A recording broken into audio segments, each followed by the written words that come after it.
elite socks with loafers. No one doing it like me, man. Y'all can't fuck with me for real. I think that's the intro of this episode. What a mic test. The draft got you inspired. Had to put on some elite socks. Get out there ready to run some routes. You see my glasses? Dummy. Can't Okay. fuck with me. Okay. Justin Jefferson. All right. As you guys see by the title, we are not here today to talk about Mojo 99's Nike Elite socks with his loafers. Not the main topic. What happened? It's much more exciting. We're here today to recap the NFL draft, put every single NFL team's draft into a tier list. You know, by now it's Tuesday. You guys have seen draft grades from a lot of people that are far more educated, deeper into the draft than we are. So we're going to do it tier list style. We're going to talk about every team's draft based on, do we think they got better? Did they address their needs? Kind of put them into a lay of the land of the entire league. Hell yeah. I'm ready. I don't know about you guys, but I feel solid after the draft. My team did quite pleasant. Okay, you like your white boy? Yeah. Shout out Dylan. Shout out Dylan. So, B-Soul, show us the tiers of what they're going to be. We are putting them in a tier list of, I can't read that, it's too far away. B-Soul, read the tiers. All right, here we go. Beast mode. Yeah. Good job, you're a contender now.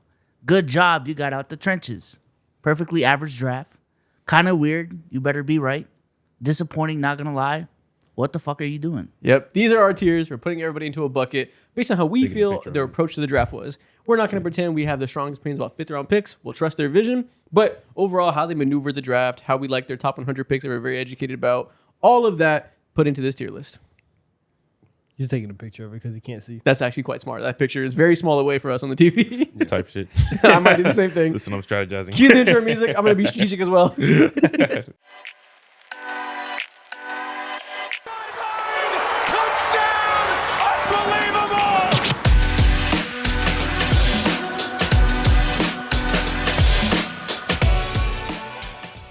All right, let's start our tier list by going division by division to get every single team in the NFL. Let's start with the AFC West. Let's begin with the Las Vegas Raiders at the top of this draft, drafting Fernando Mendoza, number 1 overall on this tier list. Where do they fall in a draft class? That's obviously primarily based on the fact that they presumably got their franchise quarterback. Congratulations, you made it out the trenches. You got a quarterback, which Yeah. I think is the biggest thing. It's not a surprise. Everybody knew that they were going to take Fernando Mendoza. And now with Mendoza, Kirk Cousins also, the moves that they've made in the offseason to address the offensive line, they've spent a lot of money.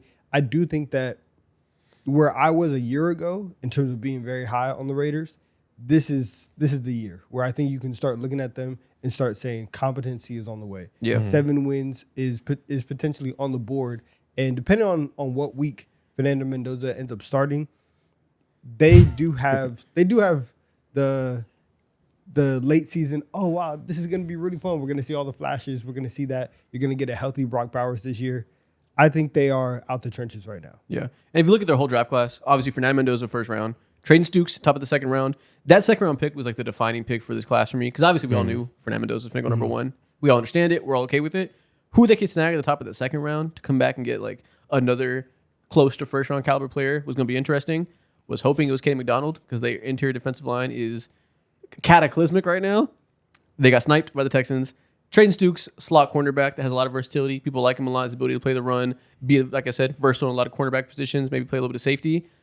Not mad at that. Their secondary is also terrible, like many position groups are in this team. The one thing that prevents me from going like perfect draft, you knocked it out of the park, that wide receiver room is still that wide receiver room. Yeah. And they did not address it really at all in this draft class. Yeah, exactly. I thought they would, but I guess they're just letting Kirk Cousins go out there and just throw some whoppers, which is fucking fine. At the end of the day, like I think next year they'll have their go at receivers, and it's not the worst decision in the world to do so because there's some elite receivers next year. Yeah, exactly. So I think that's perfectly fine in a rebuilding year. I think the swing pick for me that was like the most interesting, of course, is like the Gerard McCoy conversation. Yes. Of course, like we were talking about him like he was going to be in the fucking lottery or at least like worst case scenario, top 25. We thought he might be a Cowboy at pick 12. Yes, and exactly. everybody in the world did because he is that good. In 2024, he was the best cornerback in the nation, and it was not an exaggeration to say that. Tragic ACL injury, missed the whole season. More medicals came up. I think basically the takeaway was that he has a bone graft in his knee that might need to be repaired again, which is when part of your ACL injury, it chips away at the bone. They take a piece of bone from your other knee that's not damaged and place it there. And sometimes it's unstable. I think I read there's a 10 to 15% chance that it gets unstable and has to be redone. Most time you don't see that happen to athletes. In Yeah. this case, they fear it might. What was the range? You said 10 to 50? 10 to 15 Oh, percent I was like, chance. that's such a wide That's range. a huge chance. I was like, yeah, I was like, you're just Doctors talking don't at know this what he's point. doing. Yeah. 10 to 15% That shit, I don't chance know, bro. that bone graft has to be repaired. If sometimes they fail. Apparently, medical teams around the league are scared this one might be the case. So he might miss the entirety of next season if that is the case, because it's a whole nother surgery. So That means 2 years just missed football. 2 years missed football That's kinda at the crazy. peak of your development. So yeah, it kind of makes sense that he fell to, was that the 5th round? Where did he end up being taken? Pick 101. That's the top of the 4th round. Yes. Makes sense that fall became so gigantic. I'm not going to judge any team that decides to make that pick at round 4 in a relatively weak draft class. Swing for the fucking fences. Exactly. This is ultimate swing for the fences, and they're in that position right now. So I loved it. I loved If it. the next year in 2027 they get year 2 of Mendoza, maybe they get a top 10 pick and pick one of the wide receivers. Even if it's not Jeremiah Smith, they get like Cam Coleman and have a wide receiver 1, and then you have Jermon McCoy and Trayton Stukes. That They're works out happy. the following year. This team could be turned around very quickly. Yeah. Well, very quickly means 2 years, but 2027 Even might be then, nice. considering where they were, to go from the number 1 pick in 1 year and then in 2 years later, you are an actual playoff team, an actual contender. That's a massive turnaround, right? That's a very, very fast rebuild. And so I like that. Yeah. And they do. I agree. I would like to see them have a dress wide receiver, but also Trey Tucker had a nice season last year. Brock Bowers was good.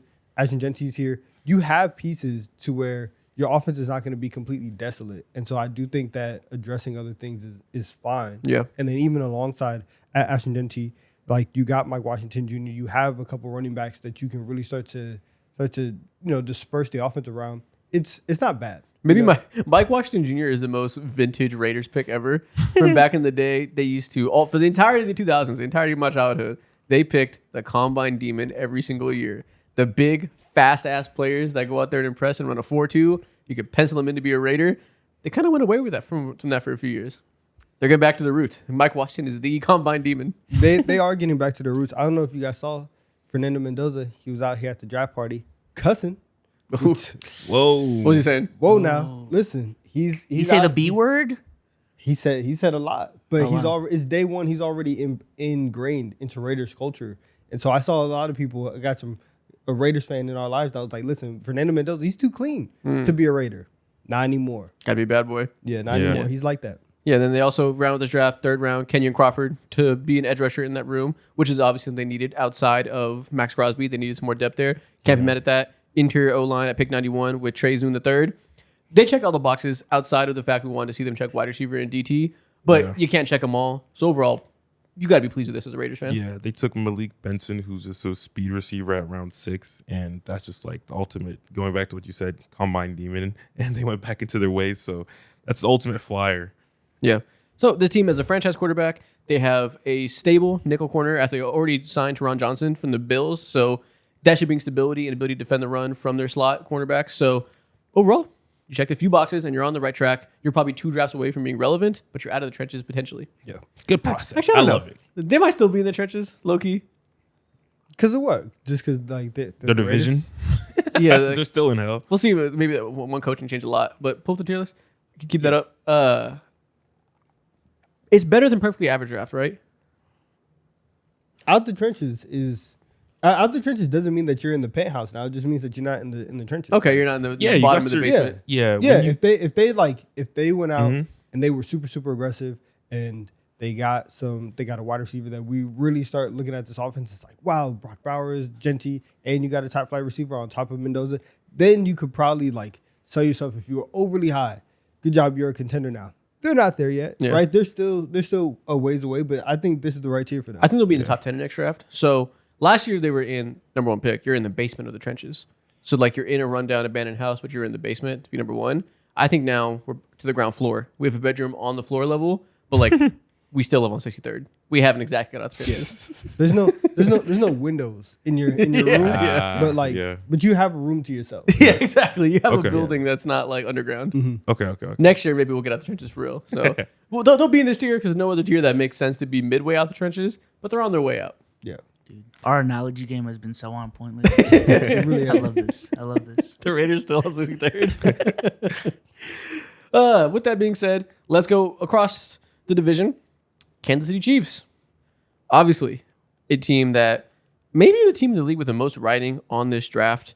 They're a team that we expect to be in contention every single year. This year they were not. And it wasn't a simple get Mahomes healthy and next year we're back deep into the playoff run.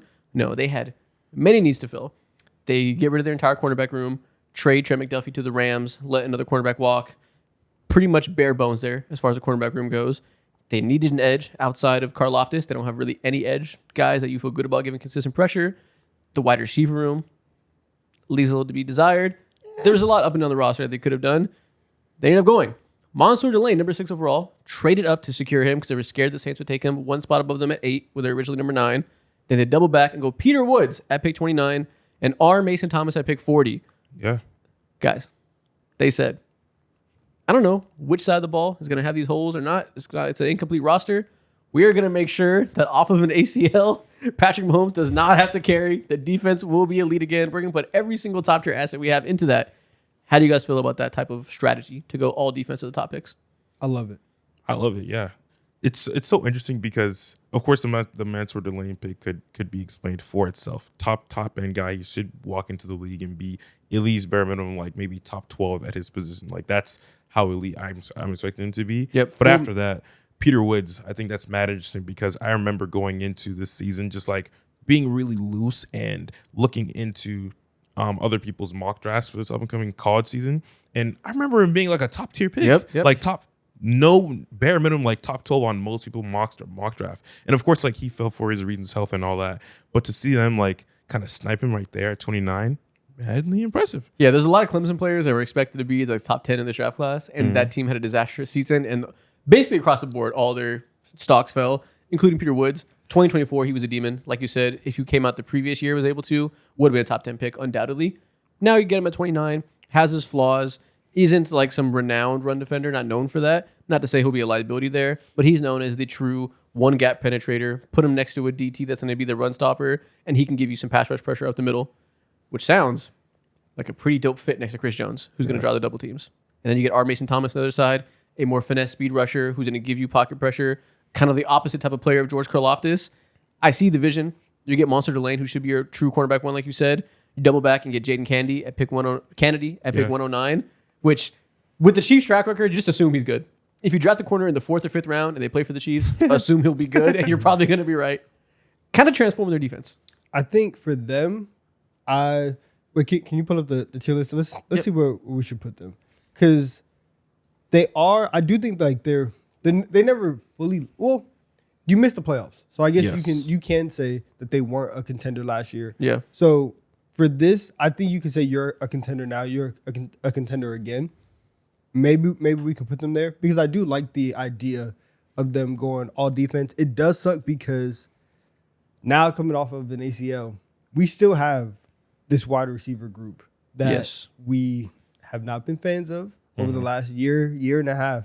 And Mahomes still has to deal with that coming off of the ACL. Travis Kelce is a year older. But they are putting a lot of stock into Kenneth Walker and Eric Bieniemy are about to come in and change their lives.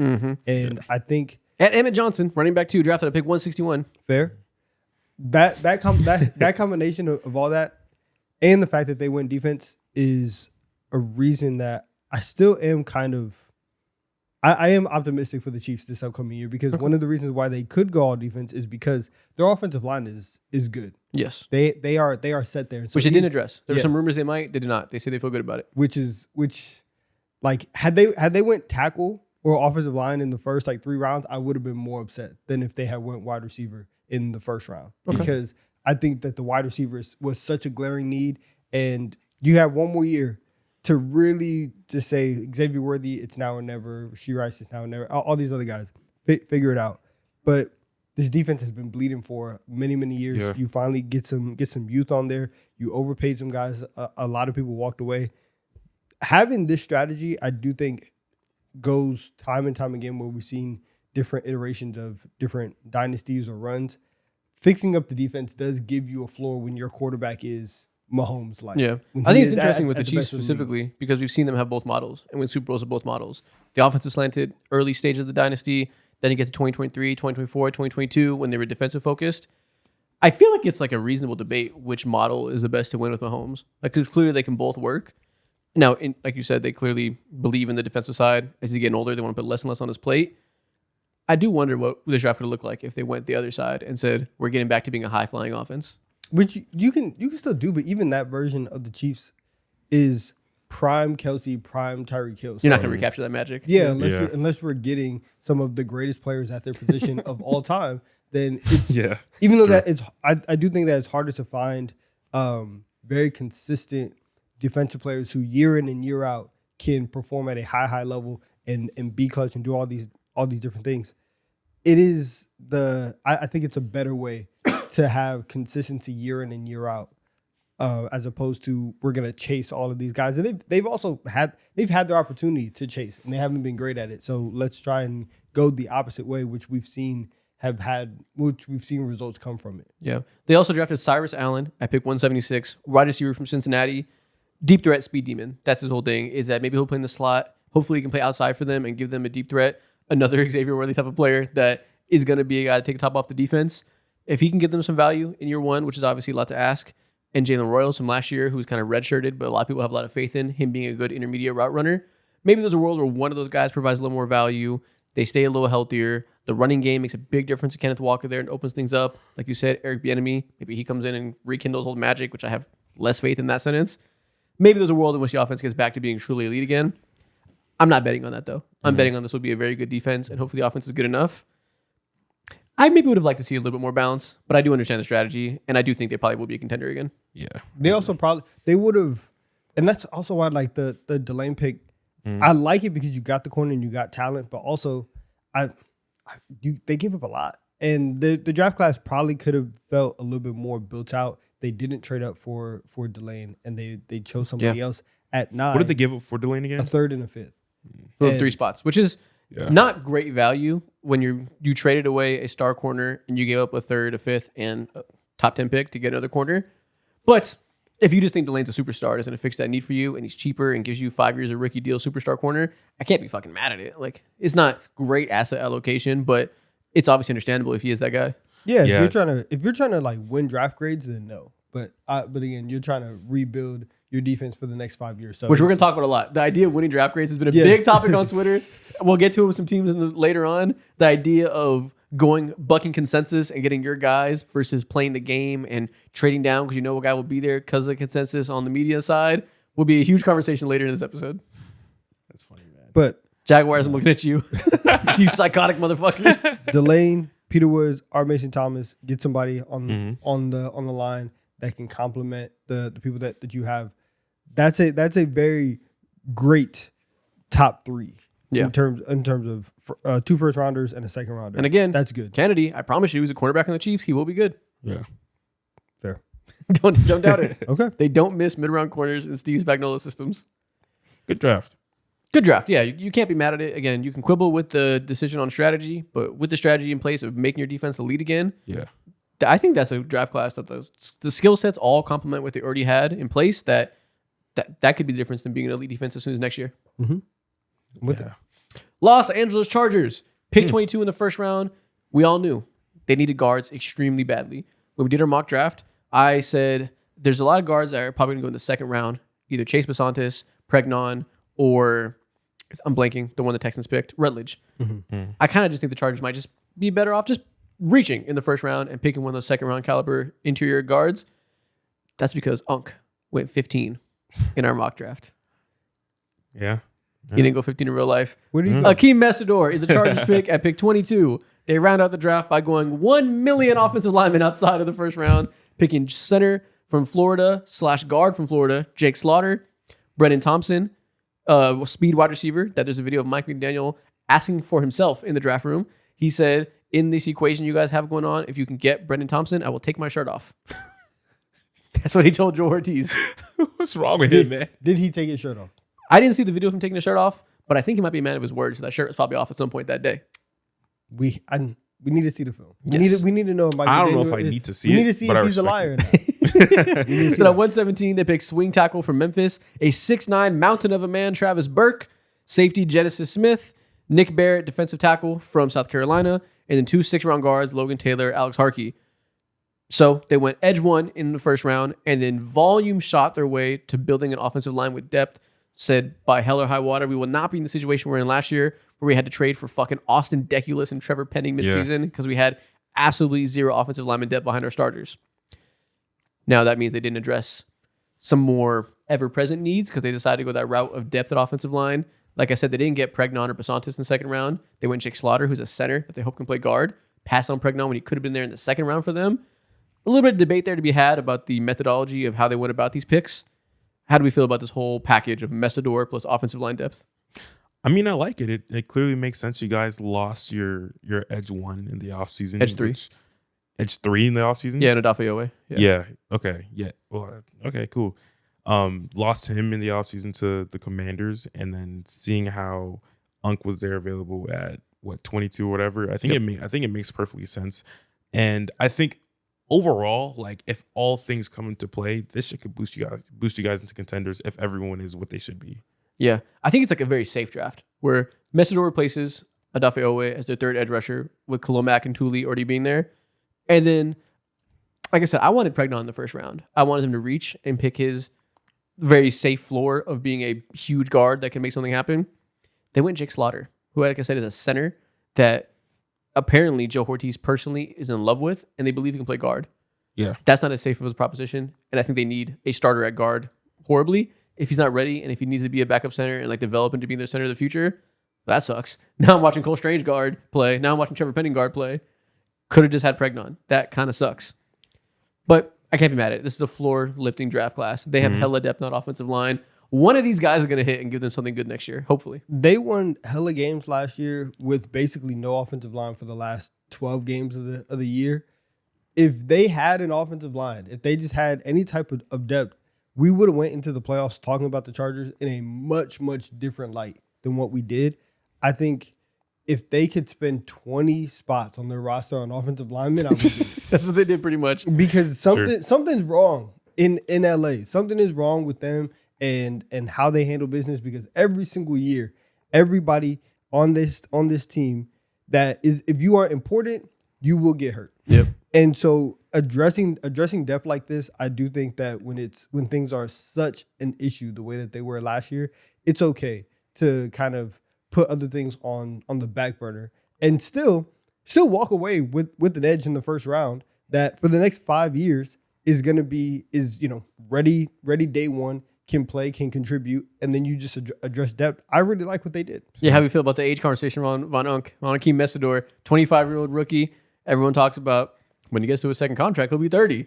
Do we like that pick for the specific scenario of the Chargers and where they're at in their timeline? I mean, obviously, it's overblown. And when it comes to the Chargers and where they're at in their time, motherfucker, they want to win yesterday. They want to go to the Super Bowl 2 months ago, bruh. Like, they're in a position to actually be active. And when it comes to someone like Akeem Messidor, like, his expectations are, you're that old for a reason, but you got to be good. You will be good. You have to be good day one. It's overblown conversation. Yeah. It's just funny. They have Mike McDaniel for maybe 1 year. They need to win the Super Bowl this year. Like that's the timeline they're on, is Super Bowl now. Akeem Messidor is going to help them do that. I think the idea of the second contract being at 30, to act like it's a guarantee that a first round pick gets a second contract and then that needs to be your priority, is just completely devoid from reality. Zion Johnson just left from the Chargers, their first round pick from a few years ago. No second contract because he sucked. Happens a lot in picks 20 through whatever. So I'm not worried about the second contract. I want you to be good for these 5 years.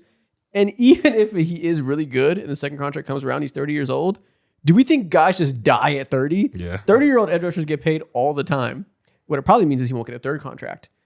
That idea of thinking about a third contract is so devoid from reality. That's so far away from That's mattering. like a problem for him and his family. Yeah, Like, not exactly. us. Not even a third contract with the same team. They're acting like he's supposed to be a lifer. Like Yeah, that's, you're Hall of Famer. that's not how. But that's how like this goes. 15-year career. Yeah, if he gets a third contract with the Chargers, he's an all pro. He's a Pro Bowl. Like he's gonna be somebody that's gonna be in the Chargers Hall of Fame.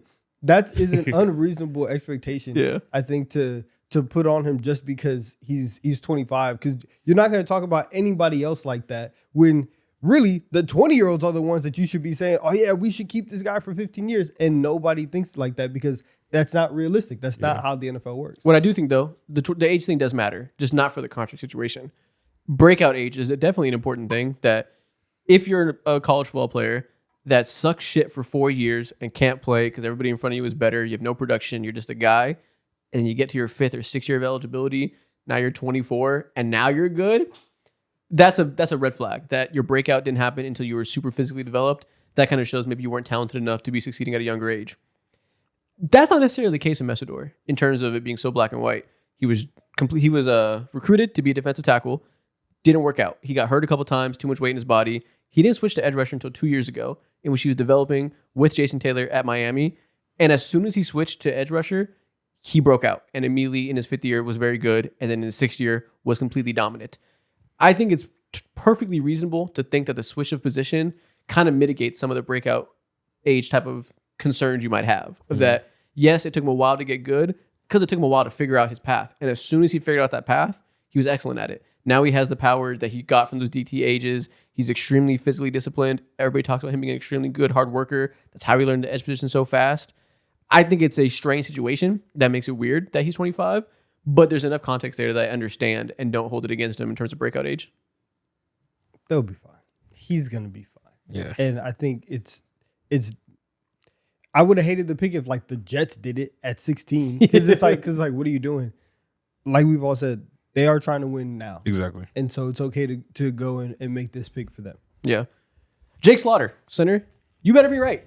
You better be right that he's this perfect fit, that he can transition from center to guard and maybe be your center of the future. Because if you pass up on Emmanuel Pregnon, who I think will be a good starting guard, you better be fucking right that Jake Slaughter is that guy. Because in terms of value on the board, huge reach. We're looking at the CBS recap here. They had him ranked at 110, which is like about what you'd expect across most outlets. They picked him at 63.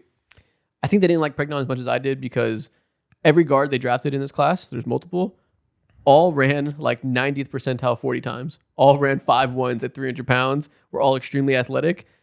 Mike McDaniel runs a wide zone scheme. He clearly wanted athletic guards that can get out and move. Pregnon is a big mountain of a man who's probably maybe better suited for a power scheme. So they maybe thought he wasn't a scheme fit. Fine. Jake Slaughter better be a perfect fucking scheme fit. Otherwise, Justin Herbert's going to die again next year. That's a sick name. Jake Slaughter. Yeah. He has to be good. Yeah, he got to be good off Yeah. him alone. Hey, look Passes up Jake people Slaughter and go to sometimes. images and look at his headshot. Okay. The face does not match the name at all. He might be good. You're going to laugh your ass off at how unthreatening he looks. Dude, he looks Man, like. what is this? Go ahead, show it. Let me see. Show it. He looks like a demon. Look at the picture of the glasses right there. Jake Slaughter. Jake Slaughter. Dude, he looks like he makes mean sandwiches, man. At Jersey Mike's. Yeah. With that being said, I Man, want my shout out offensive to lineman. Mike's, man. Those are my guys. Shout out to Mike and the guys. Yeah. we're locked in. But with that being said, I do want my offensive lineman to be corn-fed white boys that hold up pictures of fishes, and he is that. So I think he's going to be a demon. Yeah, the picture doesn't really fit right now. I can see him at like 35 and his face really start to match the name. Yeah. All right, so tier list, where are we going? How do you feel about it? I think they're contenders. I like it. I think they did enough. I think this ensures they won't have the injuries completely ruin them offensively. Assuming some of these guys can play and can be more plug and play in terms of backups, this gives them a high floor that as long as they don't completely fall off a cliff with the healthy offensive line, with Mike McDaniel being there, with Herbert healthy, assuming the tackles are healthy too, and Mesidor there to replace Owe, this should be a contender. Yeah. But also, going back to the whole Slater thing, you're kind of right. It was weird, and they better be right. Because if the offensive line Slaughter, falls, Slaughter, my bad. Offensive line falls apart again, then I can easily see them not be contenders. So Yeah, this is... I would say perfectly average draft. I think like they're a contender now because of what was already in place. Sure. So like if we're just looking at this collection of picks, I'll probably just say average draft. You know what? Fair. Well, Because like you Yeah. got solid value with Mesidor up top, and then we're talking about the reach for a Slaughter at in the second round. You got a lot of good depth pieces, but also it's still 6th and 7th round picks that don't often make the roster, and so we're gonna see what happens with a lot of these picks. So I would say it's just fine. yeah, it was also some, like, Brendan Thompson, Travis Burke, those are 4th and 5th round picks. So there's a little more. There's players that I have faith in that I think it's a good draft. But yeah, if we're going to be stingy with the good draft tiers of like, you guys really nailed out the park, a good value, this is one of the teams that just pick their guys. They didn't play the game and like make sure they get perfectly adequate draft value, trading down all the right ways and stuff. So, okay, perfectly average draft. You're expected to address your needs and get better next year. That's baseline. They did that. It didn't blow you away in terms of value. They didn't come out. If they had picked Pregnon at the end of the second round, then I'd have been like, steal. He could have went at the beginning of the second or late first. They didn't do that. They let him fall to the third to the Jags. Okay, perfectly average draft. It could work, but value isn't crazy. Okay. Broncos. Listen, Man. they didn't have. They barely had any picks. They had one of the drafts. They were one of the teams in the 2026 NFL draft. They basically didn't draft any starters, traded back a few times, and drafted a bunch of depth. They got Jonah Coleman, who should enter that running back room, and honestly could be maybe the commander in touches by the end of the year. He's a power running back that complements RJ Harvey really well. Downhill guy to complement RJ Harvey's like shifty style. They draft Tyler. Oh, how do I say that? Onyedem. They drafted him at pick 66. Okay. Great. They needed D-line depth after they lost a starter at DT. Cage Casey, Justin Jolly, Miles Scott, Dolan Bentley in the later rounds of the draft. Broncos fans to tell you we have 0 starters here, but we don't really need starters. We're a team that's built to win a Super Bowl now. This is because we traded our first round pick for Jalen Waddle, which maybe factored in the equation a little bit. They didn't feel like a wide receiver would be nearly the caliber at that position as Jalen Waddle, so they cashed in on a veteran early, and now we're left with the non-premier picks to fill out their depth. Cool. That's also what third round, fourth round picks are. It's their 4. Yeah, the roster's already good. This team won 14 games last year, and they were probably a Bo Nix injury away from being in the Super Bowl. Like there's not a lot of things that if you go up and down the roster that they really needed to work on. And one of the big things was wide receiver. They addressed it with their first round pick in a trade prior, so everything is fine. I think getting depth, especially on the defensive line with your third round pick, you bolster your strength there. Would have liked to see them, take a linebacker start to address that, but also like it's fine. Like you're gonna be okay.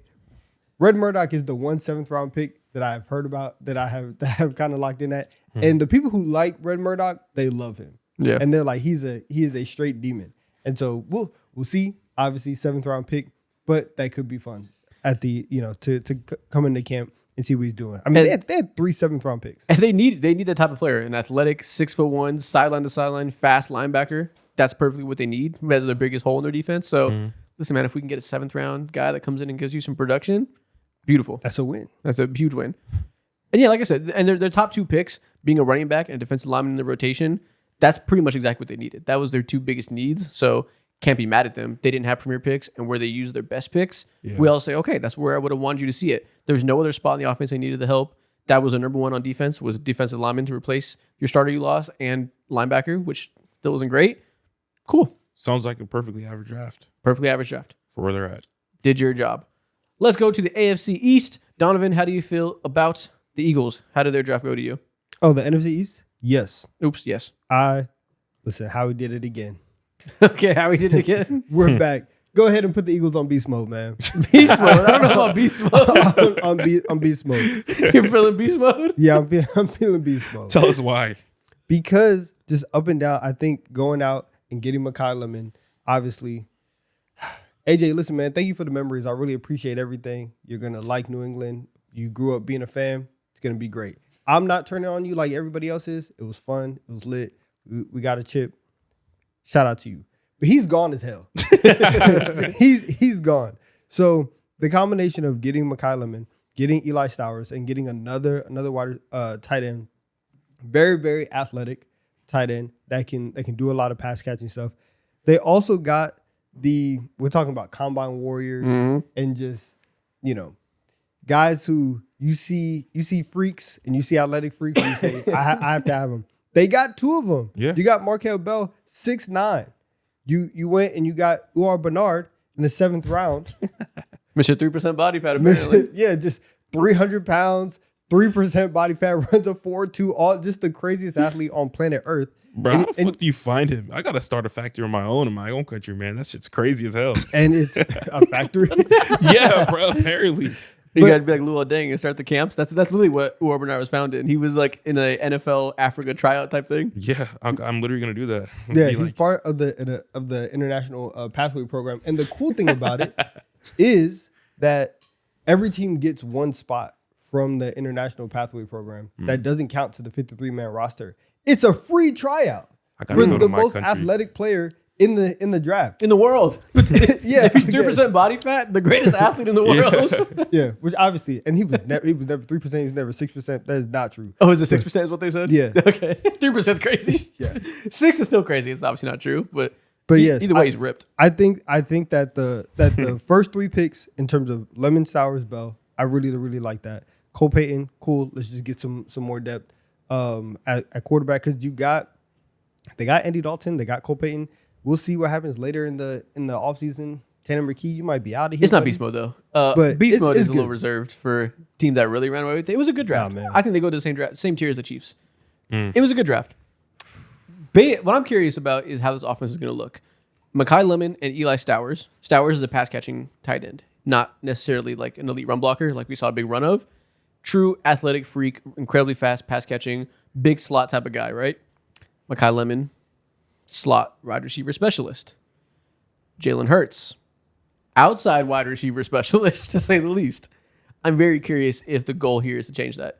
And that if Mannion's coming in and is going to try to push Jalen Hurts towards a more over the middle of the field play style, if that's the case and that's the goal, Mekhi Lemon and Stowers are like perfect weapons to have there. Having those two and having Goddard attack the middle of the field with Smitty still being your outside threat stretching the field in the same way him and A.J. Brown always have. Dontavian Wicks kind of in that role now too, replacing A.J. Brown on the outside. I see the vision. These are weapons for that more versatile style of play. Not a guarantee that goes exactly to plan. And, you see the incongruency there potentially in style of plays. I don't know if it's like perfect glove in hand fit for what we know Jalen Hurts to be stylistic wise. Well, the way that everybody has been talking about Jalen Hurts and this whole conversation is like they're putting him on notice and you have to conform to what we want to do and you have to grow into these things.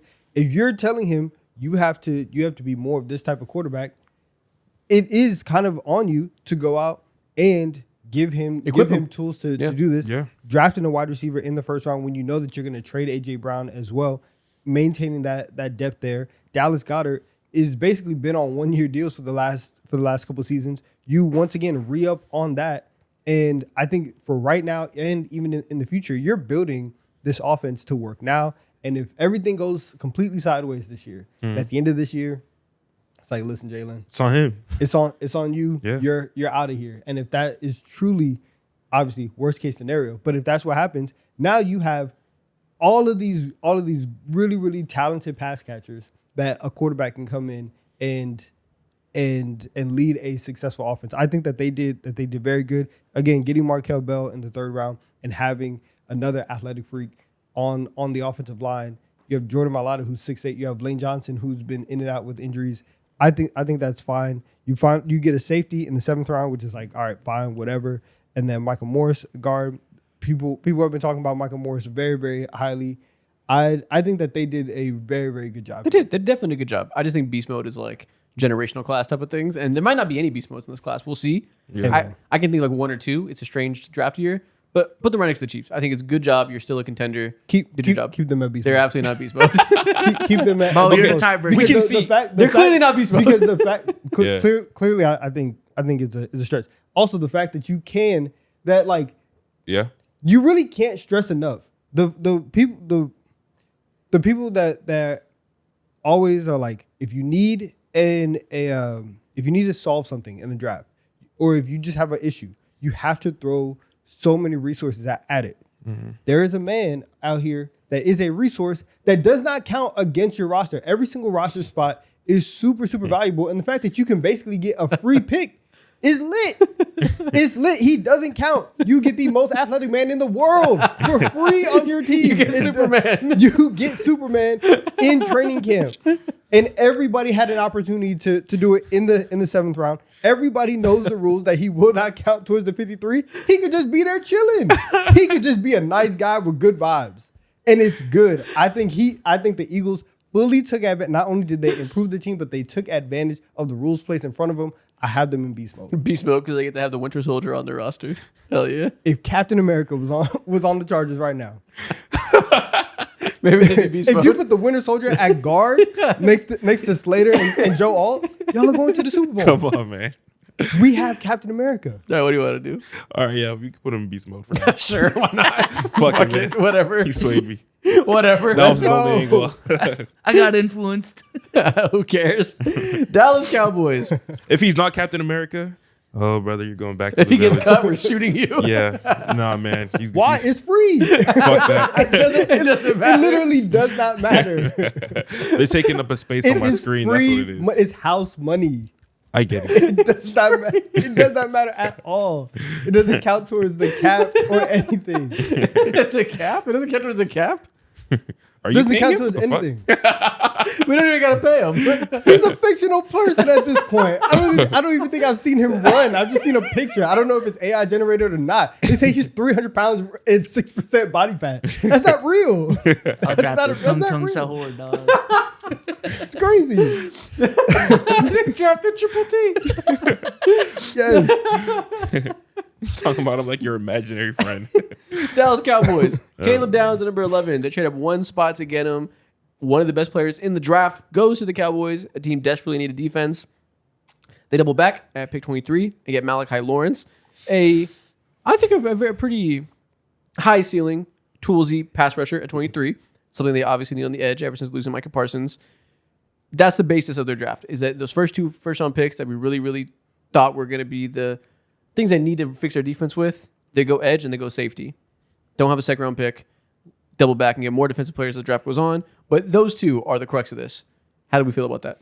I like Malachi Lawrence a lot. I think he's super active with his hands, and that's like I think one of the more like outlying skills for me when it comes to seeing how he impacts the rush. Mm-hmm. And then obviously, bro, I don't know why, but it just literally feels like it's written in the stars that Caleb Downs is going to be just one of the like stars in the league. Yeah, of course. He's like, we've seen the story so many times. These elite safety prospects come into the draft, Yeah. they fall for positional value, then we do a redraft a year later and they go 6 or whatever. Yeah, and I wouldn't be surprised if we look back, maybe a year and a half, 2 years from now or so, and the Cowboys defense just completely turns around. And I don't know how the rest of the other team's going to look like, but specifically on that end, this could be one of those just off of those two players alone. Yeah, they have a bad run defense. Malachi Lawrence isn't a good run defender at this point of his development. You know who is? Caleb Downs. Mm-hmm. He will be a slot defender for them that's fantastic against the run. That's his greatest strength. It's his ability to identify plays and get downhill and tackle, even at his size. A home run pick to get him at 11. Like, the fact they walked away with one of the elite players in a draft that doesn't have 11 elite players, by the way, and they still got one to pick 11. Home run. I think, good job. You're a contender now. Okay. When we were watching the draft and we started getting to 9, 10, I looked over at y'all and I was like, guys, the Cowboys are about to get Caleb gonna Downs, get and I'm very upset. And they went up and they made the move and they got it. And aside from him fitting the run, the Cowboys over and over and over again just gave up explosive play after explosive play. Like, you could throw the ball on there was that whole conversation last year about, can you beat cover 4 and you beat cover 4 by throwing it over the top. People were doing that all day on the Cowboys. Yep. Caleb Downs is the kind of player that is going to eliminate explosive plays, not necessarily because he's like a ball hawk. He's just going to be in the right spot. And so having somebody that versatile that can put a top on the defense and make sure we're not getting beat 3 times a game for 30-yard pass plays, for 40-yard pass plays.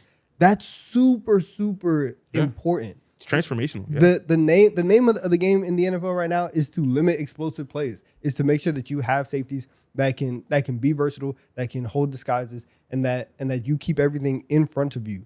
And for the Cowboys, if they are playing games, because you know that their offense, especially from last year, is super, super explosive. They were scoring 35 last year. The problem is they were giving up 38, right? Like that's the kind of game.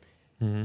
It might still be like that, but if you can go from giving up 38 points a game to 30 and your offense is still scoring 35, that's a little bit more of a winning formula than what it was last year. I think that they are in such a good position this year to be a contender, to be an actual playoff team. Yeah. That as you are continuing to fill up, because it's also not only just Malachi Lawrence. They spent 2 other picks at edge. Jayshon Barham at pick 92, who is a linebacker that's going to be inside and outside for them, I think. Ability to play both.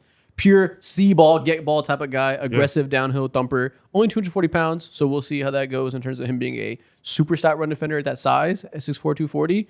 But that's his game, is he's going to be downhill and be able to help in the run at least a little bit. Kind of the opposite of Malachi Lawrence.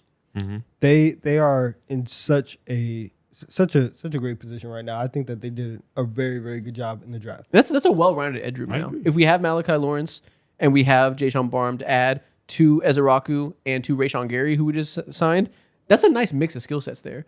Of Ezeraku and Malachi Lawrence hopefully being your finesse edge rushers that create the pressure over time.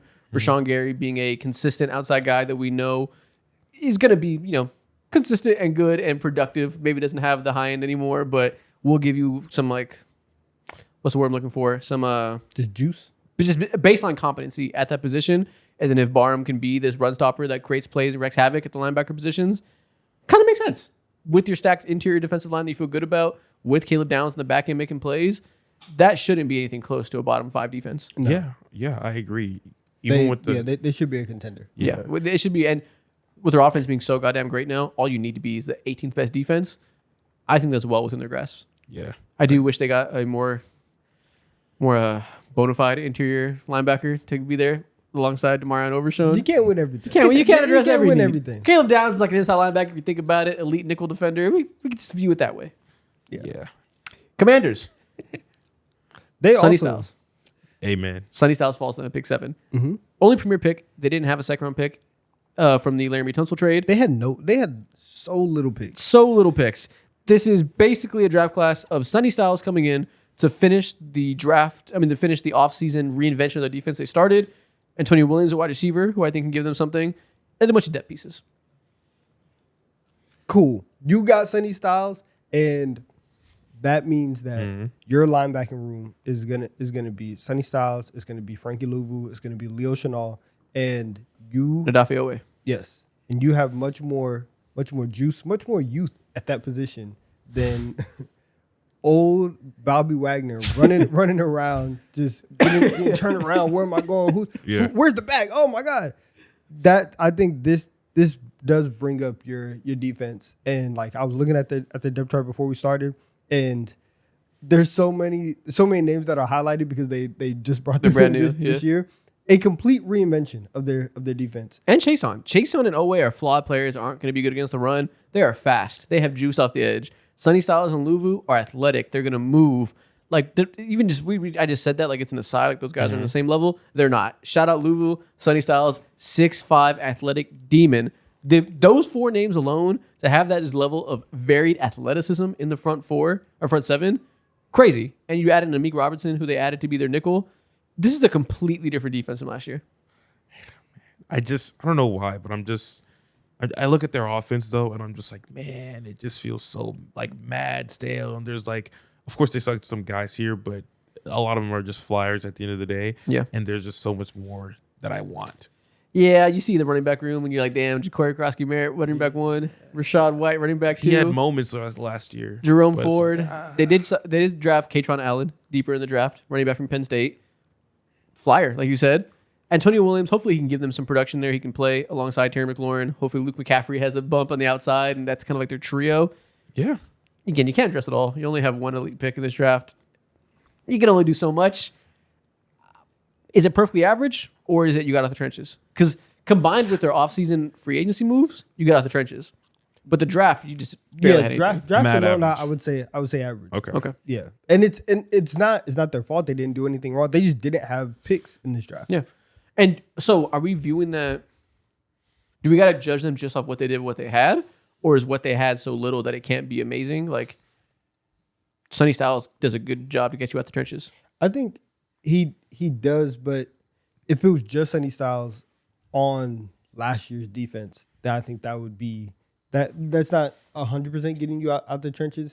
But I do think that for the tiers below perfectly average, like they didn't do anything weird. It's not disappointing, and you're not completely confused about what. But I do love Sonny Styles there. I kind of want to give them a good job to get out of the trenches. And like they didn't do anything, but Sonny Styles fell to them, and that's a blessing. And they took him.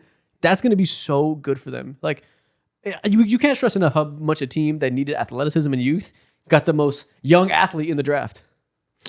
But is that enough to get him out the trenches? I don't think so. And again, it's combined with their free agency stuff, so it's hard to parse that. But it kind of is their finishing touch to get him out the trenches defensively. Yeah, but they did a lot in free agency. Sure, and No. that doesn't preclude this from being a good job of what they had. I'm just looking at this from like a singular draft thing. So I don't know if they got it out. They're out the trenches just yet. They were on the precipice of leaving the trenches, and Sonny Styles was the moving company that got them out. He was the finishing touch. We're just gonna keep this analogy. I know.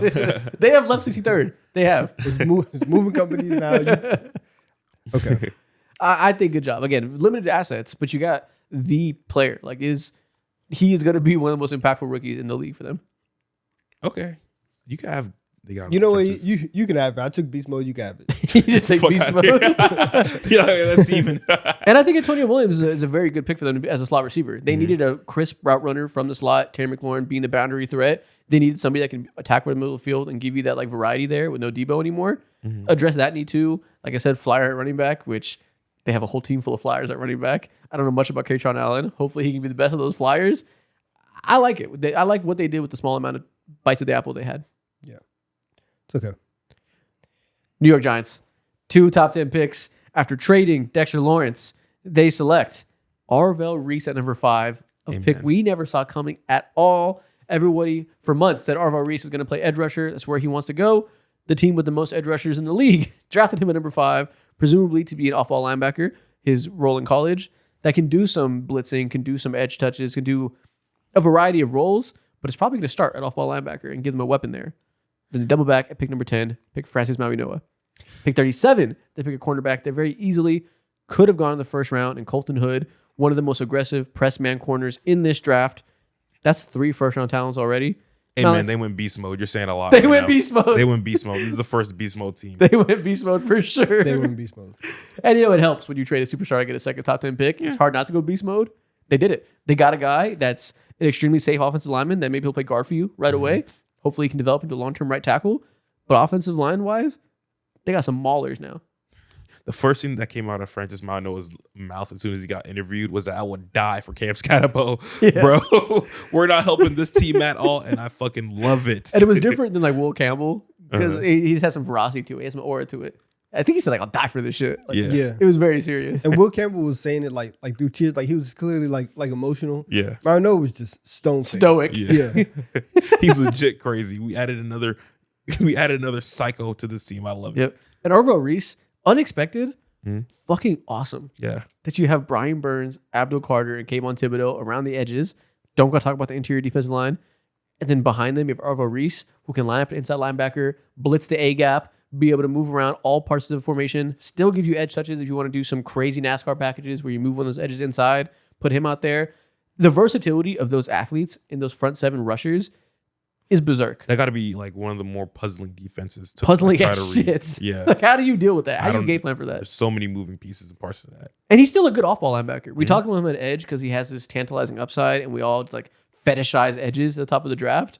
He's a damn good off-ball linebacker too, which we wanted them to pick Sonny Styles for that reason because they needed that run support. They needed a guy who can get out and move, get them athleticism. Maybe Arvell Reese isn't the pass defender that Sonny Styles is. He's just as good at off-ball linebacker, which is just as important to that Ohio State defense being so godlike. Yeah. Feels like they're going to be able to take advantage of the 2-for-1, his ability to do both. He won't be a tweener there. He'll be a both there. Guys, I'm scared. He should be. That's crazy. I'm scared. This entire division did a lot good. This division had the best draft, I think. You're right. in the draft. And between the Cowboys getting Caleb Downs, and that's another thing with the Giants. They went beast mode. They could have went beaster mode. Like had they went with Arvell Reese and Caleb Downs, their entire defense would have been insane. But obviously, I'm never going to be mad at somebody drafting an offensive lineman in the first round, especially when you do have that need. And the Giants for years have not had a solid like 1 through 5 offensive line. So starting to build that out, especially for your younger quarterback, that's good. And if Colton Hood can be the press man corner that we think he can be, having those pass rushers to assault quarterbacks and getting a cornerback that can be out there and give you legit press man corner snaps opposite Greg Newsome, this might be a just incredibly difficult defense to play against while having an identity of pounding the rock behind that offensive line with Cam Scatabo. This is going to be a competent team. It's a very John Harbaugh draft. They're very John Harbaugh. And apparently he was making the picks. Apparently this I can tell. they have a GM. John Harbaugh was making the picks. He was laying the foundation of what he wanted. Yeah, I see this. Malachi Fields in the 3rd round, a little bit more wide receiver help. Yeah. That's good. A little bit more of a controversial wide receiver prospect that isn't the slam dunk that some of these other positions are. But again, if they're right and he is good and gives them production opposite Malik Neighbors, wow, another position we wanted them to address. Chef's kiss, man. Not my favorite wide receiver prospect, but we'll see. 6'5" Demon doesn't exactly play at 6'5". Isn't the imposing physical threat you would want from that size. That's what player development is for. You better work. Let's teach him how to be big and strong. Yeah, that's expected at that. The third round? What division should we go to next? Let's go to your team. Let's go NFC North. Yeah. Okay, let's do NFC North. Chicago Bears. Obviously, let all their safeties walk in free agency. Had none. Drafted the second best one. Got D'Anthony Edelman in the first round. First off, how do you feel about that? I feel good. First thing that you said was like, white safety. How do you feel? Yeah. Earlier when we watched White boy. We got our own. when we watched it last week. White DB. It's dope. Yeah, and after watching his tapes and stuff, like it feels great. I feel like him alone and his athleticism, the fluidity, and how he can play in like a multitude of coverages. He has like no fear in his heart when it comes to like attacking the run as well. The only like flaw in my game off the top of my head that I can be like, is like sometimes I wish he was a harder hitter, but outside of that, like I feel like this is a masterful pick and he was like gifted to us in our hands. Yeah, only 201 pounds. Not a heavy box safety that's going to be thumping like that, obviously. Yeah. Rangy as hell. True, deep, free safety prospect. Incredibly fast. Incredibly smart in coverage. Has the IQ lunch pail of a white DB. Everything you would have wanted to fill out that secondary. Then the rest of this draft kind of is Ben Johnson getting Ben Johnson guys, I think. Hell yeah. Logan Jones, interior offensive lineman from Iowa. He was ranked 145 on the CBS Sports thing we're looking at right now. Picked at 57. A lot of these offensive gurus like to reach for the offensive lineman that fit their scheme. More power to them. It works a lot of times. Same thing Mike McDaniel did with the Chargers and the whole front office did with the Chargers. Sam Roush at pick 69. There was a huge run on blocking tight ends in the second and third round. Yes. That were some puzzling picks. Sam Roush is one of the best blocking tight ends in this draft, though. You can't be mad at that at all. That is exactly what they need whenever they lost their tight end 3. There you go. And maybe he develops into being a better pass catcher as Cole Kmet exits next year. They're going to be able to have a pipeline of tight ends to continue their heavy personnel that are dominating the NFL these days. Mm-hmm. You get a cornerback prospect at 124 and Malik Muhammad from Texas. He went to Texas, so I like him. Good pick. Xavier Thomas, he's a wide receiver, and Ben Johnson likes him. Yeah. I like him. I trust Ben Johnson. Not a bad draft. Yeah, I agree. For all the things that we went through this offseason, just like losing random guys on the line, having to reconstruct our entire defense, which everyone knew we were going to do that based off of how we're just like not coasting, but getting by on the fly with our defense and figuring out unique ways to be above water. So I like this. I'm not going to say this beast mode. No. But, hey, man, could be a contender. I think it's a perfectly average draft. I think you let guys walk in free agency and you replace those guys in the draft, which is what you need to do to build a long-term foundation. But, this won't be the reason. You didn't upgrade in ways that say you're clearly going to be a contender next year by addressing these needs. But you did a good job doing what you had to do. And that's specifically just like a Malik Muhammad tax. And then also like if Dylan Thiemann is what he is day one, then like I can see this being like us being ushered into contender size. We already were that last year. This just helps like solidify that in a more maintainable way. Yeah, exactly. You did your job. Nice, perfectly average draft, I think. Yeah, I wish they could have gotten, could have addressed edge a little bit. That's more. That's the part Maybe, that makes me maybe harder. But also like, I mean, if your guys weren't there whenever you're drafting, then I would rather you not do that than reach for an edge and actually take somebody that you have a little bit more conviction in. So it sucks that it didn't happen, but it's understandable. Yeah, not addressing the D line at all, pretty much. Other than crazy. What we got a demon from Georgia Tech in the 6th round, Jordan Vandenberg. Yeah, bro, he's a demon. He's from South Africa again. He's one of them guys. I think he has like a 37-inch fucking vertical, which is insanity. Nice. You know what he did with his NIL money? He bought a laundromat. Okay. He's one of them guys, man. Businessman. He plays for the front of his jersey, not the back of it. I need that on my team. He's man. learning the football adages. He's learning the coach speak. First one in, last one out. I need him on my team. I like that. Yeah, they drafted Logan Jones in the 2nd round. That's where people wanted them to go edge if they weren't going to do it in the You're first being round. indoctrinated. Let's go. Yeah. Let's go. Gabe Akis got drafted 2 spots ahead of them by the Patriots who traded up. So maybe they got sniped there. And you look at the rest of the 2nd round, all the edge rushers you would have wanted to see went earlier in that round. Zion Young went 45, Derek Moore 44. So Cassius Howell 41, R. Mason Thomas 40. They probably just missed a run on edge rushers. They weren't going to be there, and they didn't want to reach on somebody that they knew wasn't capable of being a second round type of prospect. And they went with the guy that they felt like can be in their pipeline offensive lineman wise. Can't be mad at that. If the guys that we feel confident about, like I would have loved for them to get Zion Young, or I'd have loved for them to get Derek Moore, wasn't on the table. All right. Yeah, perfectly average draft. It's fine. Yeah. You do what you're supposed to do. But that edge group is still going to be a problem for next year. So I can't even say you're going to be like an upper tier contender in like terms of like reaching a new level we didn't see you at before. The problems are still the problems. Yeah. Caleb Williams, save us. Yeah. This is a draft for maintaining your trajectory, not a huge level up. Making sure you don't fall off and have this crazy fall from grace from where you were last year. Minnesota Vikings. One of the most controversial picks in the first round. So far, we've been largely, okay, this is cool. We understand this. Nobody really made any terrible mistakes in the first round. Now we have some real controversy. Caleb Banks going at pick 18 overall. One of the highest ceiling prospects in this class. Of the first round picks, by far the lowest floor. Because he is a 327-pound behemoth of a man with foot issues. Multiple broken foot injuries already at this point of his career is a huge red flag. Feet don't typically get better whenever you're this big and dealing with this type of stuff. Might be something that continually flares up for his entire career, makes him miss games. Very risky. Most people thought he would go in the second round. This CBS ranking, which is arbitrary that we happen to pull up, had him picked at rank 92. All right, bro. That's which is very low. Most people had him like the 40s, 50s because the injuries were so severe and went at pick 18. Maybe they had some intel that he would have went. There was one rumor I saw that the Bears were thinking about picking him. Maybe that's who they were bidding against and had to get him the first round. A lot of people will say you could have easily traded back and still gotten Caleb Banks because of the injury concerns. They pick him at 18. How do we feel about that process? Kind of weird. You better be right. Yeah, you better be right. You better be right. Yeah. I do kind of rock with it though. Because, I respect it for sure. I respect it. It's a swing.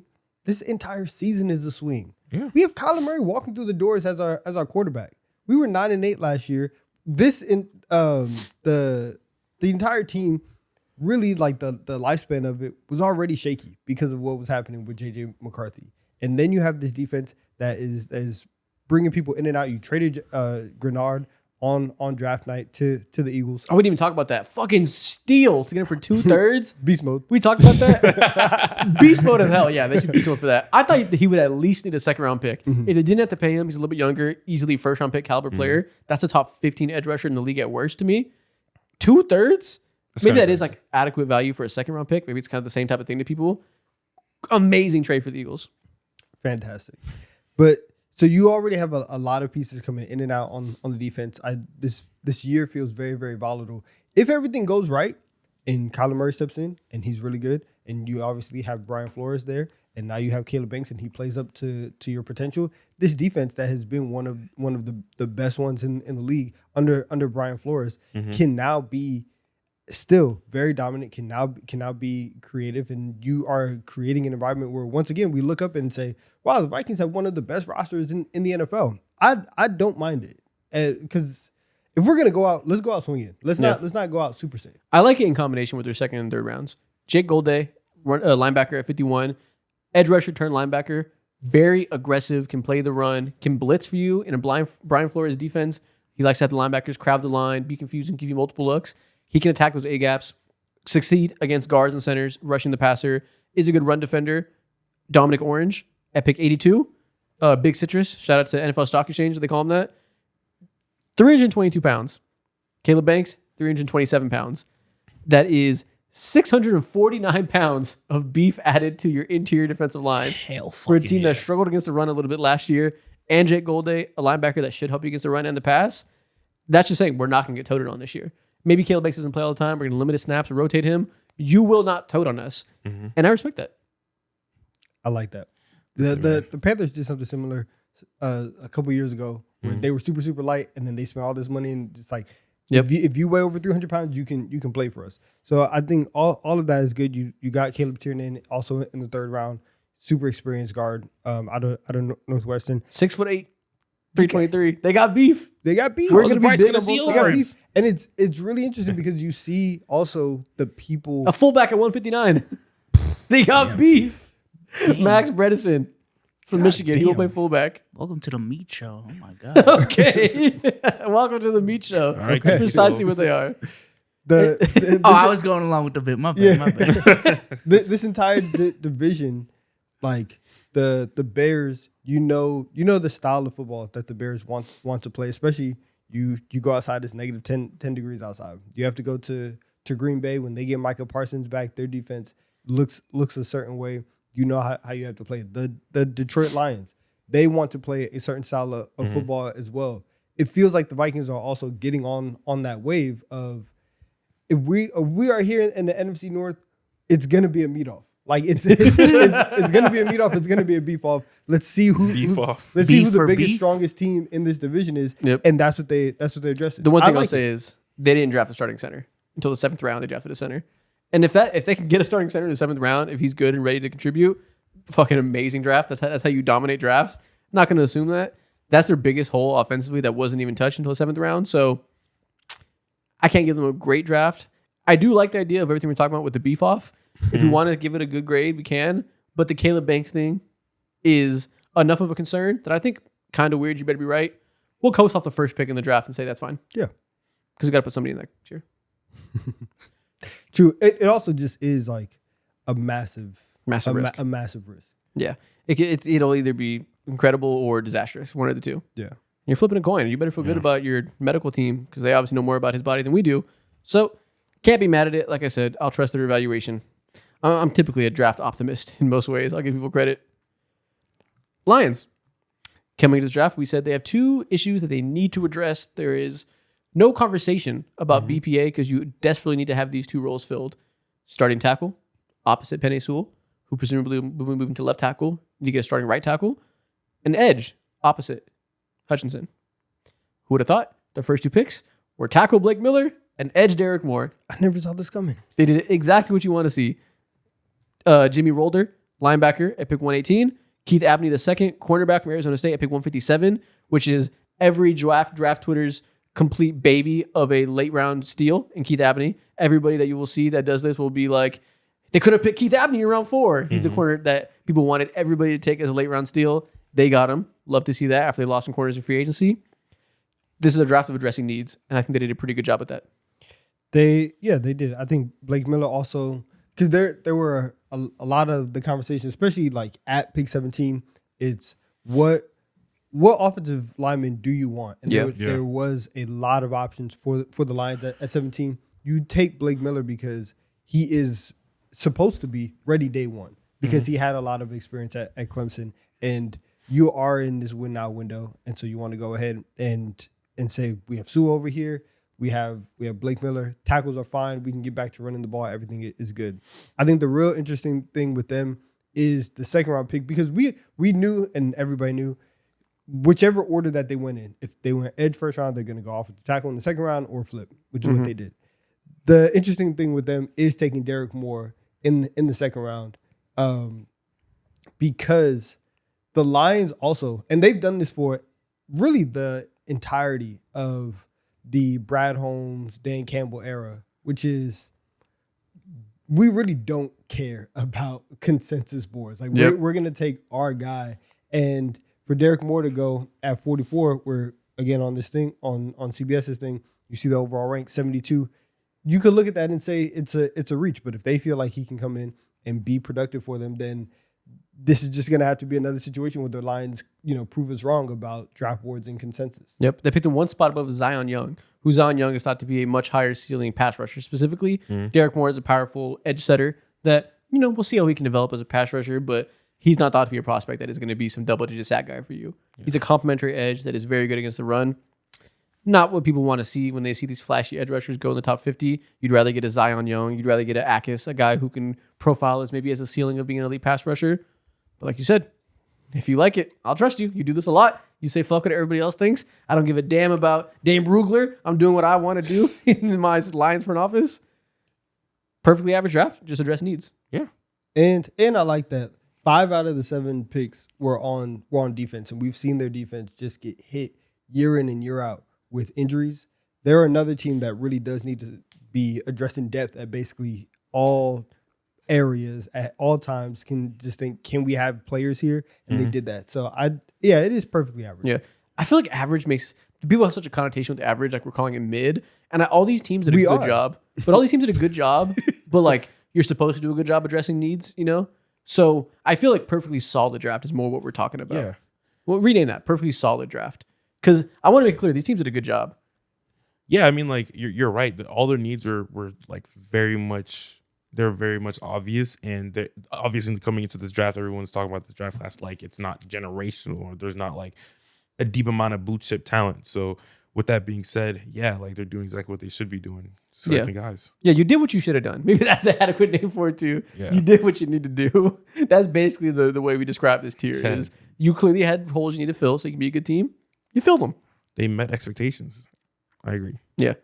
Okay. Packers without a first round pick in this draft.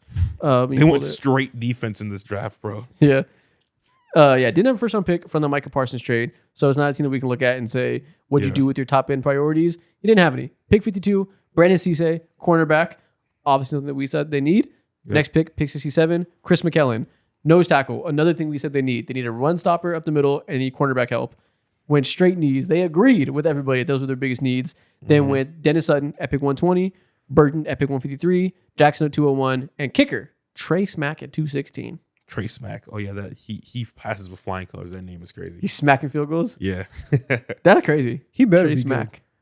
Tough name. That is the kicker name. He has to be one of the ones. Brandon Cisse is a bit controversial of a prospect. He is a very, I don't know if boomer bust is the word, because I don't know if bust potential is there, but he's a very aggressive downhill type of corner that is a big like make a play on the ball, put him in his zone coverage type of cornerback.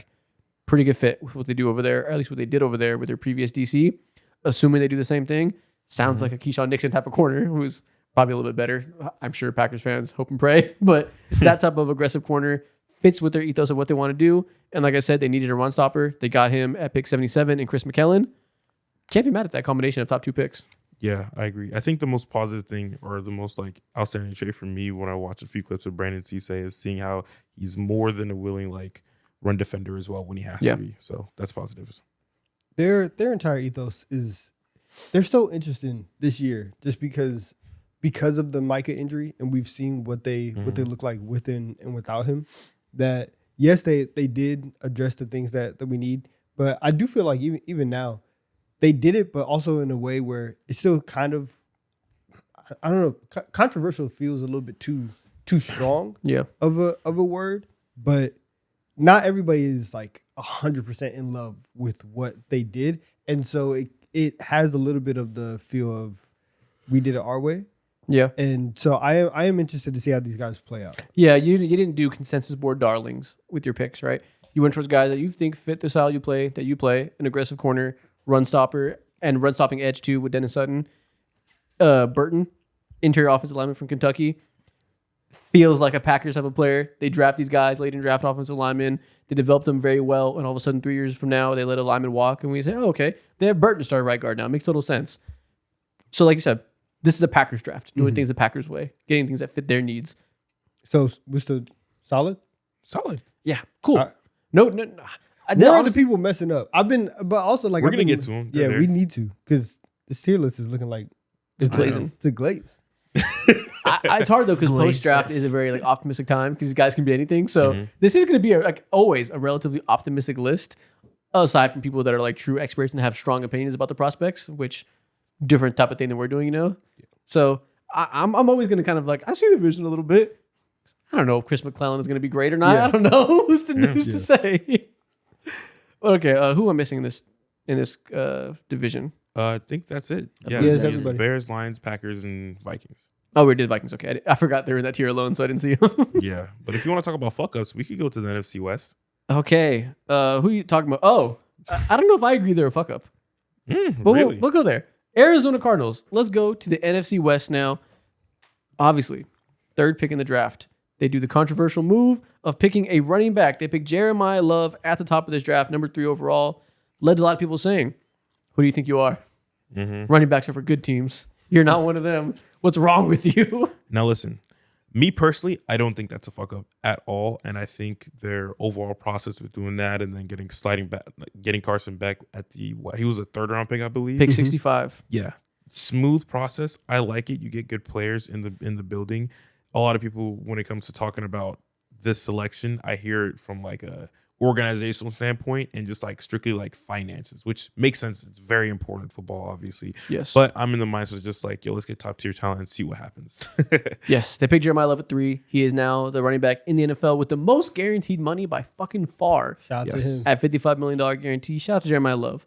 The idea is that you want to pick a running back in a spot that you get surplus value, like you do in every other contract, and running backs don't get paid enough. So you pick them in the top 5. You're paying them at the top of the market already. So if you're going to be paying a running back at the top of the market, you better be in a contention status where that type of player is worth it for you to win right away. Otherwise, you're wasting some of the very few prime years running backs have before they burn out around 28 or whatever. And people feel like the Cardinals are very far away from that, so it's a waste of a pick for them. I don't feel like the Cardinals are as bad as people are making them seem. Mm-hmm. The conversation with the Cardinals because they're the third pick is fucking strange to me. The Cardinals are not a dog shit roster in any way, especially offensively, especially with the fact that you pair pick 34 Chase Besantis, who should be a starting guard for you, that is a good run defender. This team is not far away from being a competent offense at all. Yeah, you're right. I mean, Marvin Harris is there. Michael Wilson, who ascended last year, is amazing. Superstar tight end Trey McBride. Exactly. Like that's the best player on their team right now as you speak. So it's like all the pieces are there right now for them. And they're, again, if they have like another shitty season, they're literally one quarterback away. Or if Carson Beck like shocks us all and does something productive, again, like they're literally one piece away from being Paris Johnson Jr., fantastic tackle. Now you have a starting guard there. You need to address right tackle before you have like a solid offensive line all the way. Having one offensive line weakness doesn't sink a team. Plenty of teams to have that scenario. This team is picking number 3 because fucking everybody got hurt last year. And people are treating them like they're the Browns. They aren't, like, at all. And obviously quarterback looms large. I don't know if Jacoby Brissett / Gardner Minshew / Carson Beck can play well enough to facilitate these weapons being as good as we hope they can be. Mm-hmm. Time will tell. That's the thing that is above our head, and maybe that's why they could still be terrible. But they are this bad to be number 3 pick in the draft bad because of injuries. This is not the Titans roster. This is not the Browns where there's some downtrodden super shit team that's 4 years away from being good. The Cardinals could be competent next year. If Jacoby Brissett is good next year, or I fucking guess that Carson Beck is good, this could be a 7-win team next year. And if you're a 7-win team, I don't think picking the best player in the draft, to a lot of people, Jeremiah Love, and building a foundation of pounding the rock and having offensive superstars is indefensible. Yeah. They're fine. They're like, I like it because I like Jeremiah Love. I also think that if you think that the Cardinals are so far away, that like this roster is completely bad. We've seen what great running backs do on completely terrible rosters. We just saw it we just saw it with Ashton Genty last year.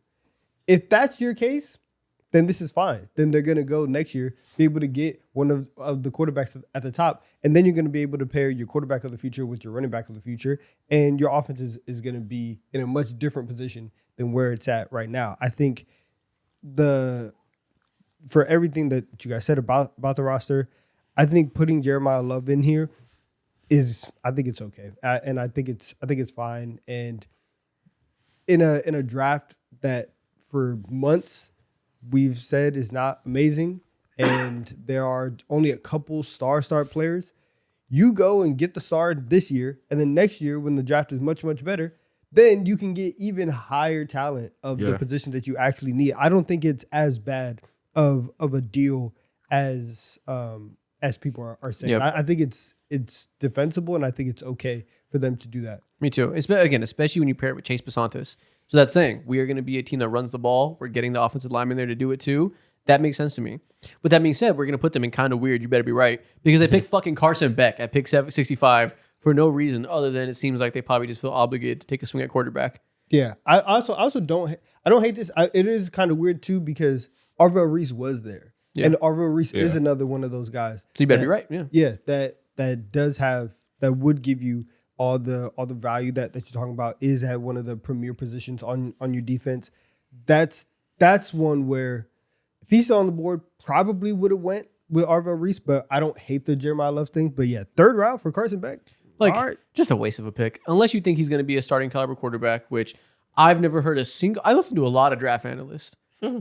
I've never heard a single one be like, yeah, Carson Beck should have been picked there. He's going to be their starting quarterback. You're trying to put a lot of pressure Jacoby Brissett came in and was like, I need more money, and then like beat out Carson Beck, please. Yeah, let me see you do it. So if you can do that, maybe. This might backfire on the Cardinals. I'm not gonna lie. This is gonna give him an opportunity to ask you even more money.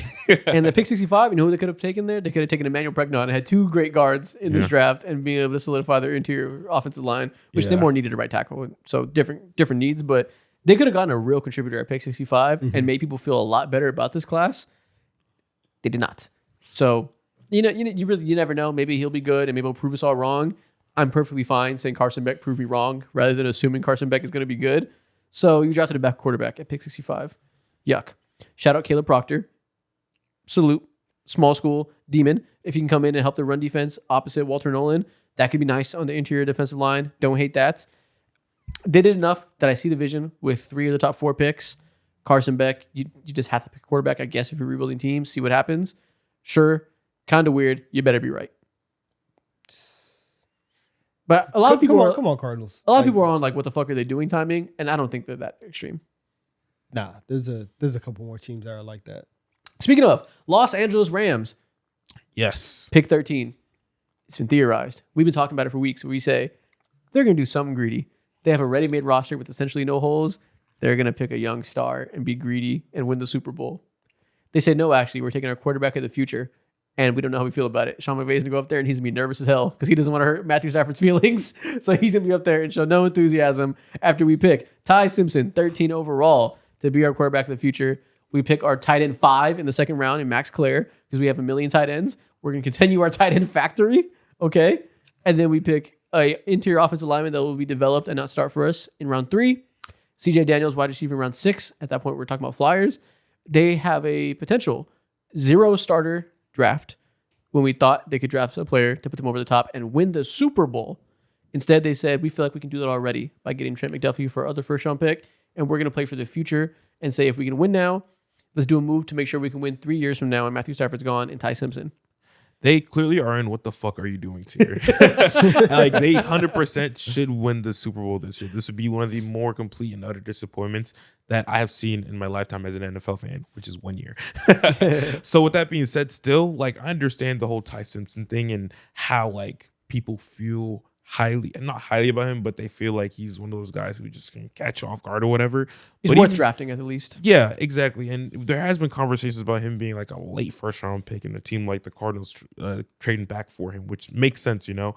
But my only issue is like it didn't have to be now, and you could have gotten a real like impactful player at this point in time when you have, I'm assuming, 1 more year of Matthew Stafford, who confirmed a couple months ago that like he's going to play for 1 more year. More than that, he wants a contract extension. And that's why Sean McVay had that weird tone, because he wanted to manage the tone to Matthew Stafford when they're talking about signing a deal and you go out and draft with the quarterback. He didn't want to get up in a press conference and be like, yeah, we got our guy, and be all excited and make Matthew Stafford feel away because you got to massage the ego of a superstar quarterback. Strange. You could have traded into the back half of the first. And they honestly belong in 2 tiers. What the fuck are you doing? You better be fucking right too. Yeah. And we won't get this answer. I hate it. We're not going to get this answer for probably like the next like 4 years or so. Because this guy literally has to be like one of the, I don't know, top 10 quarterbacks in the league in order to make this a viable pick. 4 years. Who the fuck? When you're trying to win the suck Super Bowl now and we're knocking it for 4 years if your pick was good, Yeah. that's a bad pick. Yeah. And 2 things are true. I think they're in a position where they can win a Super Bowl with or without the 13th pick in the draft, right? True. They could give themselves a damn good chance if they go out and get a star player at 13, or at least an active contributor. A star in this draft is a bit gracious, but a really good player. They could have drafted Ruben Bain and been greedy as hell on that defensive line. Can you imagine if they had Ruben Bain at pick 13? Could have had Bame. Mekhi Lemon was there at 13. You guys fetishize tight ends? Pick Sadiq if you really want. You guys love tight ends. Pick the best, fastest one. You could have done that. Trade that second round pick and a future pick from next year to trade back up into the end of the first and take your guy in Ty Simpson. That was possible. So what I'm reading from this is they didn't like the guys at 13. They didn't feel like they'd move the needle. And they didn't want to give up 2027 draft capital because that's a stacked draft class that you shouldn't be trying to trade picks in right now. So they didn't like the idea of trading future picks and move up into the back half of the first.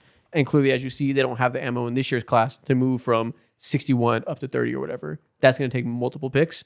They don't have that. They don't want to give up next year's. They don't feel like Mekhi Lemon is going to change their life.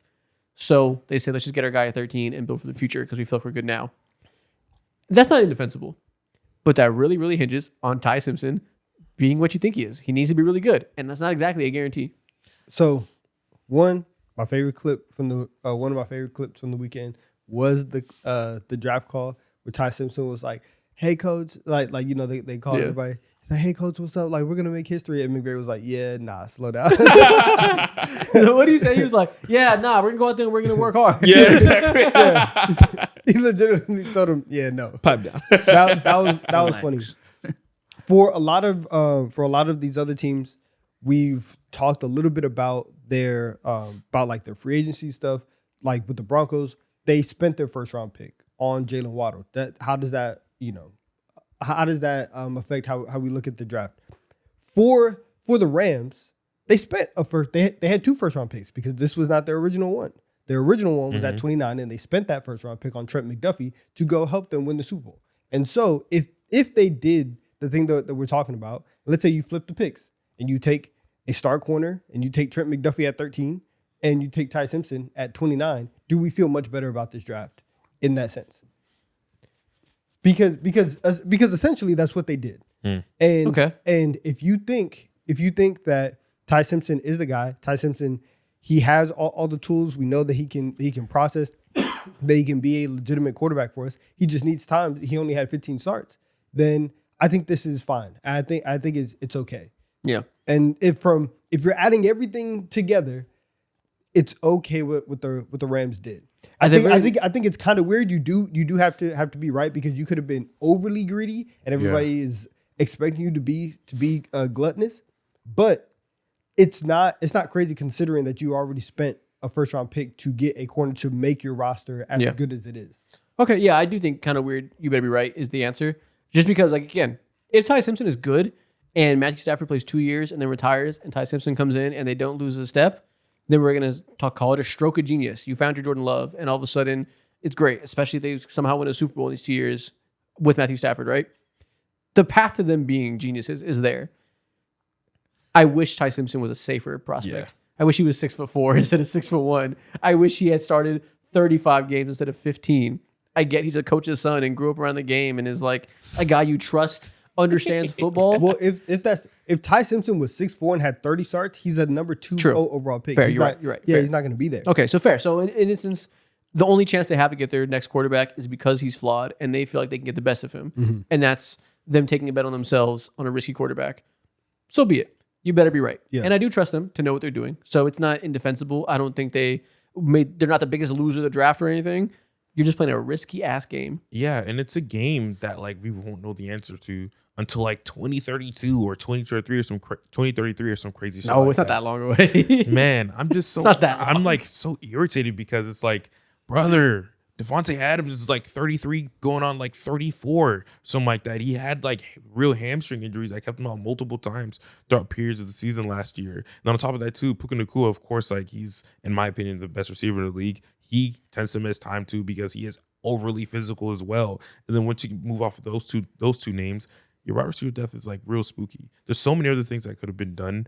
And I think that with doing this, it could turn out to be a brain genius move 2-3 years from now or whatever. I agree with you. I'm not going to completely like shut this down, but man, like looking at these guys right now, it just feels indefensible explaining this to your locker room, explaining this to Matthew Stafford. Yeah, it's weird, but also there's also a real scenario where Ty Simpson might play this year. Matt Stafford is 37. He's old. Spent all offseason but last he's year. not. He just won MVP though. He's not like no. I'm not saying like they're gonna bench Matt Stafford. You're doing this again? His back. back? What I'm saying is they spent all offseason saying that like he couldn't walk and that he was in all of these different chambers. I'm not gonna say that they were complete liars. I'm sure that there is something there, and I'm not gonna act like Matthew Stafford is indefensible. And so I'm not saying that he's gonna miss the entire season or anything. But if you tell me, hey, Stafford might miss a game or two and Ty Simpson is going to have to start, yeah, that's a very real possibility this year. And if you feel better about Ty Simpson starting and just getting him those reps as opposed to some random other backup that you're kind of over with, I'm fine with that. That's okay. Yeah. Again, there's a way to sell yourself on this and make it completely understandable. And there's a way to say it's indefensible because you're more of the mind of going all in and winning now with the premier asset you have. I think both takes are completely reasonable. So that leaves you two. You just better be right. You better be an optimistic one. He's gonna be duking it out with Stetson Bennett, man. Go to hell. I don't want to know about this. What the fuck, man? He said I can't get behind this. You know what I can't get behind? The San Francisco 49ers picking Deshaun Stribling at pick 33 overall, a guy that the consensus board had about 70 picks below. They decided to pick their guy at the top of the second round after trading back a little bit. Had no reason to pick him there. Could have continued to trade back. Who told you to do this? Had no reason to fucking do that. They could have picked Denzel Boston. If you like Stribling over Boston, okay. Kyle Shanahan knows his style and knows his guys, what'll fit his system. If you don't want Denzel Boston, you want Stribling, great. Trade back again. Do not pick him at 33. That is atrocious process. The 49ers do this a lot. They are the kings of fuck the consensus board. We're picking the guys Kyle likes. Kyle is the greatest offensive coach in the NFL, potentially. He's not the greatest drafter in the NFL, and we can say that. They will win games. It'll work out. It'll be fine because he's fucking goated, and he gets the most out of everything. Does not mean the Stribling pick will be the right pick relative to where they picked him. Just because the process will result in wins because the coaching doesn't mean the talent evaluation was good. This is, to me, what the fuck are you doing? This whole draft was them just picking their guys in places that were incomprehensible compared to where they could have got them. Up and down the draft. They always do this. They don't need to do this. I like them, man. You're that type of guy. You don't need to do this. I like the Niners, man. They be gambling. And they say, fuck you for thinking we care about a consensus board. I saw a tweet earlier. The consensus board would have had them pick Cooper DeJean and not Ricky Pearsall a couple of years ago. Yeah. So maybe the consensus of all the best draft analysts in the media, 140 of them, that's a lot of fucking people.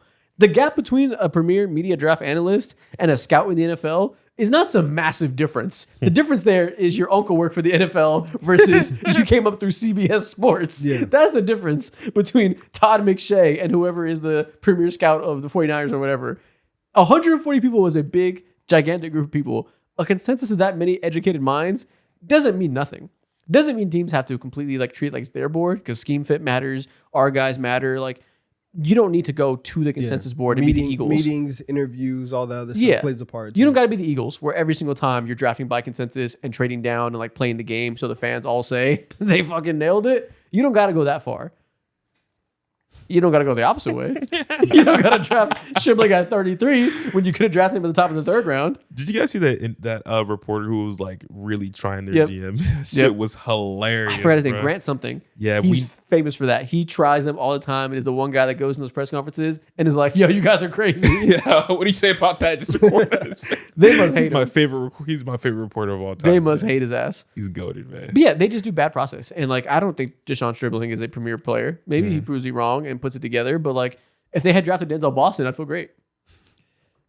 Yeah, I think for them, they're always in the mode of we'll show you. And it just be bro, that Does it work out for them a lot though? It works out because their coach is incredible, but not because he has incredible players. Oh, So, they're like the Heat. Yeah, with Pat Riley. It works out, but it could work a lot better if he drafted the good players. You don't have to be in the mud, brother. You don't. Okay. You don't have to be in the mud. Last year, you picked Mykal Williams at the top of the draft in the first round. Good run defender. Didn't do a whole lot before he got hurt pass-wise, but give him time to develop. Now we do the same thing with Stribling. You pick Kalen Black at pick 90, running back from Indiana. CBS Sports had him at 296. Oh my God. You picked him at 90. Which again, CBS Sports is just one outlet. Yeah. The Romello hype pick is perfectly reasonable. That's a good pick there to give you guys a pass rushing edge. Up and down the rest of this draft, though, it's just a lot of perplexing picks. They are, they're hilarious. And whenever you look at what they do, and when you look at their roster, a bunch of guys the first and second round picks, they are not good at those. The later round picks, they are. Yep. Their quarterback, Brock Purdy, 7th round pick. Now you traded for Christian McCaffrey, he was a 1st round pick, but George Kittle, 5th round pick. Trent Williams, he came from somewhere else. It's just at the top. You just can't give them too much power. And everybody else has their fatal flaw. If Kyle Shanahan was a good drafter, he'd beat Bill Belichick. He just No. Bill Belichick also sucks shit at drafting. True. And that's the comparison is he'd be better. He'd be the greatest coach of all time if he had just a little bit more talent to go up against Patrick Mahomes a couple times or up against Tom Brady in the Super Bowl. everybody has their thing. This is his thing. Bill Belichick is a perfect example. For years, it was always, trust Bill. He knows what he's doing. He knows more than you. He knows more than consensus. And then he picks N'Keal Harry. And then 2 years later, it's, maybe we don't got to trust Bill. Maybe the most genius coach of his class isn't necessarily the best talent evaluator. Well, they're not trusting themselves 100%. They're also trusting their AI models that they have. Yes, their AI models. That's sick. If you're not on Claude to tell you who to pick in the second round, you're doing it wrong. But I will say, it's not actually what the fuck are you doing? Because outside of the top pick, they got Carver Willis at pick 127, tackle from Washington. Mm-hmm. They have had multiple starting linemen they take on day 3 of the draft that become starters for them. A lot of people think Carver Willis can be the next one. That's a good pick there. Grayson Halton and Romello Height can be good picks on the defensive line that end up working out. So the Deshaun Stribling situation is a what the fuck are you doing? You better be right. The rest of the draft, there's a few picks there that you can understand. And like you said, they're pretty good outside the top 2 rounds. So if Kalen Blackledge is good and Kyle Shanahan identified that he fits the scheme, great. Pretty much every running back is good with Kyle Shanahan. So that'll probably look good no matter what. Overall, I think a little disappointing. Or disappointing, not going to lie. Or kind of weird, whichever one you guys want to do with that. No, I'll say disappointed because they were just on the edge of doing good process. Like you traded back one time, and it's clearly you understand. But at least they traded back, right? Yeah, and like you did that. It's like okay, cool.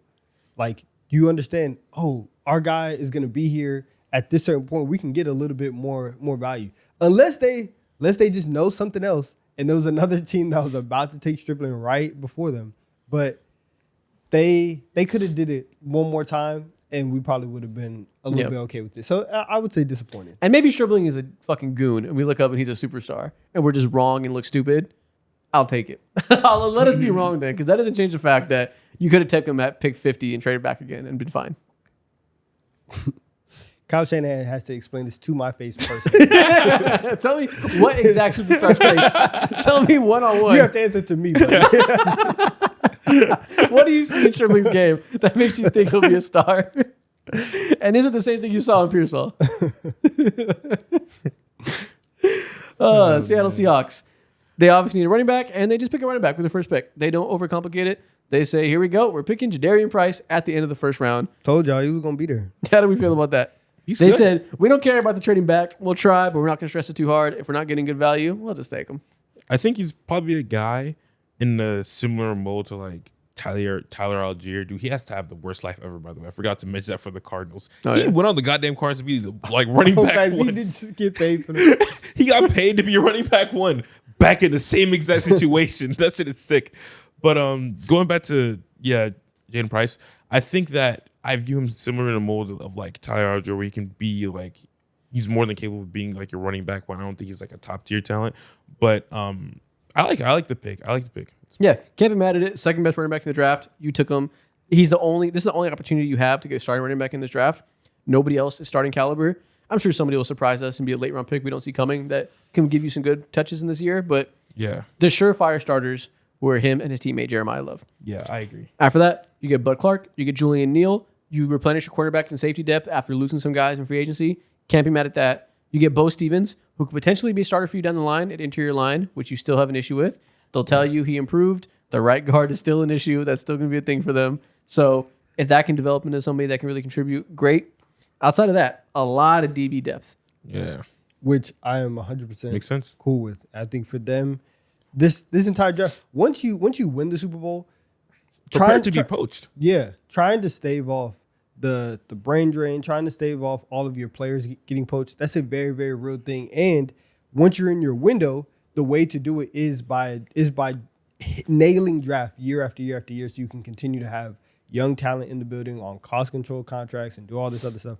That's the main thing. Mm-hmm. And they are very clearly addressing their strength, which is their defense. Mike McDonald has a type. He knows what type of defense he wants to run. You got your guard in the 5th round. Jadarian Price, much needed. Their running back depth chart right now, Zach Charbonnet has one leg. Tough. After that, it's Emmanuel Wilson.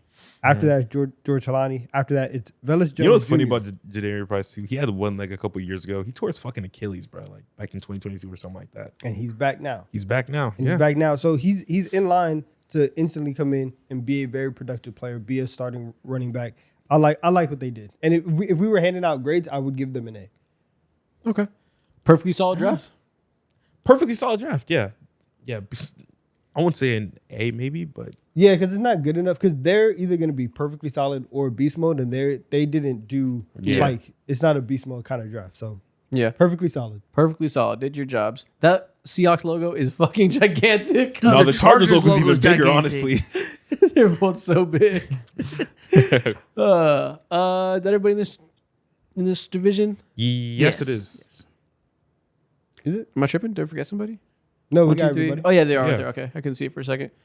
AFC East. How do we feel about what the New England Patriots did?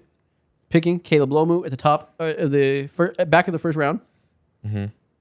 We thought they would either go edge rusher, wide receiver, or offensive lineman there. They kind of had a few holes to pick, but we knew they'd pick one of them. They go with Caleb Lomu, a guy who can be a good pass blocker for them, presumably be the next guy after Morgan Moses is done. If it's this year, great, but it doesn't got to be because Morgan Moses is still there. They go Gabe Akis at pick 55, trade up with the Chargers to pick him, give them their edge rusher. Then go Eli Raridon at pick 95, fill out the tight end room. Caron Prunty, cornerback from Wake Forest at 171, and then a lot of depth at tackle, linebacker, quarterback, running back, and edge in the later rounds. It's a fantastic first four. I really like it, and I think one they were able to get their two biggest needs with Lomu with Akis, knowing that the wide receiver is probably on the way. True. Right, and the fact that you can that the trade. What is if the Rams just trade for him? for AJ Brown. AJ? Yeah. Crazy. Do you think they have a handshake agreement where he has to go to the Patriots now that you can't no take backsies? Or do you think somebody can swoop in and take him? I think someone could swoop in. Fuck handshakes. The pinky promise? I don't know. That'd be kinda Did great. Diana broker the deal and like they can't go back on it? Have you seen some of the other stuff? Wait, what happened? So what is stuff? What happened? Some of the other. Oh, I saw the playlist this Yeah, morning. the Twitter Playlist. She made him a playlist that was about like staying strong in hard times was the name of the playlist, and it coincided with a 4-game loss streak that the Titans had Oh, in okay. 2021. Oh, because She she made knew him he a was feel going to better be fired. playlist. He was feeling. And it was hilarious because the playlist was trash. really. It was random shit. It was That's, so bad. bro, they were deep in. Oh my Yes. god. Yes. They were married. Fuck. And so also you probably can't like I probably would test them because it's like what you're gonna report that we had a deal before? No. Like No. we were both breaking the law. You're not gonna say that. So It's just like a unwritten rule handshake agreement yeah. thing. But so you probably do have a receiver on the way. You get your offensive lineman, you get your edge. I think they did a very good job. Mike Vrabel was in the building, so they obviously had great leadership for the first 2 days. The rest of the pick, all the stuff on day 3, their 6th and 7th round picks. I have no idea how. Jam and Miller, you're on your own. Rabel wasn't there. Yeah, Who knows? I don't know how that's gonna go without the solid leadership of the head coach there. But for day 1 and day 2, I think that they did a very good job. Yeah. You can never picking your tackle a year ahead of time before you need to start him. Mm-hmm. Good process. Getting what many people perceive at pick 55 to be the best edge rusher available to give you some pressure there, which you desperately need. Good process. Can't be mad at them picking a tight end at pick 95 when there's a million good tight ends in this draft. Everybody wants to run multiple tight end looks these days. Can't be mad at that. Cornerback 171. Can't be mad at that.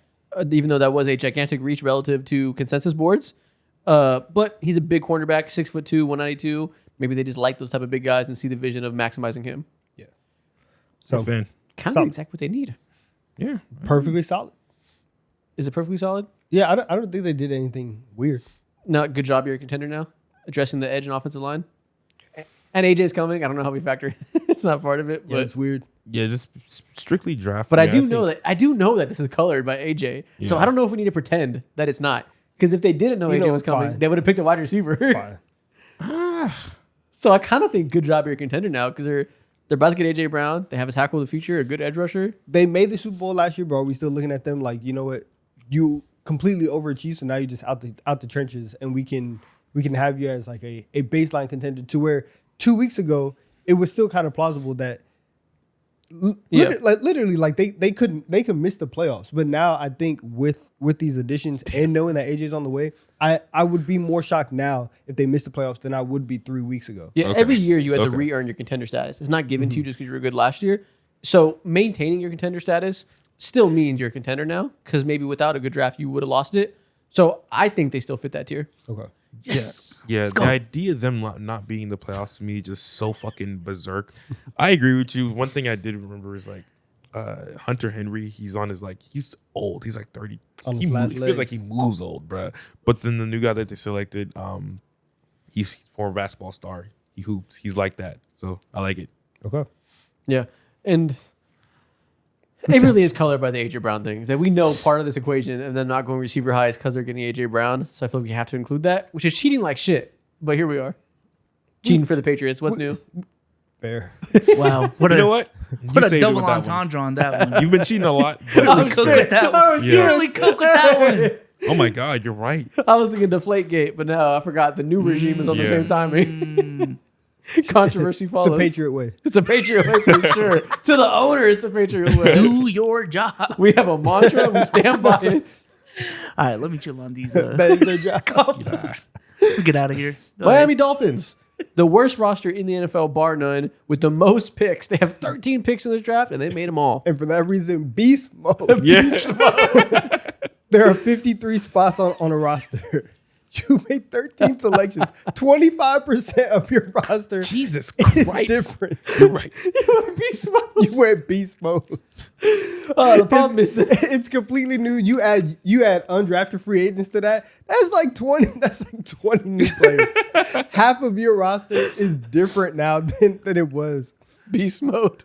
3 days ago. Shout out to y'all. Problem is they picked Caden Proctor, pick 12, so I can't give him beast mode. And the problem is they're not out of the trenches yet, so I can't give them that. They're working though. They are working. They're so running hard. in place. Yeah. All right, so they picked Caden Proctor when they could have had Caleb Downs or Ruben Bain. Yeah. that's Jesus. What the fuck is that sentence? Now, Caden Proctor is a freak athlete, 6'7", 352 pounds, powerful mountain of a man. Most people agree he's going to play guard because he doesn't have the foot speed to be a reliable left tackle. But if they think there's a chance that he can be a franchise left tackle because he just moves different, he's built different, guys don't come into the league with the frame and muscle mass that he has. If they think they can make him try to be that like Trent Williams archetype of gigantic man, mountain left tackle, they think there's a chance. I understand it. And the fallback plan is he can be a starting guard. I can understand saying, let's get the starting guard that might be a franchise tackle instead of just picking like Vega Ione, who I know is a guard.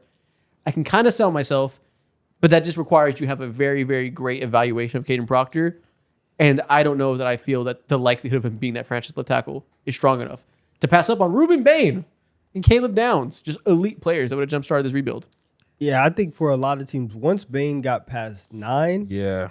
What are we doing? We should have been making the call then. And he didn't have to leave Miami. You could have taken Dallas's picks. He could have been in the city. Dallas moved up one pick, so you didn't pick Downs from them. You could have taken their picks, ran off on them, and still picked Bain. Like you could have gotten the best of both worlds still. What's the saving grace is Chris Johnson at pick 27, amazing pick. Chris Johnson is one of the safest cornerbacks in this draft, I think, and also highest upside. Should be a just awesome zone corner, which God knows they need cornerback play. Jacob Rodriguez at pick 43, awesome pick. You pair him with Jordan Brooks. That is such a dynamic, fun linebacker core right away, with Jordan Brooks being the downhill thumper and Jacob Rodriguez being the pass protection playmaker that caused 10 turnovers last year. Kind of like that. Don't love Caleb Douglas at pick 75, but I do love Chris Bell at pick 94. That's amazing value. Coming off an ACL tear, he fell because of that. He's another guy that moves different. Big, strong guy that has crazy burners after the catch. People compare him to A.J. Brown. On one side of his brain, he sees A.J. Brown. One side, he sees Xavier Leggett. We don't know which one he's going to be. Time will tell. But he has that archetype of big, gigantic body wide receiver that can move and can have elite upside. Yeah, what they did was super interesting because you get Proctor, and then we know that their wide receiver room and their secondary rooms are two of the worst rooms in the entire NFL. Yeah. And they got a cornerback and they got 2 safeties. And then also they got three new wide receivers. This is throwing resources at the problems to make sure that you are not embarrassing on at those specific positions. And from that standpoint, I do really like it. I think when you do have 13 picks in a draft, we can take some shots. Yeah. Again, if I liked Caden Proctor more and if I felt better about that gamble, this would be beast mode. Like if that was just Ruben Bain, fucking beast mode. To go to Ruben Bain, Chris Johnson, Jacob Rodriguez alone, your defense is going beast mode. It's changing overnight. But if they do need offensive line help, and again, Caden Proctor is a gifted athlete. They don't make him like that very often. So if they can channel him, and if he is a starting tackle, incredible value. It's either perfectly solid or kind of disappointing because because they didn't take they didn't take Ruben Bain. Okay, gotcha. And so they had 13 picks no matter what. Yeah. So they don't get applauded just for having a lot of picks. We're judging what they did with the picks. And I like Chris Johnson and Jacob Rodriguez, but they went where they should have went. So it wasn't immense value. I do find the Caden Proctor situation kind of disappointing. The rest of it is adequate. Is the Caden Proctor at pick 12 enough to bring us down when I do admittedly like Chris Johnson and Jacob Rodriguez and Chris Bell? That's 3 out of 4. Now we might have to go perfectly solid. Actually, I shouldn't say I like Chris Bell. I'm intrigued by Chris Bell. He might be Xavier Leggett. I don't know, but I'd like to find out which side of the Kudu she's on, A.J. Brown or Xavier Leggett. Let's go perfectly solid. I think because I can see the vision a lot With Proctor? With Proctor. Yeah. And he's just like you just don't make athletes like that and like everybody can't do that. And you did just like you signed Malik Willis, your draft pick from last year, Jonah, was awful. And so you're trying to figure out your offensive line even now. I think it's okay. Yeah, he'll probably be their starting right guard. So Fine. solid. If that's the case, that's fine. That's perfectly fine. As you're like going into this completely new identity shift and trying to really solidify and give Malik Willis at least a solid baseline level of protection. Mm-hmm. Bro, the wide receiver room is so trash, bro.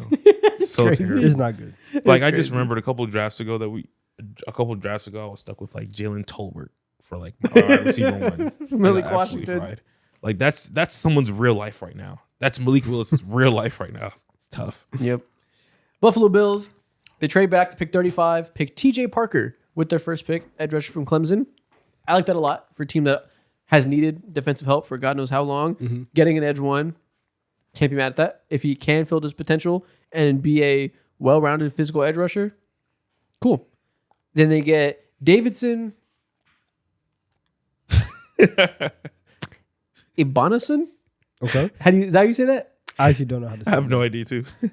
Hey, look at it. It's an African name. I don't know. I don't know. Ibanison? I'm gonna leave you on the trenches. I'm gonna let you drown. Cornerback Davison Igbonison, 6'2", big cornerback. Guys, they've liked there for years, the large corners at pick 62. Jude Bowery, tackle from Boston College at 102. Skylar Bell, wide receiver from UConn at 125. Solid. Trading back to go back and get TJ Parker still. Good move in the first round. How do I feel about this? You don't feel bad. They No, didn't, it's they not- didn't it's get not a terrible. they didn't get like a great wide receiver. Even though we'd like always to see Josh Allen get more help. They Yeah. didn't get a That's what their second round pick was for. That's True. what DJ Moore's for. True. And so you go get that. You go get Skylar Bell, who's really really fast. Does a lot of stuff after the catch. Just trying to give yourself a little bit more, I guess, juice with your outside pass catches outside of your tight ends and everything like that. But I think for them, that you needed an edge. You went out. You got Jude Bowery in the fourth round, doubling down on your strength, making sure that you have some depth on your offensive line. It's not a bad drive. I think for them, the fact that they were able to trade back and just keep getting hella assets Multiple times, yeah. Yeah, I love that would shit. say it's a perfectly solid draft. Maybe out the trenches because this is now. Well, actually, no, they took one receiver. It's a solid draft. It's good. It's more so for the assets that they got and the trading back and like the good process. But I don't know. I don't think it fits the upper two contenders. Yeah, everybody was solid this year. Just a lot of regular, which is honestly the case for most draft classes. Everybody just feels the need to be hyperbolic. Most teams are just all right until we know more. Oh, you got to zoom out a little bit now. Yeah, but they addressed strengths and needs in the first 4 picks, and I like that a lot. Watching Beasel struggle to maneuver Zoom a out. touchpad. There's a lot of finesse with this, man. Yeah, you don't have very finessey fingers, do you? Chill, bro. You're not very good with your fingers, are you? Yo, It's good. Not just gonna line it. Not as worse. crying. You had it before. damn it! Oh, there you go. Just line it. Okay. I'm gonna need you to. All right, lock that's in. the most it goes. Don't let him touch your fingers like that. Don't touch your finger game. That was mad Ayo. I ain't gonna lie. New York Jets. 2 first-round picks, traded up for a third. They go David Bailey at number 2, not picking Arvell Reese, going David Bailey, which is something we knew they'd do for the past couple weeks leading up to the draft. Still a bit confusing. Kenyon Sadiq at pick 16, something we had no fucking clue they would do. Why? And they trade up to pick 30 and get Omar Cooper Jr., a wide receiver. And they double back at pick 50 and pick their head coach, Aaron Glenn's regen, D'Angelo Pons, 5'9" athletic demon cornerback from Indiana. 103, Daryl Jackson Jr., 110 quarterback Cade Klubnik, and 188, Inez Cooper, interior offensive line from Miami. A lot of premier picks. Yo, man, y'all are weird. Y'all are weird as fuck. Y'all are weird as hell. Y'all are weird as shit. That's the phrase. Y'all are fucking weird. It's like such a mixed bag. Like I like D'Angelo Pons. Kind of weird. You better be right there. Yeah. It's either that or kind of disappointing because if you told me coming in, hey, the Jets already have 2 first-round picks and they're going to trade back into the first round to take somebody. Mm-hmm. They're going to have 3 first-round picks on the end of night 1. I would think that I would feel better about the 3 first-round picks that they had. And I don't feel amazing about it. And so it is kind of disappointed. You know what I feel would make a lot of sense to me? If Geno Smith was 29, this draft class would make a lot of sense to me. Yes. If they had signed a veteran cornerback they feel good about starting and they're trying to be competent next year, and you feel confident in Geno Smith, getting him a tight end, getting him another wide receiver, so now he has 100%. Slot weapons of Omar Cooper Jr. and Kenyon Sadiq. Garrett Wilson stays more on the outside.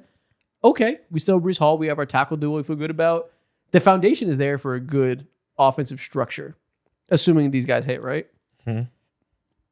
Quarterback is a big concern. They can get him next year. So maybe you're prepping it for that quarterback, and maybe they just think Geno Smith still has a little bit of juice in him. And if that's the case, okay, 7-win team. Oh, I don't like David Bailey over Reese. I just don't, though. So like that alone, I'm going to we give teams credit for, okay, we'll see your evaluation. I don't think David Bailey at 2 is going to age to be a good pick whatsoever. I feel you. And I think that them making these picks, you're telling Geno Smith to his face, you suck. Really? I think really? so. Well, I think they believe in him, actually. I disagree. Because one, if you think right now that Geno Smith is the quarterback of the future, you're dumb. I agree. Like it's just time-wise, it's not going to happen. Yeah, he's old. Yeah, and so I do think that building this offense out right now, you do want to be in a position where you can go out and draft a quarterback next year, and you're drafting all of these skill position players. You might as well run the season starting Klubnik.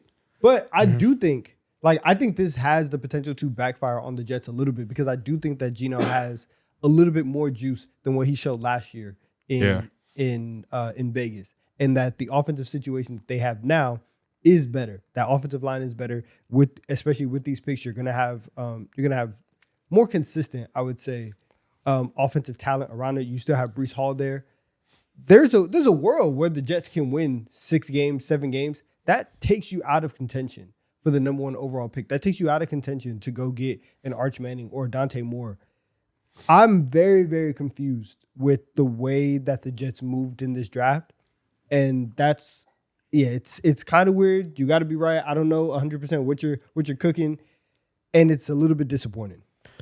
Yeah, like Sadiq, if he is this athletic demon star tight end, cool. It could age well. He can block a little bit. Is obviously a vertical threat.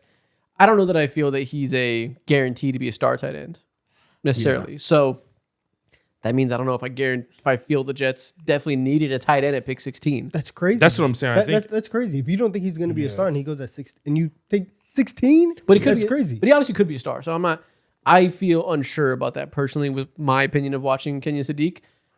We'll see, right? Omar Cooper Jr. is another I like it. Cool. Yeah. If you tell me they got their wide receiver, they feel good about at 16, they're tight end at 30, I can tell myself, okay, maybe that works out. So I don't hate the combination of players. I just, I agree. I don't feel great about any individual pick there. None of those picks, I was like, amazing value there. I love David Bailey's going to change their offense. Kenyon Sadiq will change their offense. Yeah. None of it feels like it's going to lift their tides 100%. I feel like they should have went somewhere like Caleb Banks or something like that. I really wanted to see this team take more swings than they took good players, and having good players obviously isn't a bad thing. But for the sake of the state of their organization and needing real difference makers, this team again, this is the team again who went into the NFL offseason and decided, you know what, we're not going to get no interceptions, not even one. They did that. They made NFL history. And to see them do this again and like not really, I think all these guys are difference makers, but not in the way that I want this organization to make it differences. You know, I like Daniel Jones. That's like when it comes to like scheme and fit and what they need, that makes like the most sense out of everything they did. I mean, David Bailey is solid too, obviously, but yeah, I felt better there. with like Arvell Reese. I agree. Obviously, Arvell Reese did too, but again, we knew that like Bailey, maybe he's an elite edge rusher. We'll see. I'm not going to harp on that too much. And then like at the second pick, I'd rather them have Mekhi Lemon than Sadiq. Probably. They still have Mason Taylor from last year. I'd probably rather Mekhi Lemon in a vacuum. Yeah, they still have Adonai Mitchell too, who's like, you know, he's a guy. I'm okay on that. I know. Yeah, I'd rather have Mekhi Lemon too. I agree. It's not bad though. It's not bad at all. Like if it works out, it's not bad at all. They could have a very competent offense if these weapons are the best version of themselves. If Omar Cooper Jr. is this after the catch threat with this strong running back build, if Sadiq is this field stretcher that opens up the entire offense for Garrett Wilson touches, and Geno Smith is capable enough of getting the ball in the right place and not being totally washed, they could be a solid team next year and be in a spot that maybe they'll have to trade up for their quarterback in the future in a quarterback class that should have multiple QBs and multiple picks. So that's possible. It could work out. So where we have now, kind of weird. You better be right. I suppose that's not bad. Yeah. I got to see the plan. I don't know what they're cooking right now. Do you want to go disappointed? Not gonna lie. A little bit. Disappointed. Yeah, they disappointed me. A little bit because even if we're not building for next year, I think I'd want just a little bit more than I feel like at each of their first round picks, they passed on somebody that they could have went a little bit better on. Yeah. So a little disappointed. Okay. Which divisions do we have left? We have a lot. Fuck. We didn't touch on the NFC South yet. We have 3 divisions left. Yeah. This is gonna be the longest podcast episode we've ever recorded.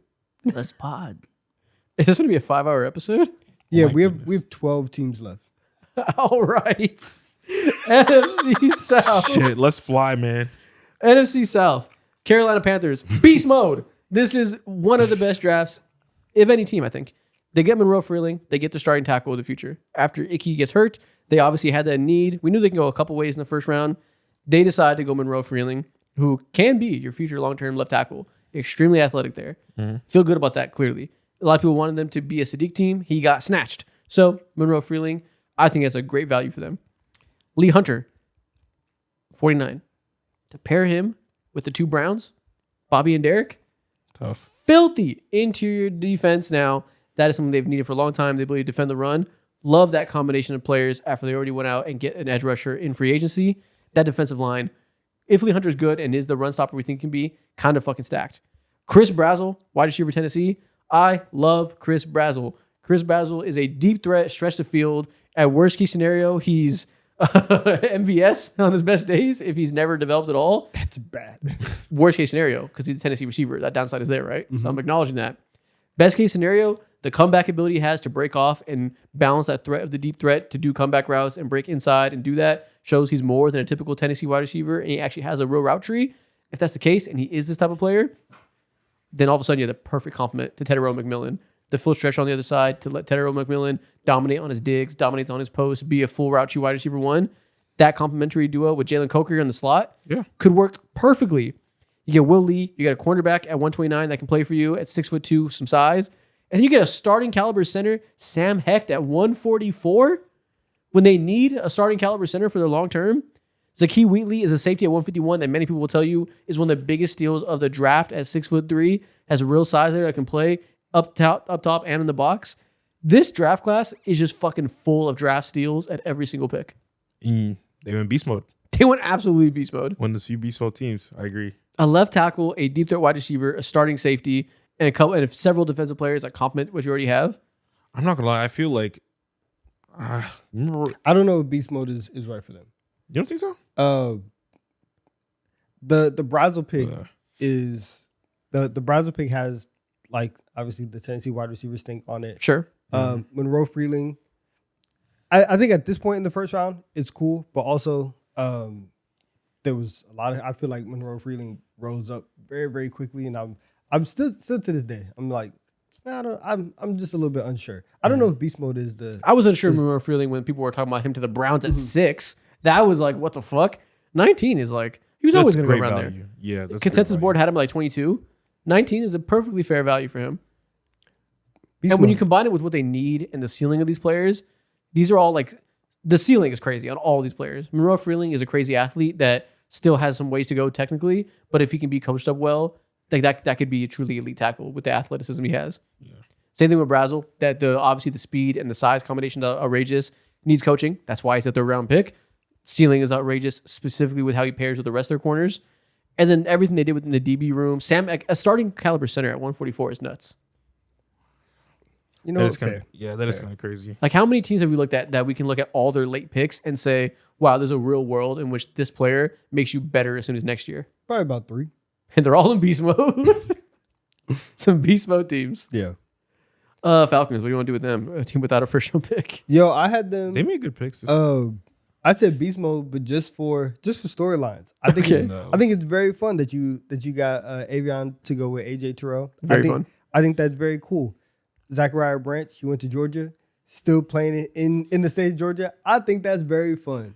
Nice. You got him as the wide receiver too. I think you guys went beast mode on the storylines because at the end of the day, isn't that what the Falcons are for? They picked Harold Perkins. They just want to have a fun time. Harold Perkins is a highly touted prospect from a few years ago that fell off. He's small, but he's a college football video game legend, and like every fan base is disgusting. Like, go out and get Harold Perkins in the 6th round. Maybe he's a ceiling play. Every fan base in the world wanted their team to do that in the 6th round. They did it. Straight storylines, gave their fans something to root for. Are these players that good? Not really. Outside of Avion Terrell, do I like any of them? Not really. But there is storylines. Yeah, I agree. That's what matters.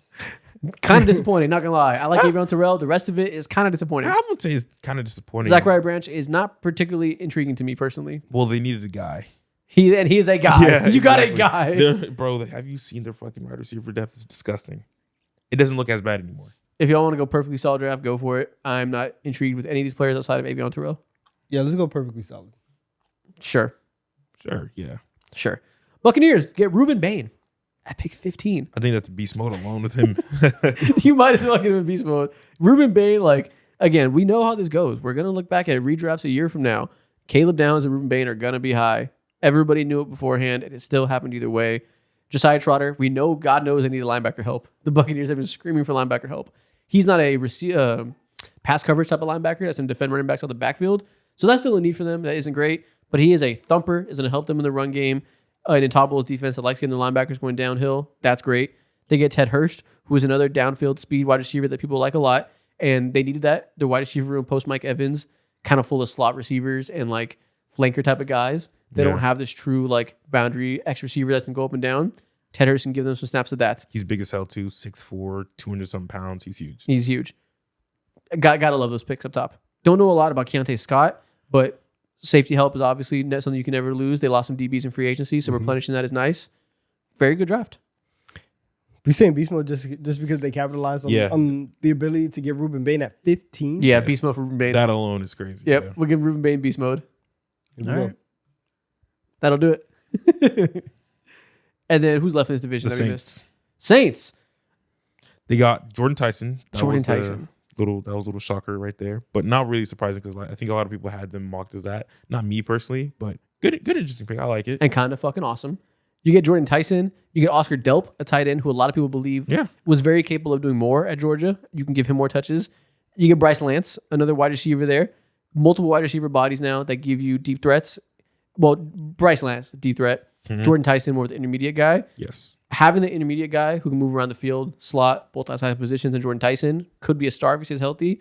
Bryce Lance, that sacrificial X speed receiver. You can do whatever you want with Chris Olave now.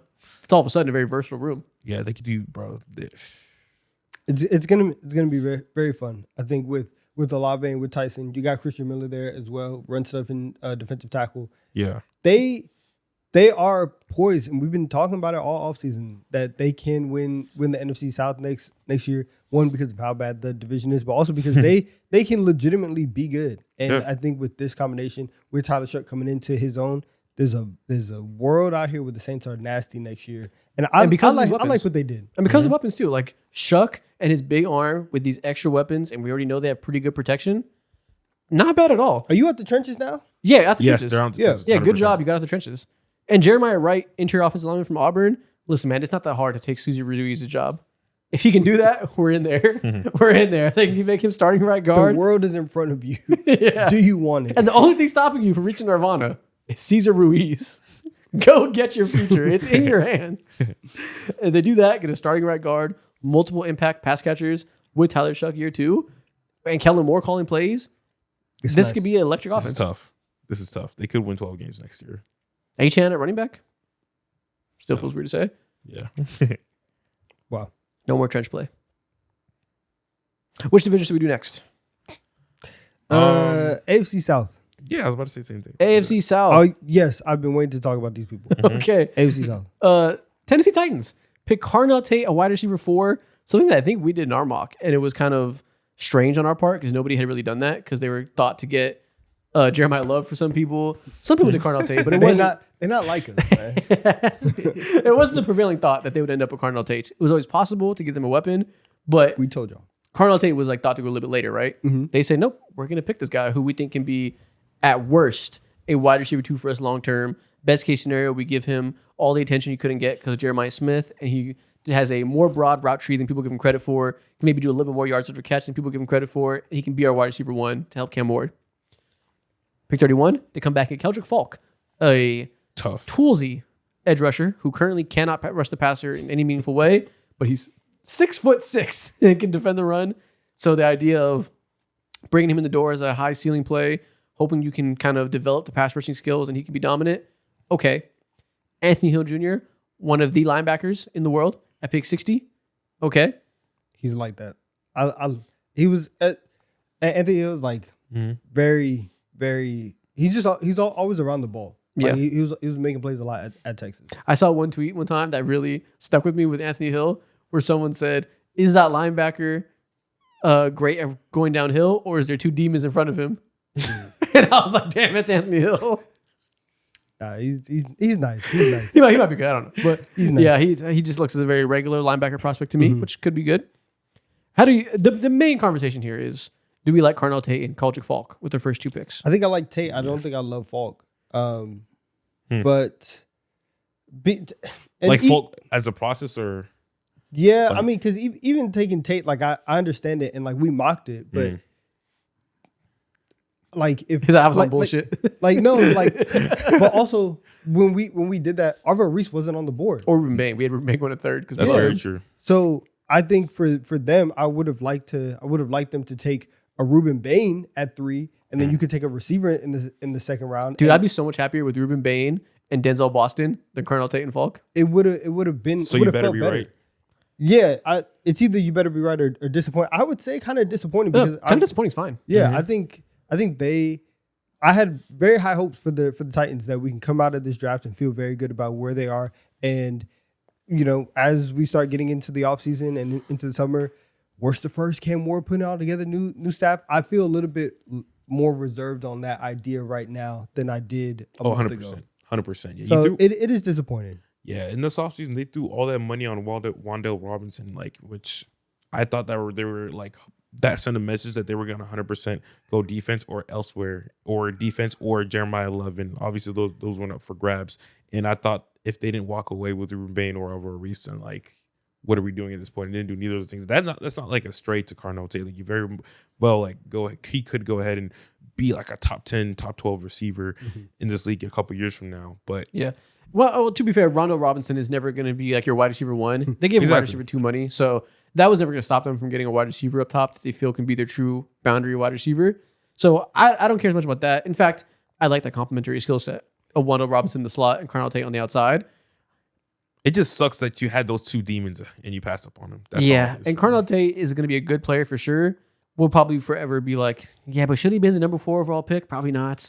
Like, I think Jordan Tyson will be better than him. So we'll always have that in the back of our head that they could have had Tyson. They could have had so-and-so. So even if Carnell Tate does make them a better team, not the greatest process at 4, probably. Yeah, it could have been better. It's always easy to say they should have traded back. Everybody want to trade back in this draft. Draft sucked. Yeah, but yeah, it sucks. A little disappointing. Not terrible. You still got high-profile players, but a little bit disappointing. Do you want to talk about the Jaguars? Yes, put the Jacksonville Jaguars in what the fuck are you doing? The Jacksonville Jaguars They are gamblers. they are degenerates. They have single-handedly ignited discourse on Twitter that hasn't died on should franchises care about the consensus mocks, the consensus rankings, and drafting for value and moving around the draft board with the idea of certain players are slotted to go in certain directions and we can maximize our picks by trading out of spots when our guys are going to go later. Should we do that and play the game like Howie Roseman has done famously very well? Or should we say I'm smarter than every fucking buddy and draft whoever we want and draft a 25-year-old tight end with no production and no testing measurements named Nate Borkshire, I don't know how you say that, at 56 overall in the first pick of our draft when everybody had him ranked like 150 spots lower?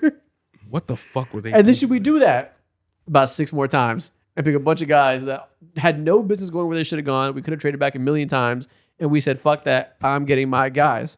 Except for Manuel Pregnon, who got to pick 88, which is tremendous value. He could have went top of the second, fell to the third. They snagged him. Outside of that, lots of guys that you probably have never heard of. They went so deep into their boards and so deep into the culture ball ranks and picked guys that they liked a lot, didn't care about anybody else's opinions. I've never heard of half these guys. I'm not going to lie to you. Listen, man. They are the definition. I don't know what the You better Jaguars be have right, either. man. Dude, They on some different shit, man. they're on some different shit. Wesley Williams, edge from Duke.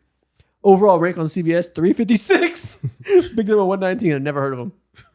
What the Yeah, fuck? this is tough. And like I can halfway respect it. 475. Oh my god. Wow.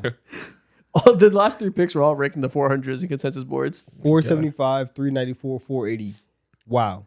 Yeah, so I think also 7th round pick, 240 overall pick. You're at a pick 480 something. That's next year's 7th round. It's supposed to be You 2 can- drafts You away. can do the draft twice, and he's gonna be in the 7th round in the second version. He's a 14th rounder. That's insane. That's insane. That's crazy slander, Now, bro. if you want to live like this, fine, I guess. It's a very dangerous game to play because you just do have to be right. With also this entire conversation about like, are we just drafting our guys? Are we playing the draft game? Whatever. Y'all know the story about the guy who made Canes, where like he like proposed his business model in business school, and he got an F on it, but like Canes is one of like the most impressive things. Like, yeah, if you went into school and told the guy like this is how I'm gonna live, like I'm gonna make a restaurant, like the chicken's is not gonna be seasoned. We're only gonna sell chicken tenders, like we're doing frozen fries. Like, yeah, you're gonna get an F for that, but it worked this one time. That's how the Jaguars are moving. It might work one time. It's not gonna work over the long course of things. It is a very dangerous game to play. It's very weird. Let's pull up the draft picks again. Yes. Do you see Dixon on there? No, don't do this. Don't do this. I'm on timing today. Don't do this.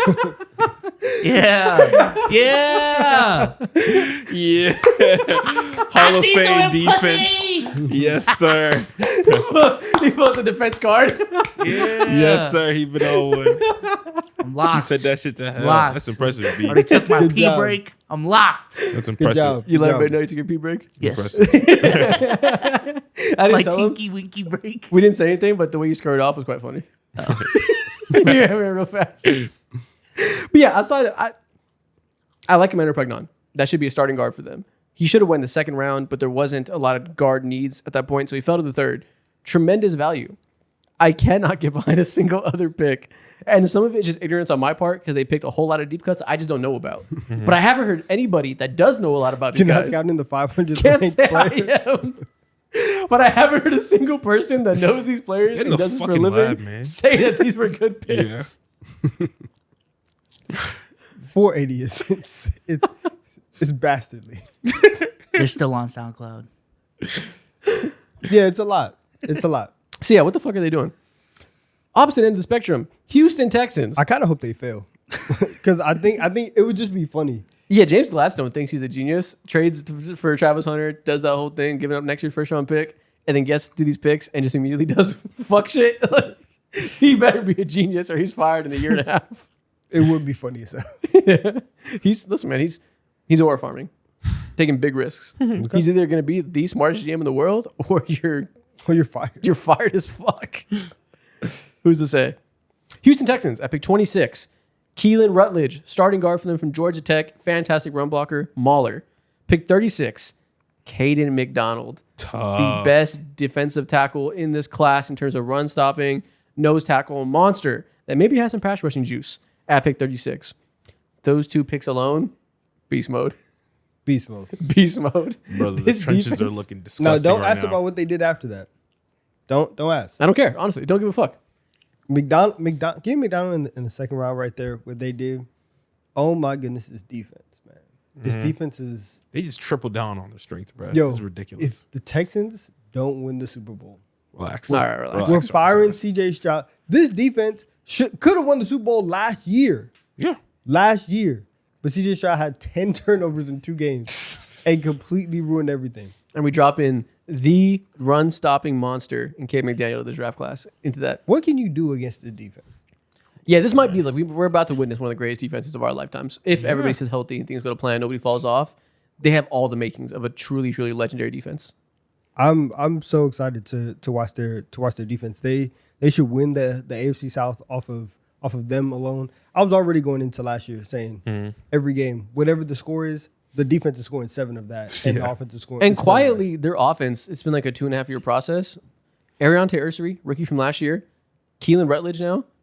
That's your left side of your offensive line. You sign Wyatt Teller in free agency and Braden Smith for your right side. No longer a disastrous offensive line if things go to plan there. Now, a couple young players, we still got to see if they develop well. If Rutledge is ready from day one, it's not like Wyatt Teller is some god or Braden Smith. Actually, Braden Smith is a good pick. So, You not got a all that- guarantee. You traded for Montgomery. In the Trade for offseason as Montgomery. well? You have year 2 of Jaden Higgins and Jalen Noel. Yeah. Or Jalen Noel, that's actually how it said. Tank Dell coming back, hopefully. Maybe. We'll see. He's lost 2 legs and been shot multiple times. Like it's tough. And Nico Collins staying healthy. This might just be a great team next year. Like if things come together, this could be a 2-year rebuild of the offense and things just completely come together. And if CJ Stroud holds up his end of the bargain, We'll see. trench play address in the draft, this could be a great team again. You're right. This does feel like a Super Bowl quality team with all these pieces in place, minus like the whole CJ Stroud like conversation. That's the Don't say biggest thing. But outside of that, It's like, on you. this team has. And he's already made adjustments as well. He cut his hair. The locks were the ones throwing the picks. So now he's coming in fresh fade. I saw him walking in crazy tanned up. He was out there in the beach working in the sun. He has to be locked in. And if he's locked in, this team can win the Super Bowl. Yeah. They can do it. That's crazy. So should we go beast mode or should we go good job, you're a contender now? Good job, you're a contender now. Yeah. No one thought they were a contender last year. Yeah, good job, you're a contender now. And that is a whole division, right? We got the Colts. Oh, Colts. Let me pull them up. I can't even remember what the Colts did. Oh, yeah, they didn't have a first round pick because of the Sauce Gardner trade. Sauce Yeah. Gardner is the But first they round got picks. a linebacker. They got CJ Allen. Yes, CJ Allen at pick 53. AJ Good Halsey value. at pick 78. Safety from LSU. Jalen Farmer, a very good guard that I feel good about at 113. Listen, man, I know all about the guards in this draft class. From being a Chargers fan, I am well versed on the interior offensive line of this class. Jalen Farmer should be able to be a starter for them at 113. Halsey, safety help, and CJ Allen, linebacker help 53. A very disciplined, run-stopping linebacker to replace Zaire Franklin. Solid. I think without a first round pick, they did a fantastic job. Yeah, very, very solid. And- Deion Burks was a guy that fell a million miles down the draft board. Yeah. They got him in round 7 at 254. Tough. Fuck it, might as well pick the 5'9" wide receiver. What was his original rank, Bezos? Can you scroll down? For Deion Burks, it was 149 on CBS. 149. Yes. Yeah, that's good. Seth McGowan, running back from UK as well. Caden Curry, edge from Ohio State. A lot of solid bets at positions of need. And at the top of the draft, you get very solid starters at positions of need. Cool. Yeah. Perfectly solid draft. Sick. They have no thoughts on the they were Colts. so uninteresting. I know. Brad Stevens named Executive of the Year. Hey. Shout out W. That's amazing. W. All right, which division is left? AFC North. AFC North. The I think last that's division. the last one. 228. Okay. AFC North. Wow. Which team you guys want to start with? Let's The start with Ravens or the Browns? One of them two. Oh, Browns. Beast facts. mode. Yeah, beast mode. It's fuck. Browns would absolutely beast mode. Yeah. Bro, I'm kind of excited to watch the Cleveland Browns next year. All right, now. And I know I'm going to be No, struck I am. down. Fuck that, I am too. I'm going to be struck down by the hand of Deshaun Watson or Shador Sanders. But outside of those guys, I am so excited. They had the 6th pick in the draft. They know they wanted tackle and they wanted to trade down. They were able to trade down and still pick their guy, Spencer Fano, at pick 9. Add extra picks. Glorious process. You come around to pick 24, Casey Concepcion. We knew tackle and wide receiver were what they wanted to address. The question was which type of wide receiver and which type of tackle, because there's many flavors of both in these ranges. They go with the gifted athletic tackle in Spencer Fano and the shifty, very, very great separator in Casey Concepcion. We say, okay, I like Casey Concepcion as a slot specialist, can do a little bit outside. Still need a big boundary wide receiver, though. And that was a question for you, right? They say, how about we get that as well, and we get Denzel Boston at pick 39. We get both of them to completely revamp our wide receiver core. And then how about on top of that, we just sprinkle in Emmanuel McNeil-Warren, a safety that could have went in the first round at pick 58. And how about on top of that, we sneak in a starting caliber tackle, Austin Barber, at pick 86. Oh my God, dude, they went dummy. And then how about we sprinkle in a name that you heard before, but a different guy, Justin Jefferson, at pick 149. And then how about we sprinkle in the most gifted athletic quarterback of all time, Taylon Green. Don't ask about the arm power, but he can run real fast I'm at not gonna 182. Damn. He's finna get 1,000 yards. That's the new Terrell Pryor. Wide receiver. Yeah. Just So- a great draft. Yeah, so Mad you quality. got three receivers in Concepcion, Boston, Taylor Green. Mm-hmm. You got Emmanuel McNeil-Warren, fantastic there. Spencer Fano. If their quarterback situation was 10% better, Yep. we'd be looking at them saying like you're completely out the trenches. I don't think the Browns they're a complete mess. I don't think we can until they like show us that they are out the trenches. I don't think we can project them to be out the trenches. Yeah, Deshaun Watson's not your savior. Yeah. You're right. But I feel For sure not. I feel really good about them, like on all these pieces, because you're asking Jerry Jeudy to scale down. You would gladly fucking do that. You have like not one of the worst passing rooms in the entire league. Harold Fan's there, and he's like, in my mind, prized to have like another like outstanding year for a second year in the league. And then, bro, like they completely reworked their offensive line. I don't know if it's gonna be like. It's going to be better than last year. I'll tell you that for sure. I don't know if it's going to be great, but it's 100% going to be better. 'Cause They went all over the place through free agency, through the trade market, and also in this draft. This is like, I think they had like the best draft, the best night. And I think we can look back at this. And if they are like I don't know what the line is, like a 9-10 win team next year, largely because of this draft. It's transformational shit. Definitely. Again, they're quarterback away from being very exciting. And hopefully Kinshawn Judkins has a leg that works after that gruesome knee injury. Yeah, tough. I didn't mention that for a reason. Hey, man, we're one Shador year 2 leap away from getting exciting in Cleveland. Yeah, man. Can you make a Pro Bowl another year? Can you make the Pro Bowl against Shador? That's my question for you. Otherwise, beast mode draft. Casey and Denzel Boston both. It's just so cool. Yeah. Three all big in front booms, of you. man. 3 big booms. Boom, boom. Hell yeah. Baltimore Ravens. As expected, the most obvious pick in the draft that we mocked from the second they rescinded the Max Crosby trade. Olavega Iwone, pick 14. Awesome. Probably the best offensive lineman in this class goes there because he's a guard. Zion Young, powerful edge rusher that can play the run better than Trey Hendrickson. Pretty good compliment to him, I think, at pick 45. I like Zion Young a lot. Jacoby Lane and Elijah Surratt at pick 80 and 115. 2 bites at the big wide receiver apple to complement their little wide receiver in Zay Flowers. Hopefully one of them is good. They've spent 5-6 years trying to get a wide receiver, like a drafted wide receiver that they feel really, really good about, that they can not only pair with Zay Flowers, but also be a legitimate number one. The first round receivers have not worked. Going out and getting one in the 3rd round and the 4th round, I like that a lot. That's then they very get 2 tight ends to replenish tight ends they lost in Isaiah Likely and Charlie Kolar, and Matthew Hibner and Josh Cuevas, however you say that. And then they pick Chandler Rivers at pick 162, cornerback from Duke that a lot of people think is one of the steals of the draft. I trust Jesse Minter implicitly to maximize cornerbacks, so I'm going to assume that is going to be a starting caliber corner because of the Jesse Minter tax. They drafted a punter at pick 211. good for them. Shout out punters. They matter too. Yeah, man. Kickers don't, but punters matter. You can have your moment too as a punter. You can get your draft call. I didn't know there were 2 different positions. That's news to me. What? Kickers and punters. Nice. Nice. Yeah. So they have the. I'm sorry. So we knew they needed to address Yeah. edge, in offensive line, and wide receiver. That's their first 4 picks. And they for sure needed the edge. First round pick from last year, Mike Green, not the most promising rookie year in the world. So now you get another bite at that. Your offensive line, we know what it's been like, and you're trying to retool that. I think this sets up the Ravens to not only have a solid year this year, but also make sure that at least going forward, your trench play is fine. I cannot express to you the biggest upgrade in the entire NFL this year will be Daniel Falele to Olavega I1A. That's going to be a massive boost. Good job. You're a contender now. You did what you need to do. Yeah. One of my favorite swings out of like random flyers is Adam Randall, because he used to be a wide receiver turned running back in his last year in Clemson. Yes. And he ran for like 800 yards coming off of just being like a pretty much lackluster running back or wide receiver. And they view him as like, hey, man, 6'3", 230 something pounds. That's huge for a running back. Hey, man, are we looking at Derrick Henry again here? I don't know. But I like the versatility there. Yeah. And again, I like the 2 bites to apple with Jacoby Lane and Elijah Surratt. I don't know that either are great bets, but 2 bets that aren't that great equals 1 good bet. If Elijah Surratt can beat Michael Wilson, we're cooking. Yeah. I like it. The 2 bets that aren't that great is 1 good bet. Mm-hmm. Especially, like you multiply 2 probabilities. Yeah.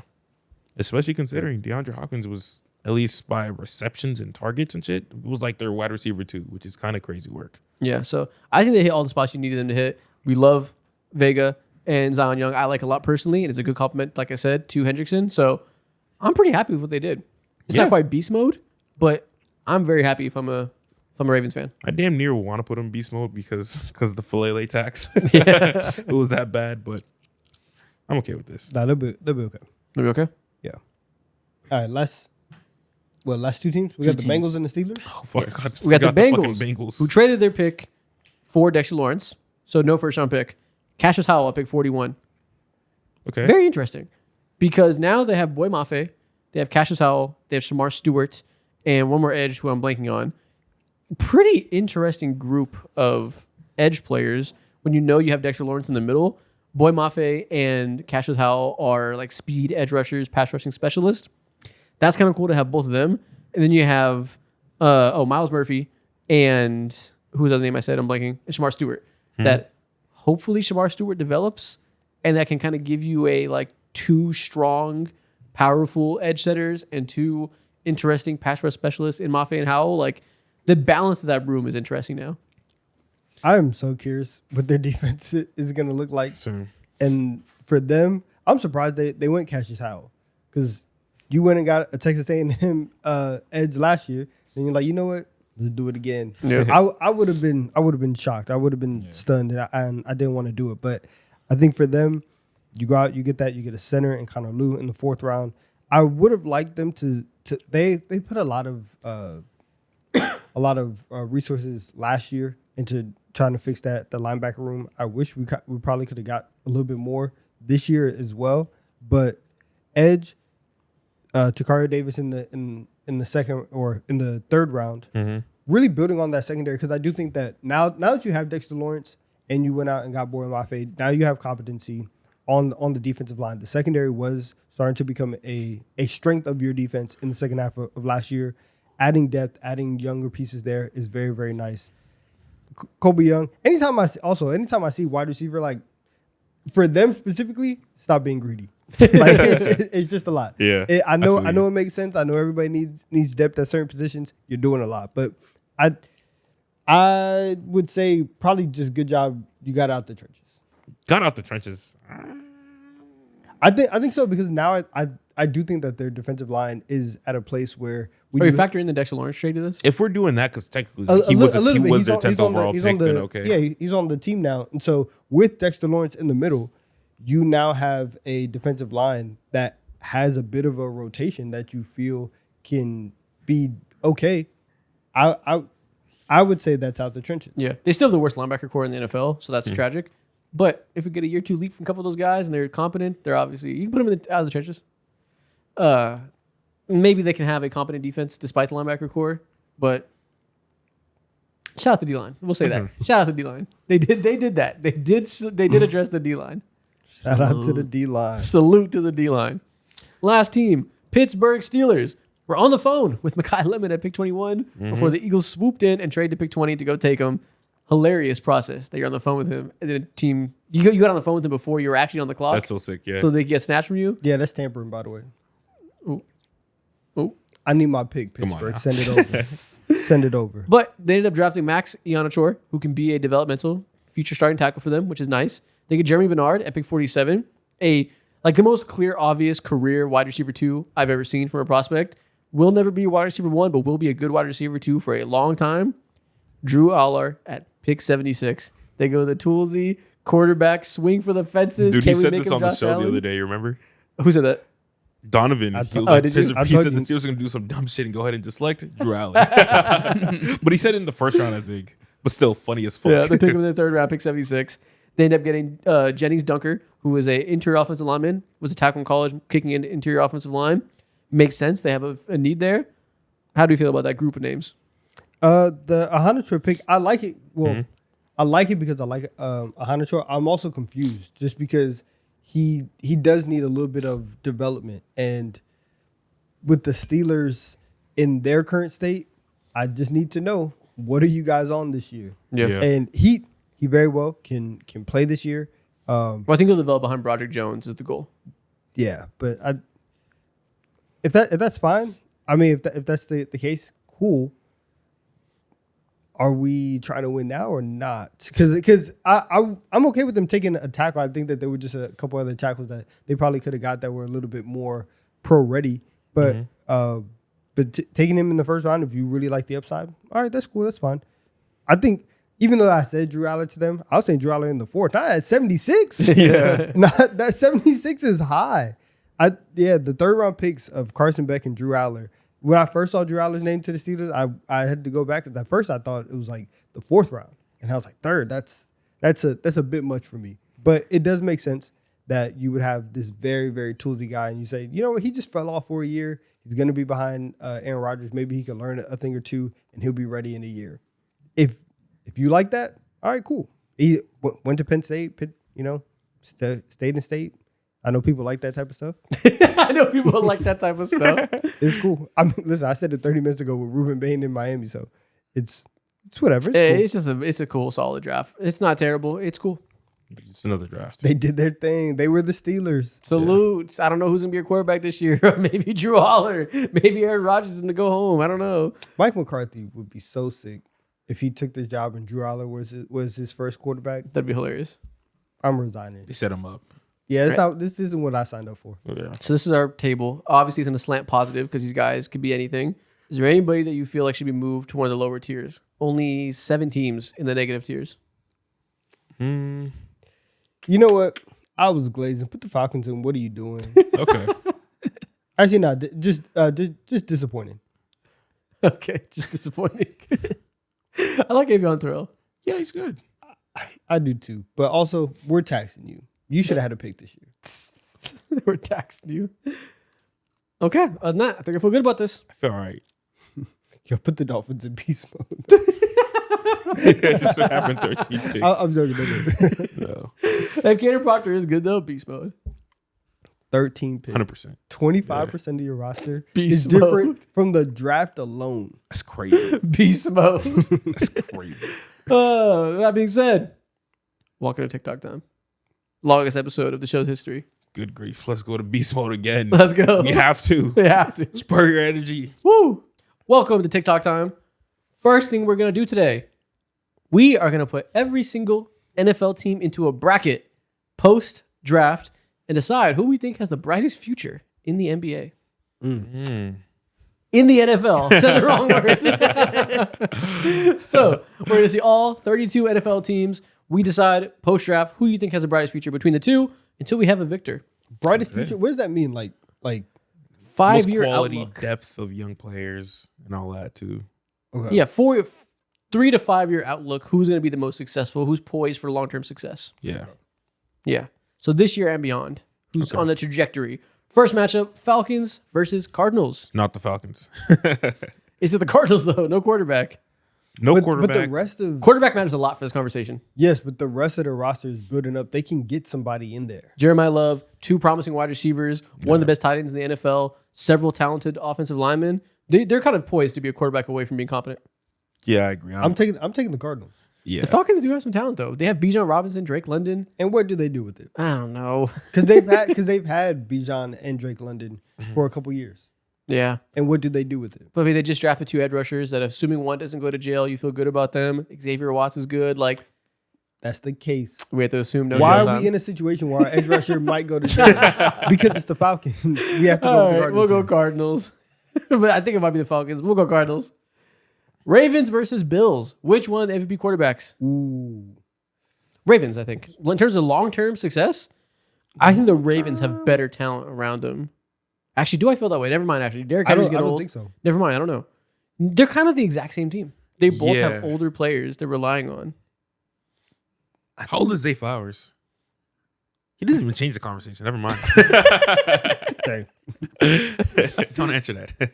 That's tough. I think I might go with the Bills. They're both in the same situation. Which quarterback will age better? I was about to say. I think Josh. Then we're going the Bills. Josh Allen has a brighter future. You think so?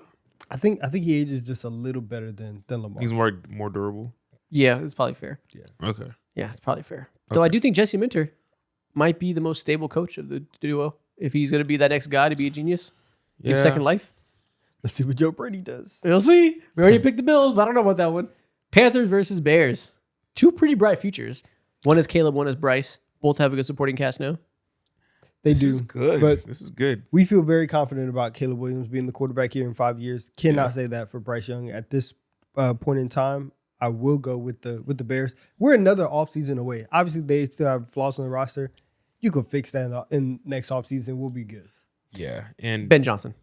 exactly that too. But you're including that in a part of like the young player conversation. It's not just young players, it's the team. It's who has a brighter future.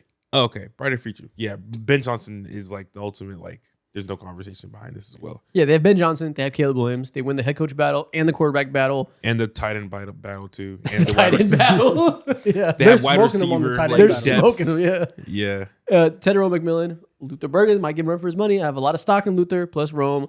Plenty of weapons to support Caleb.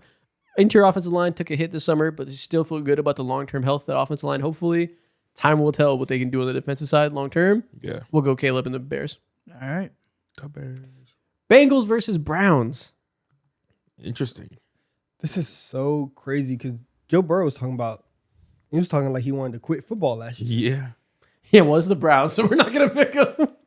The Browns have so much more young talents. They're the fucking Browns. Pick the Bengals. I hate the Bengals and everything they Is stand that right, for. man? Yes, it's right. It's I the don't know. Browns. I don't know. Pick up a history book. Yes, it's right. It's the Bengals. The Bengals are But the since pick. 2026, and I'm just going through the depth of talent. Oh, But it's wait, one of the things we ain't see on paper. 1996 to 1906. It's always the Browns are going to fail. So we're going with the Bengals? Yeah, we have to. They have Okay. Jamar Chase, Joe Burrow. Listen, Shedeur Sanders might not be our savior. Next. Tough. Cowboys versus Broncos. Ooh, okay. It's tough. Well, They don't have a lot of the this is Cowboys. interesting though because Dak is still playing well, but he's old. Dak is not. He's not Little super bit. young. A little bit. And so if we're just going next 5 years. You do have Bo Nix, but how much better do I think Bo Nix is going to be in 5 years? I think 5 years from now, Dak's still. Actually, 5 years from now, that's a lot. they'll be neck and neck. Dak will be in his last legs 5 years Yeah. from now if he's still a starter. Dak probably has like 3 good years left, I think. Like on the minimum, I think we can guarantee 3 good years to Dak, which is a good amount of time. 3 years of Dak right now. I cannot confirm 3 years of George Pickens and CeeDee Lamb, though. CeeDee Lamb might be, George Pickens might be traded 6 months from now. But the defense is starting to come around. You just got Caleb Downs. The defense on this Broncos, it's very good, but we know how defenses age out. Do we feel like Bo Nix is going to be able to elevate to a level Fuck no. that we feel solid about? Nah, I don't think so. I don't know. Sean Payton, you feel good about the competency he brings for the next 5 years? I don't know. He's starting to get old. He might start to lose it Might be a little senile. a little bit. Are we going Cowboys? No, I can't with Cowboys. The Broncos are already good now. Like, can we go Cowboys? Next 5 years? I think it probably is the Broncos. Well, your future begins now, and the Broncos are in a better spot right now. My bad. I like that bar. I know. I've never heard that. That's good. I know. Future begins now. Future begins now. They're good now. Yo, I'm stealing that for IG I really caption. am. That was mad solid. I called dibs. That wasn't even supposed to be a bar. I was just talking. I'm crying. We'll go Broncos. Lions versus Packers. Ooh. Yeah, we're definitely going Packers here. There's so many like other questions that they probably have to answer, but I think the biggest one is just like, yeah, I'm siding with Jordan Love. Jordan Love and Micah, long term. That's quite the building blocks. Yeah.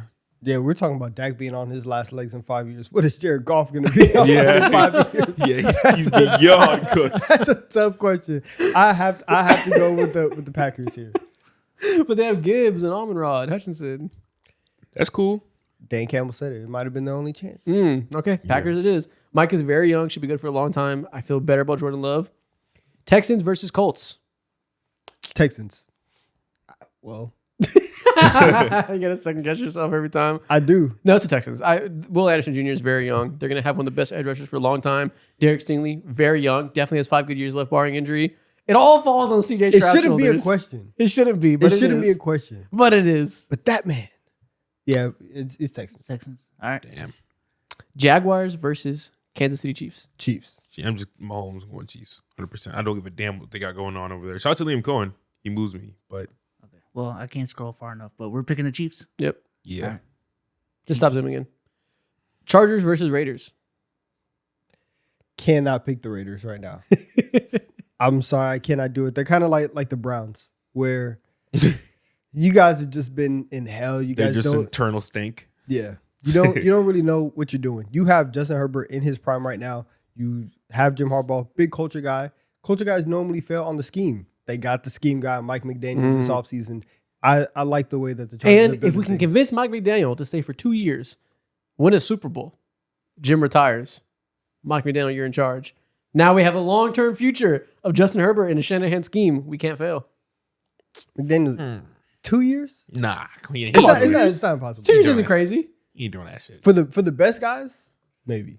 1 year, you win a Super Bowl. Jim Harbaugh retires. We have Justin Herbert in a Shanahan scheme. We can't fail. That's a lot. We'll take Chargers here. Chargers is. I hope that does happen. Jim's getting old. Lil C now? Not yet, but maybe the senileness is around the corner. So we got to make sure we keep McDaniel in the building. Dolphins versus Rams. Do the Dolphins know who's playing for them? Hey, I don't know. One side has It's Sean 13 McVay and guys. Puka Nacua. One side has 100 rookies. Yeah. We'll go with the Rams. Yeah. This is not a conversation. The Rams win. Vikings versus Patriots. Ooh. I Going think it has to Patriots, be. though. I think it has to be the Patriots. I was gonna second guess myself because of that man, but but you have Drake May, and I think that for the Vikings, everything is very volatile in terms of like brightest futures. It can be bright, but I would have to make that decision after this year to see how Kyler Murray plays, Yeah. and then I would feel good about it. You have Drake May, who almost won the MVP last season. I think I would go with the Patriots. Yeah, no affair can get in the way of what Drake May is cooking. I agree. The Patriots win. We need a playlist for that I need a place for them. for his ascension. Yep. Saints versus Giants. This is tough. This is an interesting This is one. the hardest one you can Do run we into think right Jackson now. Dart is going to be a franchise quarterback in some capacity? Whether or not you think he's elite or not, will he be the starter for the next 5 years? Yes. Okay. Do we think Tyler Shuck will be the starter for the next 5 years? That's even more of a firm yes. 100%. Man, we can't overreact to first years. I don't know. I agree, but I don't know if it's firm. I think Dart has a better chance to be the franchise quarterback than Shuck does off of pure politics. In terms of like if things start to go wonky, I think they'll stay with Dart longer than they might stay with Tyler Shuck. Man, you have Arvell Reese, Carter, Burns on the other side. That's a crazy trio of defensive talent to go with Dart, Scatabo, and Neighbors, and you have 2 great young offensive linemen. It's the Giants. It's tough, though. The Giants have a foundation. However, the Saints are in the NFC South. True. It's pretty easy to win that The division. division is gettable. Yeah. It is. 8 wins. You can be the champion of this division year in and year out. We've seen it multiple times. I like both these teams' future. I think we have to go Giants for the high-end talent, but I respect both their futures a lot. Yeah. Okay. Like they just added Arvell Reese and Francis Maui Noah. I think we have to go with the Giants. Yeah, their This shit depth is happens. just too. They can't compete with their depth. It's The ridiculous. star talent's nuts. Yeah. Eagles versus Jets. It's us. It's not the Jets. Yeah. It's not the Jets. Let's move off of them real The fast. Jets got the best tight end. The Jets got the best edge rusher. What best idea? Kenyon Sadiq. Yeah. Stowers slaps him.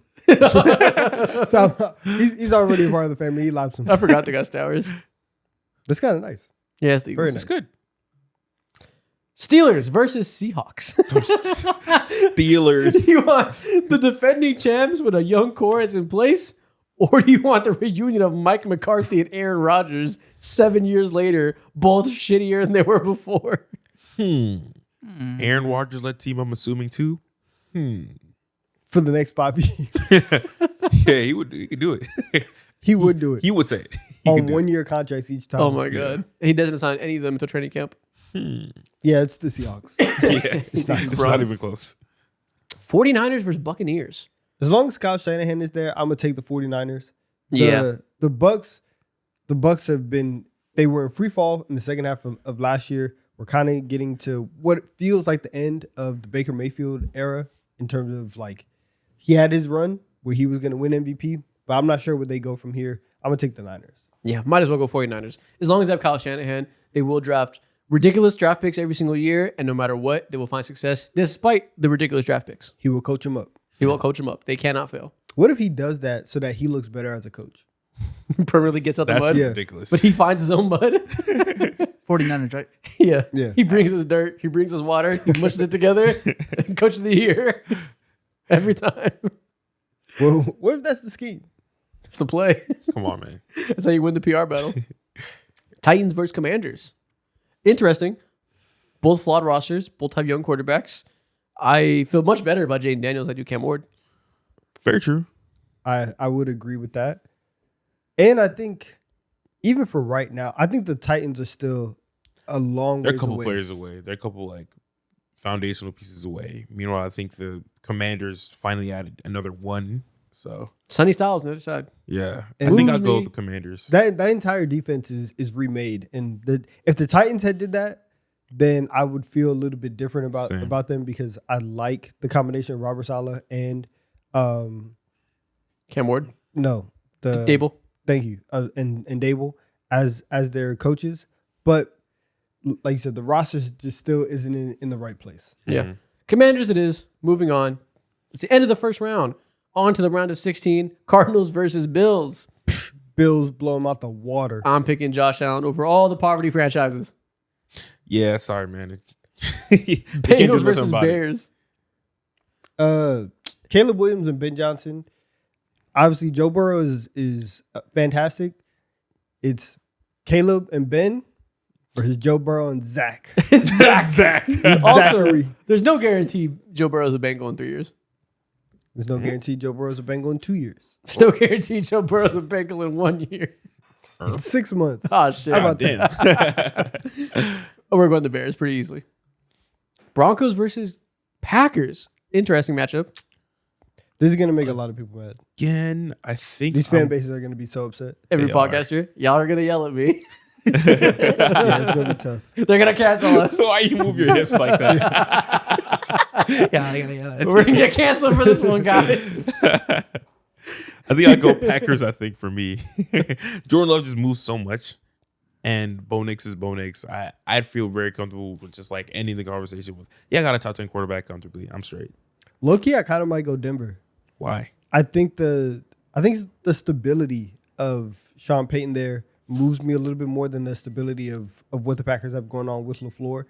And even coming into this offseason, we didn't even know if LaFleur was going to be there again. And they haven't had a lot of playoff success. Like they've won a couple games, but it still have had some underachieving things. I think for the next 5 years, Denver might be solidified. But it's also tough because they're in a division with Mahomes. Yeah. And with Herbert and Shanahan scheme.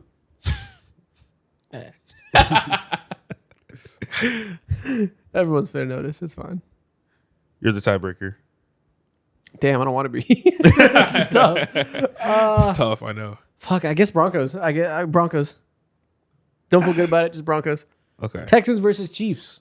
I love that defense, but it is if you have Mahomes. Yeah, I'm going You are Mahomes okay. all the time. What? Ultimate cheat code. Yeah. How far is he going to get in this by himself? I mean, he's the GOAT, man. I He don't just know. never failed for 2 years in a row. So only year he's failed is he tore his ACL. Yeah, that's the only thing stopping him. There's no reason not to pick Mahomes. History says it's a smart bet. Yeah. Chargers versus Rams. Who's gonna win LA? Ty Simpson, world on his shoulders. What are you prepared to do about it? The Sit Rams on the bench. The Rams might win the Super Bowl this year. So in terms of 5-year future, 1 year you might win a Super Bowl. It's pretty good. I'm taking Rams, yeah. But they have Sean McVay. A lot of smoke. I'm like, is he going to stay long term? No one knows. Everyone thinks he's like might retire young. But even 3 years of Sean McVay in this Rams setup might be better than 5 years of what the Chargers are gonna do. History says don't expect the Chargers to do anything. Yeah. We'll go with the Rams. We'll go with the Rams, unfortunately. Unless they hire Mike McDaniel as head coach after this year, and then we're cooking with different grease. Oh my God. I need him long term. I need him forever.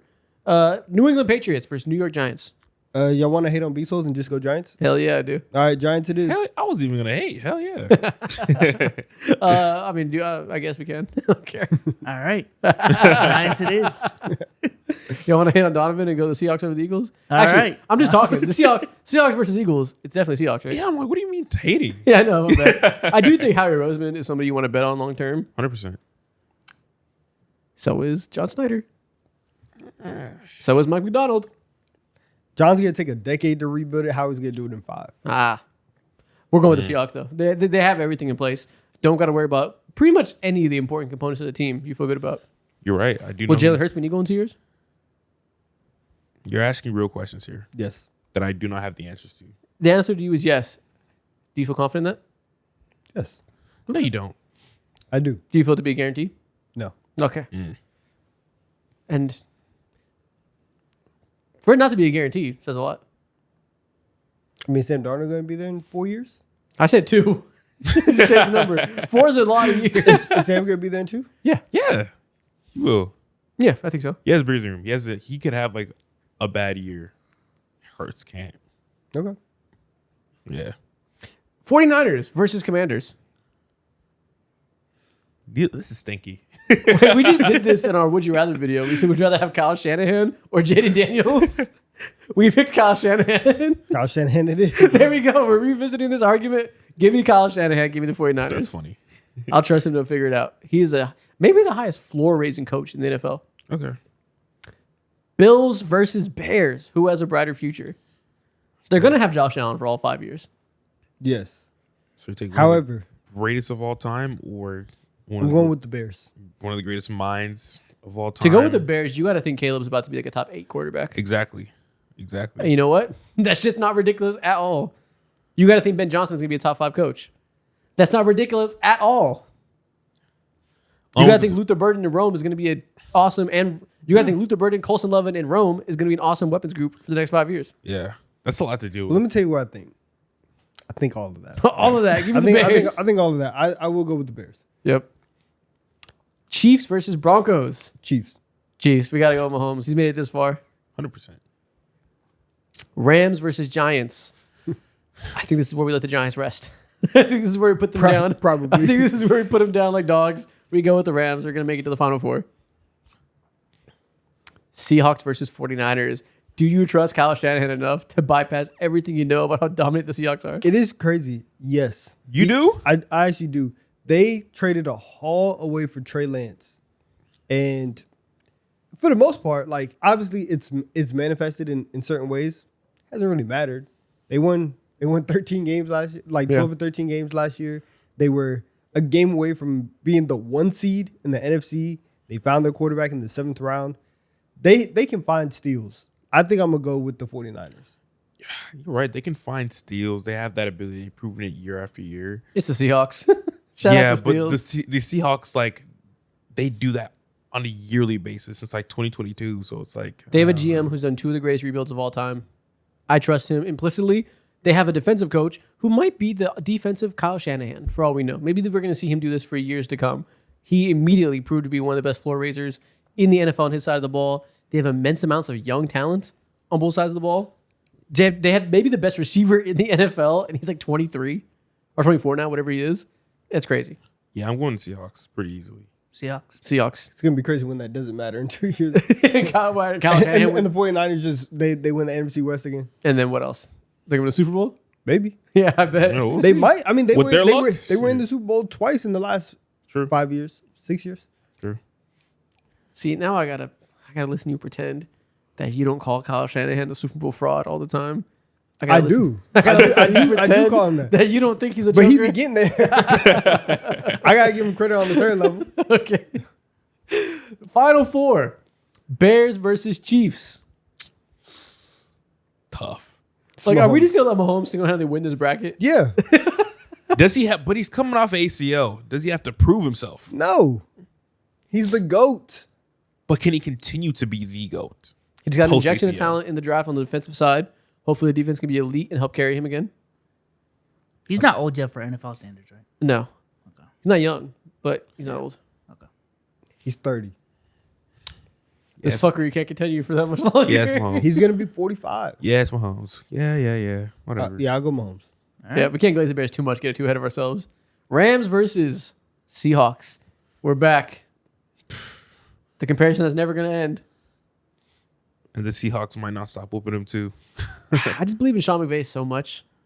But the Seahawks are so... The next 2 years of these 5, the Seahawks should be just as good as they just were. Like for minimum 2 of the 5 years, they should be one of the best teams in the NFL. Yeah. And then you have a year or two where you're kind of a shell of that, but you're still contenders before the natural cycle continues. The Rams are going through that cycle as well. I'm gonna go with the Seahawks. I think that the Rams are the Rams are in a very like win now window, and there's a very real possibility that once we get to the end of these like 5 years, they might be ultra aggressive, and if they don't win the Super Bowl, then now they're just gonna be 5 years down the line, no assets. They are more prone to go into a rebuild quickly than Seattle is. True. So I would go with the Seahawks. Okay, Seahawks it is. Now, the ultimate one man versus a whole organization that does things well. Seahawks versus Chiefs at the top. This is so lopsided in terms of like how they got here. It's funny. What do we do with this information? What happens next? What happens next? I don't know, man. Y'all put the crown on that light skinned man, on Mahomes. Coming That's off an a lot ACL to- tear in his 30s, this is crazy glaze. It's not like he's 25. Yeah, it is kind of nasty. I think we have to go to the Seahawks. I think I can guarantee for Now I'm gonna start hating. for half of this 5-year window, I can guarantee the Seahawks will be a contender. That goes a long way. I won't guarantee And you the can Super say Bowl. the same thing for the Kansas City Chiefs Fuck, if he's you're right. healthy. Like, yeah. They've always been contenders. Yeah. History that does say they're always going to be contenders. I think we got to go with them. But in that history, he had prime Travis Kelce and Tyreek Hill and Chris Jones. He will soon have none of those guys. He went back to back with Juju Smith-Schuster and MVS. Travis Kelce and Chris Jones were there. He will soon have none of those guys. So are they going to find him? Is Peter Woods going to be a Hall of Famer now? Maybe. Yeah, man. He will soon have none of those Hall of Famers. Already lost Joe Tooney as well. Maybe it's not a guarantee just because it happened before. It's not. Nothing in life is a guarantee. The Seahawks doing it isn't crazy either. But I think Mahomes has shown us that in terms of just contender, can we compete? Can we be competent? Bro, froze. What is that? Oh, that's Eric Andre. It's Kate Cunningham. What? I was so confused on why Donovan froze on my head. I just got shown this random picture of Eric. That's the last person I expect to see. He got It's Eric blackmailed. Andre. Eric Andre as Kate Cunningham. Yeah, Seahawks win. Shit. You're going with the Seahawks? Fuck it, why not? I wanted the Bears to win, so I'll go with the Seahawks. The Seahawks are the brightest future in the NFL. That's crazy. How is that crazy? Pretty sure in that same picture they got Cash as Jalen Green. How is that crazy? Just said some words. I told you I'm gonna start hating. It's clearly not crazy. It can be wrong. It's clearly not crazy. I really just said that for him. Oh, yeah. Because you were just like, yeah, let's do it. Yeah, I was like, fuck it, bro. I wanted the Bears to win. I don't care. I wanted to win in the first place. It's Bears or bust. He said, fuck it, I'm a bust. Picking the other side completely. Next thing we're going to do a draft. We're going to draft NFL offenses with only players that were just taken in the 2026 draft. So we have a quarterback, running back, tight end, 2 wide receivers. See who can build the best offense in a very weak draft class of offensive talent. Perfect. Mo, first pick. Where do you want to go? Mendoza, welcome to the crew. I need you on my team. Got the only good quarterback. Yeah. Oh fuck! Do I want to get the only good quarterback? Do I get the only good quarterback or the only good running back? Oh, if I pass up on Simpson, I get running back QB 3. But Jeremiah Love, I get running back 3 because he. Oh fuck. Yeah. Okay, I gotta pick Jeremiah Love. Donovan gets Simpson. I gotta just deal with whoever I get at quarterback. Man, I don't even care about Ty Simpson like that. All right, don't take him then. Pick Drew Waller. I'm not. Okay. At my wide receivers, give me Cardinal Tate Okay. Tato wide receiver 1. and give me Jordan Tyson. Fuck. Jordan Tyson. You don't want okay. Lemon? You don't want the Eagle? Tough. I know right now. Damn, okay, so do I pick the quarterback or do I get a skill position? Oh, my wide receivers are going to be bullshit. Oh, wait, no, I don't got to do that. Okay, thank God, I just thought about it. Give me Kenyon Sadiq at tight end 1. Fuck. Yeah, I got the best running back and the best tight end. Yep. Okay. Yeah, Fuck. I don't know who you're getting at those 2 positions. You're boxed. Fuck, man. You're boxed. Get ready to speak Stowers. Okay. For my wide receiver, yeah, for my wide receiver, go ahead and give me Casey Concepcion, and then also Malachi Lemon. Makai. Makai, what the fuck? Makai Lemon. Okay. I was thinking about Malachi Lawrence. I don't know what the fuck was on. Okay, you got the 2 small, shifty wide receivers that get open. Yeah. With Mendoza. Okay. Okay, I feel good. Okay, now I can't pass quarterback again because Donovan will definitely take Simpson, even though he pretends he hates him. I know his ass does not want Drew Aller. give me Simpson at quarterback. No, I'm not even gonna take him. Cap. I wasn't. You weren't gonna take him right now? No. What? You just literally love Drew Aller. I wasn't gonna He's take fucking itching to get Drew Aller. it. He wanted him day one. What He's the like, fuck? I can't reiterate enough how much I want Drew Aller. Praying for Drew Waller. Diego Pavia just signed a 3-year deal with the Ravens. As we're recording this. Like an actual deal? Yes. Wow. Draft him. Draft him. No Draft balls. him. No balls. Draft him. I don't have to take him right now. I can take him with my last pick. Pick him now. Literally breaking news as you draft Diego Pavia 3-year deal. I thought he just got a training camp invite. Damn. At my running back, give me Jadarian Price. Fuck. Okay. Yeah, you're not getting him, buddy. And at my tight end, give me Stowers. Who are you going to take now?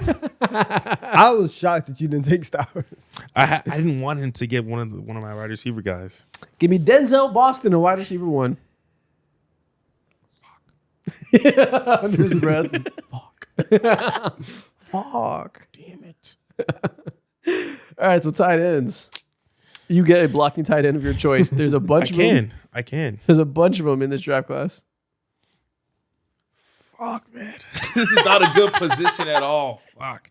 Like, tight end is tight end. That doesn't really matter to me very much at all. This is an old position. Don't matter. Yeah, it's just like, you don't be blocking for me anyways. It doesn't matter. Running back and get Mike Washington. He's Explosive. Incredibly fast fast. as fuck. Super fast. I just need a guy who can move, so I was going to get him for my running back. But where do I want to go with my tight end? Max Clare to the Rams. Yeah, bro. Max Clare. There's honestly a bunch of tight ends win the second round. You can go Marlon Klein. Max Clare is the best pass catching tight end in round 2. Go there. I don't know if I want to go there. I don't know if I want to. Man, pick Max Clare. Give me Sam Roosh.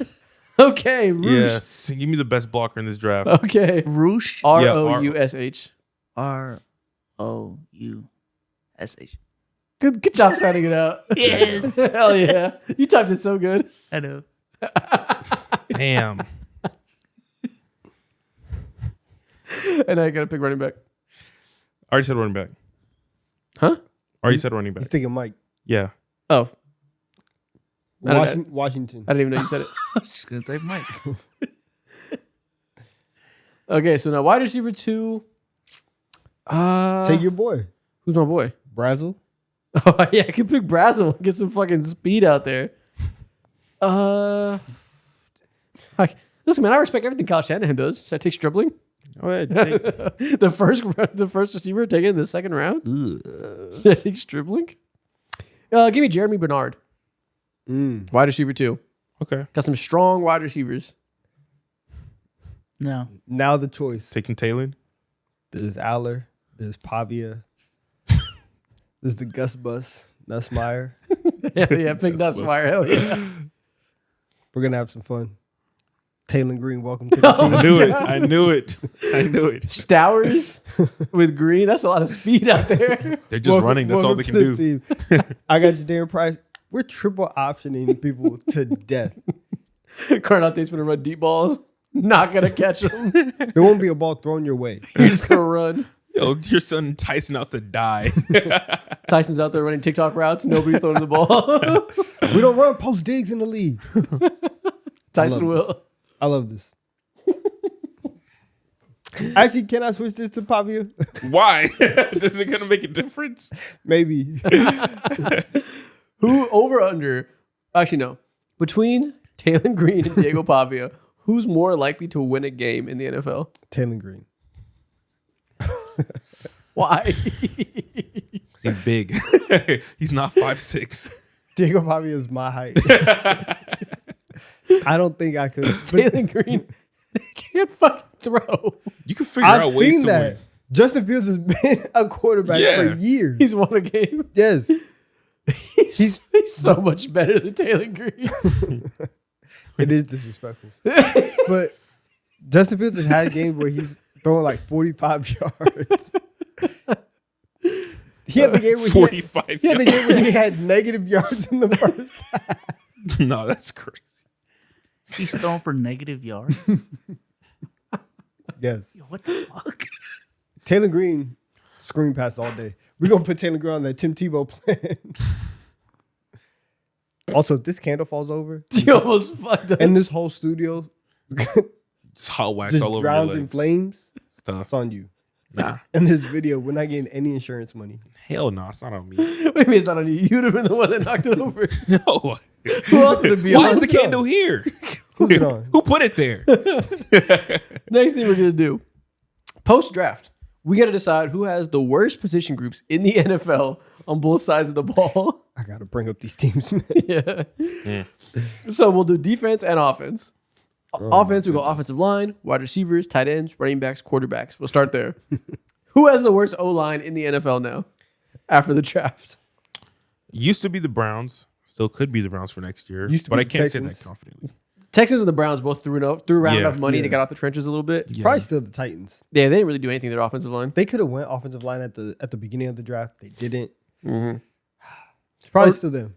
Is the Raiders' offensive line still going to be ass, even with Tyler Linderbaum? Nah, You I can't pay say Linderbaum like he's a good player. I got to believe that Linderbaum will fix it. Yeah. Otherwise, it gets spooky really Yeah, fast. but there's just a couple guys around him. You can't fix them too. I got to believe he'll motivate DJ Glaze. Oh, Bro, they paid basically $8 million more a year for Linderbaum. If he does not fix this, it's a problem. Okay, so we'll go Titans to the offensive Yeah. line still. Wide receivers. This is a two-man race. Oh no, Dolphins. It's Whatever dudes the Dolphins are rolling out there, and whatever dudes the Raiders are rolling out there. It's so and honestly, it's disrespectful to Trey Tucker. Okay. The Dolphins have the worst wide receiver room 100%. in the league right now. 100%. If you're not even after the draft, But- they spent 3 draft picks on receivers. Even before that, Yeah. and after that, they're the worst. Yeah, 100%. Respect Chris Bell. Their top 2 wide receivers for last year combined total currently on this roster have a total of like 500 yards combined. That's kind of disgusting. They want Malik Willis to die. That's Tight ends. disgusting. Low-key, it could be the Dolphins.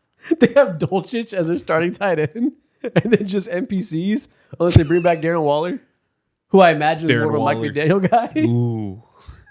Now Darren Waller, he's on the way back. Jeff Hafley's gonna love him. Yeah. Panthers. Maybe Sanders takes a year 3 leap, gets healthy. Listen, I like Jatavian Sanders a lot. Shout out to Texas. I don't know if it's in the cards for my guy. I don't know either, but the Dolphins had Dolchich as their starter. in Let's go 2026. Dolphins, man.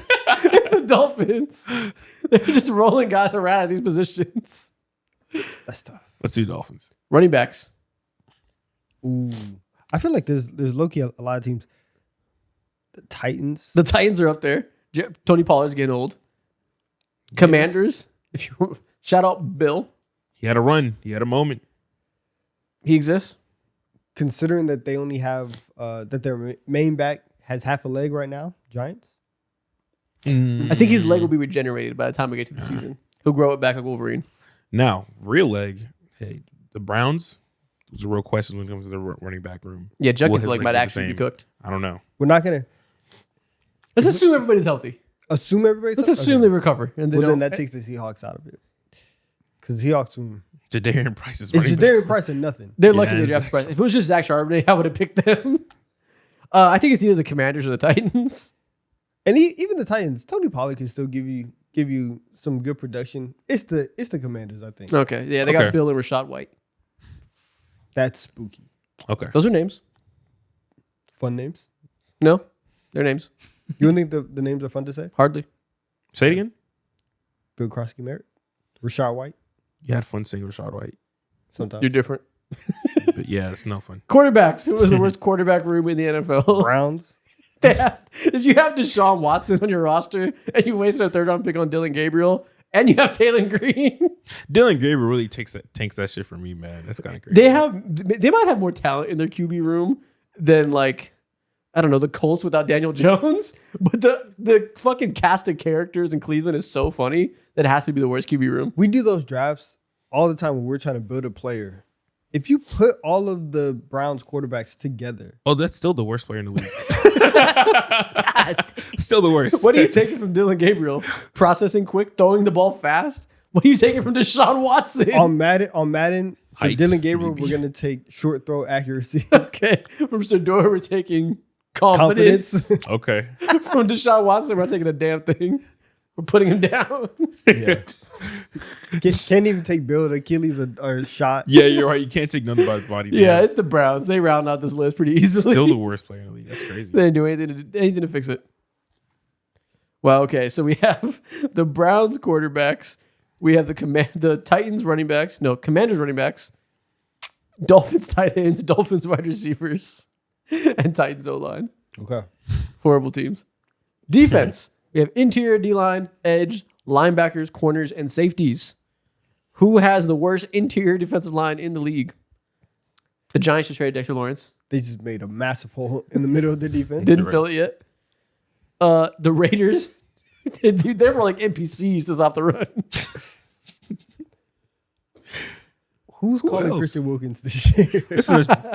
The Bears' interior defensive line is fucking dog shit too. Just a little bit of Didn't kissing. do much to address it.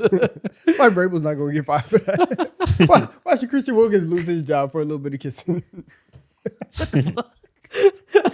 It's the Raiders.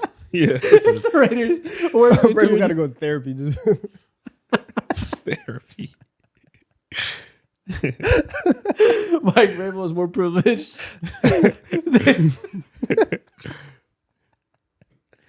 it's wild. Who has the worst edges in the It's league? a wild league. No By edges. the Dolphins. It's from the Dolphins are on everything. I don't think we can overstate how bad the Dolphins roster It's is. stupid. The Dolphins got 3 positions on our offensive list, and here they are on the most important defensive position. Let me go on their depth chart, man. Like, who do they Go look really at a bunch of names you've never seen before. There's a couple coaches like on the high end that earn their contract because they provide so much value to the team, their scheme, their motivation, all of that. Jeff Hafley, he earns his money, but on the complete opposite side, it is a dumpster fire over there, and he is willing to die on the cross for this bad roster. They have Chop Robinson, though. At least they have one promising player. That's who the Titans have on the edge right now after the draft. I know the Titans' edges were disgusting before the draft. The Titans on the that's edge. disgusting. Oh, no, they got Jermaine Johnson. Never mind. Yeah, I guess it's the Dolphins. Shout out Chop Robinson, but he's alone. Holding it down. Dude, shout out to the Dolphins, man. And like, I like Chop Robinson. He's Chop Robinson, not Max Crosby. He can't hold it down alone. He's by himself. That's crazy. Linebackers. It's either Bengals or Cowboys. There's no other competition. Oh, I'm going Bengals. I'm going with the Bengals. The Bengals linebackers are kind of hilarious. I'm going They with reinvented the defensive line. Might not fucking matter. Dexter Lawrence is going to be double teamed. Nobody's doing anything about it. Nobody behind him is filling the gaps. What's going on over there? There's nothing. Y'all need help? No assistance is on the way. I'll be over here. I'm going with the Bengals. Okay. Cornerbacks. Until further notice, it's the Jets. I think it genuinely is the Dolphins on this one too. Brother, They drafted Chris Johnson. no picks. No picks. No picks. Oh, no picks. No picks. True. Until further notice, until you get an interception, I don't care what your name is. You are the worst in the league. You don't believe in D'Angelo Ponds? He has to get a No, pick. he's Okay, he has to He has one. to get a pick. I don't Okay. know, man. They have to earn the right to not be the worst secondary in the NFL. Yeah. Fair enough. It would be really funny to give the Dolphins another pick, but we can go with the Jets. Can you name 2 Dolphin corners? Bro, no interception. Yeah, Chris Johnson and Storm Nixon. I'm sorry, bro. Not Nixon, Storm Duck. I believe in D'Angelo Ponds. I do too. When he gets this pick, we can drop the label. Fuck the pick. That doesn't mean much. It does. What do you mean it doesn't mean much? Welcome to him. No interceptions is crazy. Chris You're Johnson and Storm Duck. I hope Chris Johnson is ready to be an all-pro year one. And he's probably not. Storm Duck. Nah, man. So I think we should go Dolphins / Jets is the takeaway. They both suck and have one good rookie. Who gets a pick first? The Dolphins. And I think Chris Johnson is Okay, slightly that's better than D'Angelo Ponds. We'll go with the Jets, actually. Safeties. Guess who? Dolphins. Is the Dolphins. Oh my God. They're in the gutter right now. They suck in every position. They have nothing going for them this offseason, Beasles, other than, hey, we got a quarterback. They have a great running back. They got no money, no cap room at all. A great running back and fun linebackers. Are the Browns a better team? Hell yeah. Hell yeah. Ooh, It's not even close. I've heard stories about them Browns. Fuck yeah. The Browns fucking clear. Yeah. How many games this year for the Dolphins? How many wins? 5 maybe. 5? Maybe. Nah, I'm thinking like I'm thinking 3. max 3. Yeah. Okay, we'll see. Max 3. Next thing we're going to do. I told you guys up top, we're not going to grade every single team's draft. Everybody does that. You drafted us several days ago. But we are going to do one form of grades. I'm going to show you the top 16 picks in the NFL draft, the first half of the first round, and we're going to grade every single one. Tell us what you think. Now we'll get deep into where they were taken, who could have been taken ahead of them, how much you like the player, how much they'll fix their team's issues, and give them a letter grade A through F. Okay, let's do it. So, Process first overall logistics. pick, you guys know where it begins. Fernando Mendoza, first overall. Hey, how could this be below an A? They got the only quarterback that everyone feels consensusly good about, and they got rid of Geno Smith. How could this not be an A? In a one quarterback draft, you got him. Can't really give you any type of harsh grade, especially when there was no debate on should you pick Fernando Mendoza or not. You clearly had to pick the quarterback. If somebody came to you, if you're the Raiders and somebody came to you and gave you a king's ransom for the number 1 pick, are you trading out of it? Or were you going to trade for or were you going to take Mendoza regardless? What's the king's ransom? Like 3 first-round picks, 2 seconds. Like If you're giving me 3 first-round firsts? picks and 2 seconds for a lot. Fernando Mendoza, I'm saying yes, and I'm laughing at you for 6 years. 2 first-round picks, 2 seconds. Maybe what we're gonna talk. 2 first, 2 seconds. That's still a lot, man. I might. Yeah, the first package you said, I'm doing that in an instant. Yeah. I'll take Arvo Reese in a million picks. I'll take my quarterback next year. Yeah. I easily would have done that. But that wasn't the reality, so they had to pick Fernando Mendoza, had to pick the quarterback to pair with their new head coach and get stable going into the future. Finally. Hey. You said stable. I hope so. Yeah, I hope so too. It's far from a guarantee. Pick number 2, we have David Bailey to the Jets. What do you grade that? Man, here's where we start messing up. I think I'd give this a D probably right now. I don't know if it's that bad. I think they messed up, but David Bailey's still going to be productive. Do you think they could have traded back if that was really their guy? I don't think so. Didn't seem to want to. It seemed like they were just they're going to pick the best edge rusher, and they decided David Bailey's their guy. So I'll go B plus. I mean, I think Arvell Reese is going to be a better player, but if That's where the conversation should end, though. With the number 2 pick, you can pick the best non-quarterback. It should only be, do you think this player is a better player? And that's why me personally, I give this a D because I think there's probably 4 or really realistically speaking, clear cut at least 3 players on the defense side of things who have higher ceiling and also day one better impact than David Bailey. I would easily pick Arvo Reese. Part of me would entertain Ruben Bain, but that's just me. Maybe I don't hate small arms enough. Maybe I'm just not woke enough to the small arms being so debilitating. I'll go C. I'll go between you guys. Okay. All right. Third pick, Jeremiah Love to the Cardinals. Obviously, people don't like running backs up high when you're not a great team ready to contend. How do we feel about this, all things considered? Just to spite everybody. A. Okay. Running back truther? Yeah. Yeah. Running back, they matter. And I honestly don't think, I think you can have a successful Jeremiah Love season and also him not lead you to 12 wins. You're still going to be in a position to build for next year. And I think that getting the best player in the draft at this position is okay. I agree. I'm giving this an A+. I think you got probably the best player in the draft, period. And with that being said, I think he's going to walk into the league, probably be a top 10 running back like he's literally being paid to do so. Yeah, I think this is an A. I mean, I'm not naive to the realities of the contract and that he has the most guaranteed money in the NFL at running back. That's a high standard. Yeah. Even if we do think he's a generational prospect, it's hard to guarantee he's an all-pro. So I'll give it a B. I especially like it because they went Chase Besantis in the second round and they solidified the offensive line and said we're going to have an identity of pounding the rock. That combination of picks, I like a lot. This alone, I'll go B. I understand the downside. Yeah, if they didn't do that, I agree with you. That's just like eating a cherry without the cake. It's like, okay, it's like nice, but Eating a cherry without the cake, nice. I need like a foundation, you know? Yo, we are IG caption farming today. And I love it. Eating a cherry without the cake. I've never heard that. That's good work. That's good work. Is there Good cherries work on top of cakes typically? Yeah. More so on like Sundays. I More think. so Sundays, yeah. Eating a cherry without the sundae. You left the banana split at home and popped a cherry. Pick number 4. Carnell Tate to the Titans. I'm gonna give this a B, I think, regardless. I say B minus. Yeah, I think B. He's a good player that will make them better, will help Cam Ward. I do still think Jordan Tyson's the better player. I guess I understand the health element, and Carnell Tate's a safer player. Arvell Reese is on the board. Jordan Tyson's on the board. I like both those picks more. I'll go B. Ruben Bain's on the board. My Shayla Ruben Bain is on the board. For every other pick that we talk about, I'm gonna say Ruben Bain is on the board. Nobody Yeah, gets literally. an A because it could have had Ruben No, Bain. no. What do you think the stink around Ruben Bain was other than like the obvious shit? Well, I mean, it's there. Well. I'm staying away from that. well. They You know, it's big enough. They It's weren't. like, bro, it's the league. They Y'all weren't. let everything slide.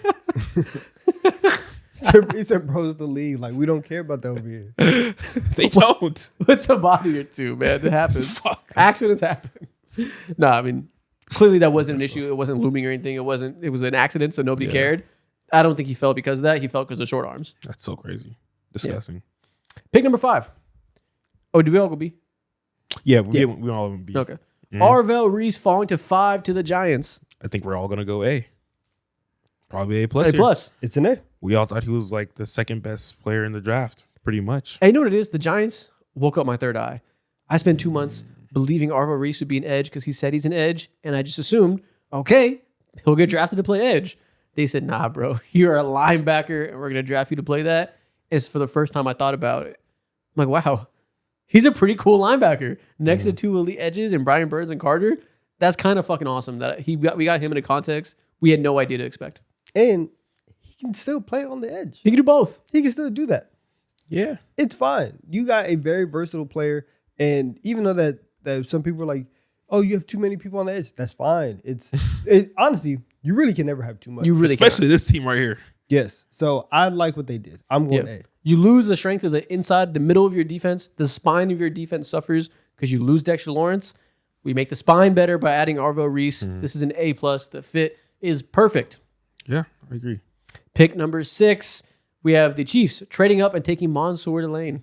Ooh. Cornerback man. 1. A 1 elite corner draft. They trade up to number 6 to get him. They needed him bad. I like they gave up a lot. They needed him bad. On their hands and knees begging. They needed it. And they got him. Yeah, I mean, I give this an A+. I think he's Why obviously. hands and knees? Why can't they be standing up begging? Did you see how desolate their corner room was before him? They needed that. Can't just be knees, hands too. No, they're All desperate. 4s? Groveling. Yes. Damn, Damn. on their back, bro. Andy Reid was dropping down. Spags was dropping down. He don't know if he got it in him no more. Facts. Andy Reid might not get up. But they got the corner that they needed. Yeah, A+. Everybody thought about mocking him to the Chiefs for good reason. Clear need, clear talent fit. Can't be mad at it. Yeah. Maybe the trade up was the assets It's a little bit too much. It's a lot, but if we identify he is that guy and going to be a Pro Bowl level corner, it'll age just fine. Yeah, I agree. You better be that guy. You better be that guy. Mahomes' legacy is riding on the line. You better be that guy. Pick number 7. We have Sonny Styles falling to the Commanders. It's an A+. I don't see how this could go wrong in any capacity at all. I don't have to watch Bobby Wagner just trot like he's like some A. Have you seen like those robots run? Those like big human-looking robots? Yeah. That look like Bobby Wagner. I don't have to see that anymore. Yeah, it much was at getting all. tough watching him defend an outside zone these past couple of years. But yeah, they revamped their offense. Oh, my bad. They revamped their entire defense with athletic pass rushers. Now you get an athletic run defender, athletic pass defender at the linebacker position. When combined with the free agency moves, 10 out of 10. Dan Quinn was jumping up and down when he saw that Sonny Styles was still available at 7 because he had to deal with just boneheaded mistake after boneheaded mistake last year, making them a historically bad defense. They won't be that this year. They're gonna be improved. Are you shaking in your boots as an Eagles fan? The entire division just got demons, and I'm Yeah. scared now. Mm-hmm. He's the biggest one. Jalen Hurts' life just got so much Out of worse. the other 3, He's the final boss. he is the final.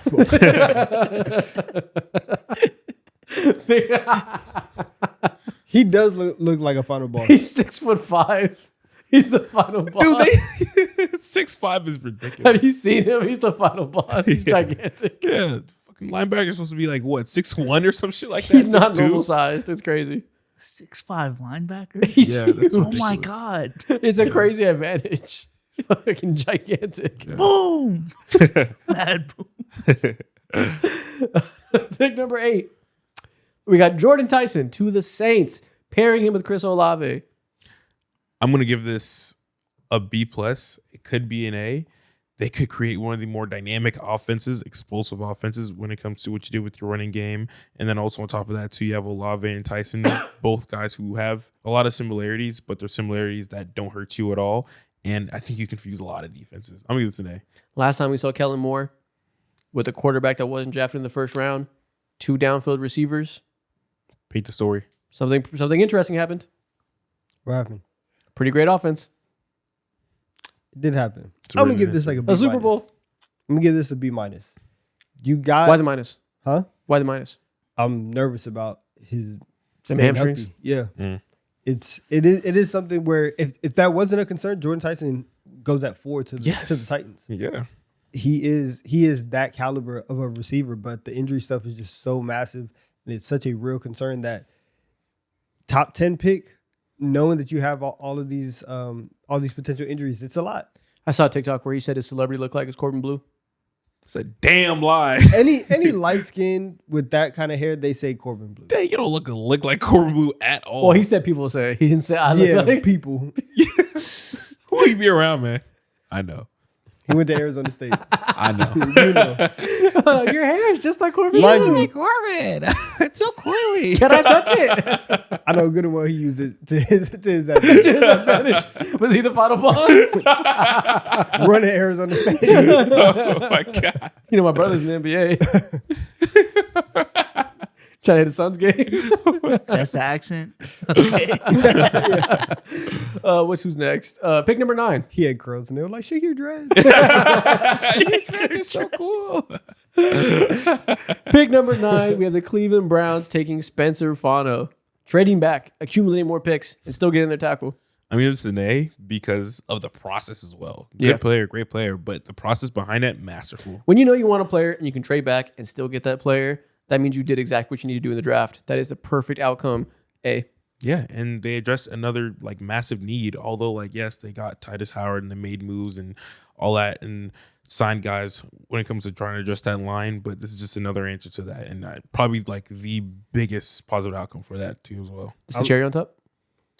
It is literally the cherry on top. And they got the cake this time. And listen, the cherry's in the back too. I don't think he's a part of this. KC Consumption was like the 17th pick or something like that. 24th. 24. Yes. Yeah. They got the cherry. Very good pick. Mhm. Very, very good pick. Because they also they saved themselves from themselves. There was talk earlier about them having Monroe Freeling at 6 and reaching and doing all that. They let the board come to them, and they were able to get one of the better tackles on the board. I like this a lot. Yep. Yeah. Hey, Next pick. Pick number 10, Francis Mauigoa to the Giants. D for detrimental to their goddamn organization, bro. He's gonna do what he can to protect these guys, but he said he's willing to die. You got another crash out in the room. How badly do you You're want saying this? D because he's gonna die? Yeah. Said Like, he's damn, willing I to thought we was die. high. I mean, he's not gonna kill himself. You got another bonehead in the building. You don't need that, bro. Like, Nah, this is a great pick, honestly. I mean, he's gonna be your starting right guard. Hopefully, he can be your starting right tackle one day. You pair that with the other side, another trench play in Arvell Reese. Yeah. Both sides of the ball, you're getting big and strong. I once again see no reason not to give an A. I will bet. they shouldn't even have this pick for right now. This is so crazy. This is supposed to be the Bengals pick right now. Yeah, that's an A+. So they traded Dexter Lawrence for Francis Mauigoa. How do we factor that into this? Feel good about it. Okay. I feel okay. I'm willing to bet. Maybe not all of my life savings because sometimes people can be a bust, but a good chunk of it on an offensive lineman, on a Samoan offensive lineman. Yeah, it's a good archetype. It works out a lot. I like that. I feel like That moves Samoan me. players probably have the lowest bust rate of any Probably. nationality of players. That's an interesting case study that someone actually needs to do. Those guys want it bad. Yeah. Nobody wants it more than the They're Samoan. willing to die for it. No, exactly. And that's why. Makes sense. And the way he said that, he said, I'm willing to die for this shit. I believed him. I said, you know what? Yeah, okay. Bet. Franchise player. That's exactly what you want to hear. Okay. Precisely. A+. Pick number 11. We have the Dallas Cowboys trading up and getting Caleb Downs. It's raining A+. It's probably like the greatest value pick that we have here right now. Donovan, are you shaking in your boots? All three of your ops got stars. I'm Demons quivering. and freaks just You're lit it quivering. everywhere. I'm quivering. Demons and freaks everywhere. Yeah. You're quivering because of the demons and the freaks? Are you on your hands and knees? No. Never that. Never that. Never that. Just quivering for the demons? But my back is against the wall right now. Is your Oh, back, wow. Is your back quivering? All right, relax. Relax. I do What do think you mean by that? exactly. I do think though. You mentioned the back, not me. with all the picks, especially in the top 16, I think this is we take away that star. This is my favorite pick of the first round. Whoa. Yeah. Pains him Wow. to say. Yeah. It was such a beautiful pick. Back It is made quivering. it made sense on every front. Their defense is going to be so much better for getting Caleb Downs. It pains me and it scares me because they are a serious team now. And there you go. Pick number 12. Caden Proctor going to the Dolphins. C. Looks like football LiAngelo Ball. Am I swerving in that corner? Yeah. Whoa, whoa. Backyard. Backyard. Backyard. That's been stuck in my head for weeks, I'm not gonna lie. Every time I see Aaron Gordon hoop in his big ass shorts, backyard. It's a good song. That's fine.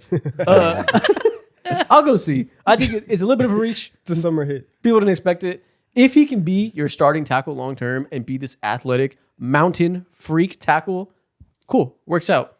If he ends up playing right guard long term and doesn't have the mobility to be a tackle on the edge, you might have rather have picked Ruben Bain. Yeah. I'll give this probably a B. I don't think you did have to do this at all. And then on top of that, too, you had like an opportunity to go ahead and trade back, even if you still wanted the same dude. I give this a B. Bad process. Now trade back one spot. Do it again. Yeah. Trade back twice. And again, Trade back 4 fucking times. Be and then the pick in Bills, Proctor. man. Come on now. How about you be geniuses? Instead of 13 picks, you get 17. Hey, Beast mode. 17 new dudes in the building. Beast mode. 1 year, some NFL team just has to be so downtrodden and analytically driven that they get 30 picks in the NFL draft. That'd be so tough. Trade your whole roster. Trade your roster. Dude, they could book out a whole flight of all these guys. Like, literally. That'd be so tough. That'd be my favorite GM ever. What the? That'd be so forward thinking. I feel like in like 15 years, we're going to get that. I need that. Next one. Pick 13. Ty Simpson to the Rams. Fuck. What do we grade them getting their QB of the future in the middle of their Super Bowl window? It's a team that we thought was going to be greedy. Wasn't as greedy as we thought. Showed In some ways, it's the greediest thing you can do. To say, I'm not going to double down on my Super Bowl window. I'm going to plan for the next Super Bowl window. I'm If not it even works worried out, about you guys this year. I know I'm gonna get the ring. I want another 4 or 5 years from now. Perhaps that's the greediest anybody's ever been. Bruh, they're just at this point they're just good bastards. They're presumptuous as hell. What do you mean? You're just cocky. You're like, yeah, y'all got this one right here. We'll pass up on Ruben Bain. Rosh We'll is pass up looking on all good. these You can. guys. I'll just throw the 13th pick away. Yeah, Doesn't my matter. kind limit. Who gives a fuck? I'll do y'all a solid. I'll Yeah. stay as good as I am now. What was the last time they won? 21. Okay. Yeah. If they lose the Super Bowl or like have like some which I can see happening, if I see why am I blanking on the wide receiver 2's name? Devontae Adams. If he goes ahead and like has some guy. yeah, I know it's so crazy. If he has some other tweak in his hamstring or some other injury because he's 34 years old, people are gonna come back to this pick specifically because that could single-handedly lose them in any round in the playoffs. I will go C. Baseline, I trust Sean McVay to know what works for his system. And if he thinks Ty Simpson can carry on everything they want to do 2-3 years from now, I suppose I'll believe him and that evaluation is accurate. But nevertheless, I would have rather seen them double down on the Super Bowl window. Yeah, they could have had a quarterback last year, or they could have traded back for God's sake. They didn't have to pick him at 13. Yeah, they could have traded back. That's why it's a C. If I don't hate the idea of picking your quarterback. If they had traded back to like 27 or even traded back into the first round and picked him, I would have given like A or whatever. Like, go for it. If you think that's your guy, go for it. But at 13, it's not great value. Yeah. But also, Sean McVay, he is not built for any more true rebuilds. To go through like a 3, 4, 5 year rebuild. Doesn't got the mental for it? Nope. Should he go NFL He Network? needs to be overly prepared for okay. the next phase of Rams football. If he's even going to stick around. Otherwise, you're going to see him on Monday Night Football calling games, living the high life, chilling. He'd love that. He'd love that. Pick number 14. Vega Iwone going to the Ravens, a pick that we all assumed would happen for weeks. Sometimes a predictable pick happens. A+. Not even weeks. Months. Months. As soon as Max Crosby decided to be a Raider again, or as soon as they decided Max Crosby was going to stay a Raider, Ione is a Raven. It's an A+. You are now freed from Falele Hoops. And now we can introduce you to Vega Hoops. Falele is just such a funny name too. Why? What's funny is that's not actually how you say it, I think. I think we Really? say it, that's like the American way. I just see Shannon Sharp go off on Falele, and then I just like hear everyone say it like that. He sucks. I can't mince words. He sucks. That was tough. It's tough. But yeah, they got maybe not even maybe. They got the safest offensive lineman in this draft. He will be a good guard. There's no bust potential with this player. Mm-hmm. And when you have a Super Bowl window around Lamar Jackson, getting a guaranteed great player is pretty fucking cool. Lamar Jackson and Derrick Henry, you need that running game to be solid. You don't know how many plays that Falele blew for Derrick Henry last year. Get him hit behind the line of scrimmage. As a Derrick Henry fantasy manager, I felt every single one. You're about to eat this year. I need it. Pick number 15. We got Ruben Bain finally being taken by the Bucks. A+. S++. We're breaking their scale. Finally, Steal of the draft. I guarantee you, a year from today, we will do a redrafting the 2026 NFL draft, and I can guarantee you Ruben Bain will go top 5. I can almost guarantee you that he will go top 5 as well. I almost said top 5, but I'm like, I wrote Reese's there. He will be the I'm gonna number one backtrack. pick in our redraft. Fuck. Taking our whole shit. Really good player. Every NFL fan, every NFL analyst loves Ruben Bain, and everybody from the jump has Stop doing said that. he's gonna fall in the top 10, but it's gonna be a good pick when they take him. He's gonna be that guy. Him and Caleb Downs are clearly gonna be fantastic players. He's like, I don't know what it is. It's the name. It's, of course, like the appearance, and then also how he was on draft night as well. He appearance. just screams Hall of Famer. Hell yeah. The appearance. Yeah. His haircut. Okay. There's no crispy lineup. Yeah, exactly. He don't give a damn. He's about the raw, the real. He just Put your hand wants to in the dirt. It be takes out time there out of and eating kill. creatine by the handful to go get a haircut. Yes, exactly. Yeah. And I can't do that. It's a Hall of Famer. Can't Yeah. do that. I can be doing push-ups while you're getting a haircut. Who But- wants it more, me or you? But he's a first rounder now. He's about to start getting house call haircuts. Okay. He's gonna be on the treadmill running while they edge him up. Yeah. Oh God, no. Benching while they edge him up. He said the thing. He said house call. Ooh, ha, All right. My bad. My bad. Last one. He's so sick. All right, next one. Last one. Pick number 16. Kenyon Sadiq to the Jets. I like Kenyon Sadiq. I love his game. I love the pass catching. I hate that he's on the Jets. That has to be like one of the most like lamest and boring Not even boring because like Geno Smith is there, but it's like it's so deflating. No, just saying, this is a whack ass outcome for an exciting player. It fucking sucks, bro. It sucks. I want to see him come out and produce day one. If you played Dynasty Fantasy Football and you were excited to see where Kenyon Sadiq and Omar Cooper Jr. went, and they both go to the Jets, that shit makes you sick. They already had a tight end. Didn't feel like the most pressing of needs. Yeah. I'll go C because it's a little bit confusing. But if he's just really good and they say this is a superstar weapon for us, that's going to be unlike anybody on our roster, I can't be too mad at it. C+. It's just disappointing. I just didn't want to see it. I'll go C. Yeah, I'm with you. I'll go C+. Yeah, and maybe that's a me problem, not a Jets problem. Maybe I just hate the Jets, and it's letting me color my opinion of these picks. But next year, if they get a quarterback, and now you have a young quarterback stepping into a situation where you have Sadiq, Omar Cooper Jr., Garrett Wilson, Brees Hall, a good offensive line. That's something to be excited about. Drop in Arch Manning. Don't do him like that. Dante Moore, get ready to speak. Okay. Well, that's the last one. Last thing we're going to do today before we get out of here and end this incredibly long episode. Let's pick the 5 biggest winners and losers of the draft to us. This can be players, this can be teams, this can be ideas. Whatever comes to your mind right now, who are the 5 biggest winners of the draft? 5 biggest winners of the draft. I think easily you have to go ahead and say the Bucks in general. They're winners for landing possibly the steal of the draft. Someone who everyone as a consensus agrees will probably be a top, at worst case scenario, like a top 7 player from the draft. They got that. I think the Bucks are the biggest winners easily. Yeah.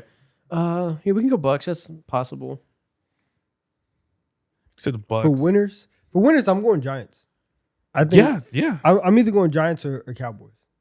Hey, I'm going both. How about that? Yes. You know what? The NFC East as a whole. Yes, the NFC East teams. You get number 1. Sonny Styles, Caleb Downs, and Arvell Reese. All the Ohio State guys falling to the NFC East teams further down the draft board than we expected them to go.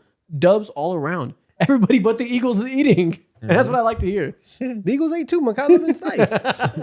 He's a good player. Our class is very good to me.